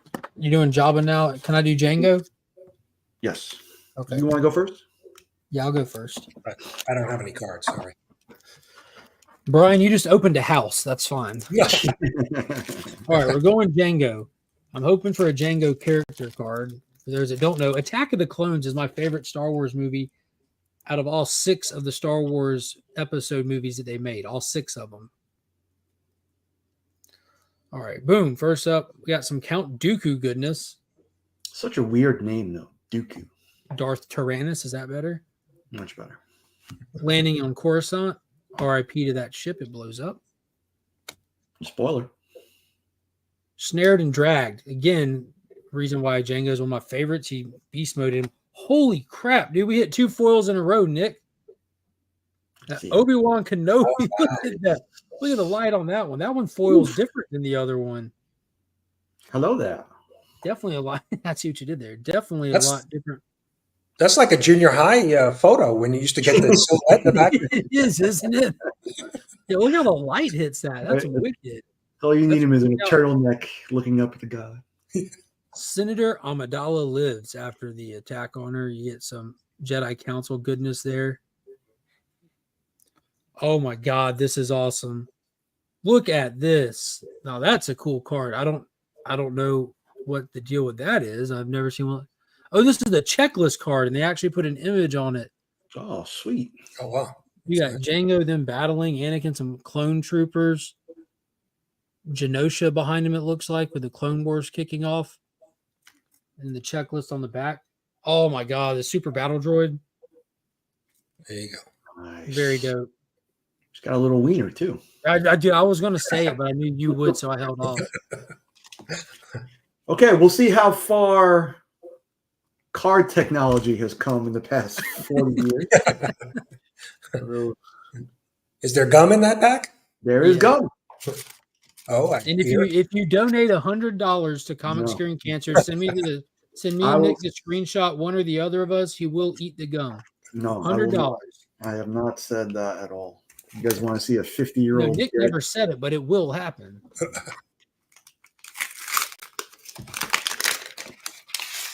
All right. Well, the gum is actually still a little bit pink. Oh, snap. Looking very edible. And we have The Plan Begins. Oh, that's dope. Dude, look how much shorter than R2 that dude is. The Droid and the Ewok.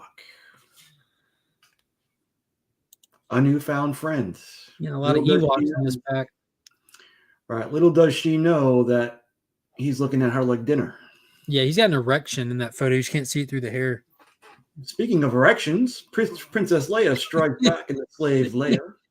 My dick. Look at his face. Look at his face. AKA Gorlock the Destroyer now on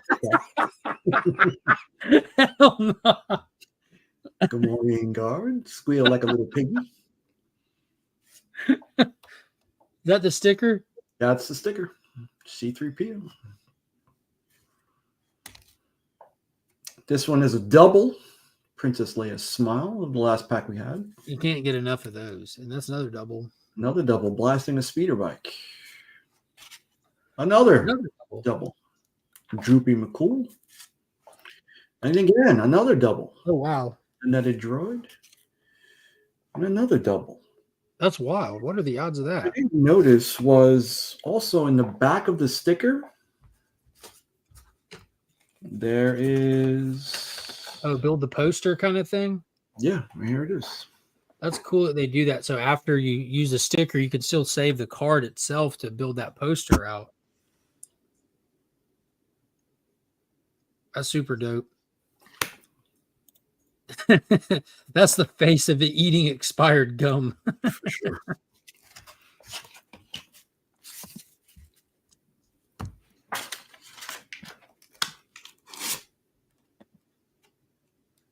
Yeah, they look like Cinnamon Toast Crunch now.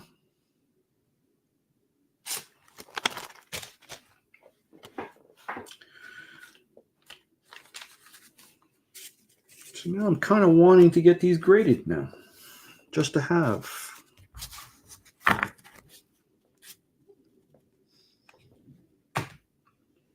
And maybe I'll make shorts for the rest of these 5 packs. I missed it. Did Nick eat the gum? No, Nick is not eating the gum. Nick is definitely going to eat the gum. So when are those cards from? There's like, that's got to be like what, 80? No, it's Return of the Jedi. So 83. 83. Yep, Yeah. It says right 40-year-old gum. So I don't know if you guys know Zach. You might Zach's collections. He's in the Fantasy Football League. So he does a jank pack Thursday. Every Thursday he opens up, an old pack. And he actually ate some 40-year-old gum yesterday on his video. Nick, you're going to let this guy one up you? Absolutely. So just throwing it out there, Nick. No, listen, I learned my lesson last year. I am going to explicitly state what I'm going to do and not going to do. I am not that going being said, that tattoo, huh? Yeah, I have to. Just the money. That's it. I'm hoping to have it done within the next week. Oh, for real? It's actually happening? Yeah. No, it's always been actually happening, but this is the tramp stamp tattoo? What is this? No. Oh. No, that's at 40,000. Let me explain that. Tattoos are not cheap. We're talking. It's a $200 an hour venture. We could have come up with one for cheaper, my guy.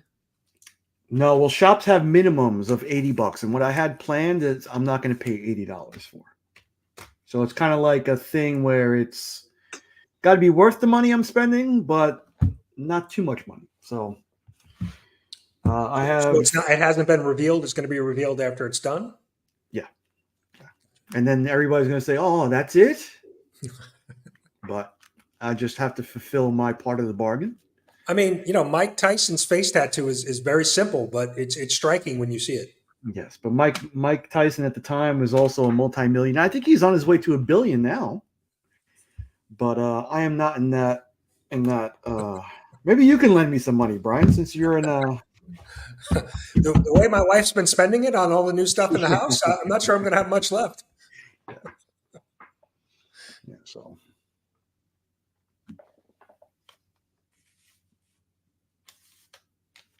But I don't mind getting in a Power Ranger bra for money, but I'm not eating 40-year-old gum. That remind me, I need to get a hold of Scott.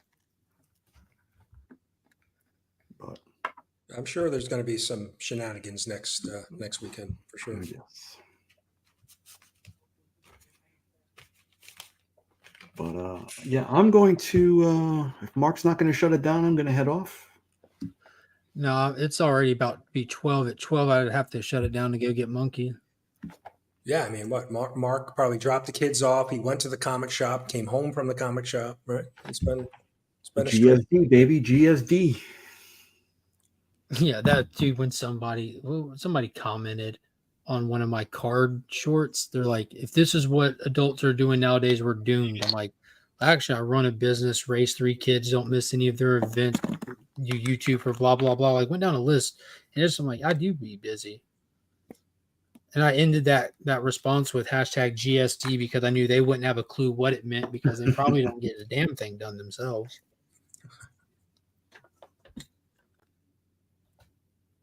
Houses are cheaper, but after you redecorate, that savings isn't near as much. You'd have to redecorate up north too, or anywhere, or just don't. Yeah, no, we brought some furniture with us, but there was some new, some stuff that we had a couch that was probably it was beat to hell. The dogs were jumping on it. We were like, it wouldn't pay to move it. So we were like, we'll buy a new couch when we get to the house. But like bedroom furniture we had, and a couple tables, things like that. But living room furniture is one of the new upgrades. Nice. Make your 25-year-old son carry it all in the house for you. Yeah. He's actually he's off today. He's picking up lunch on the way home. He just texted me. So that's progress. Yeah. He's trying not to get thrown out. Yeah. He's on good behavior right now. A bag of Wendy's chicken nuggets. Like, what are you doing? Daddy, you want your car washed, Dad? Huh? Want me to take out the trash? Do the dishes.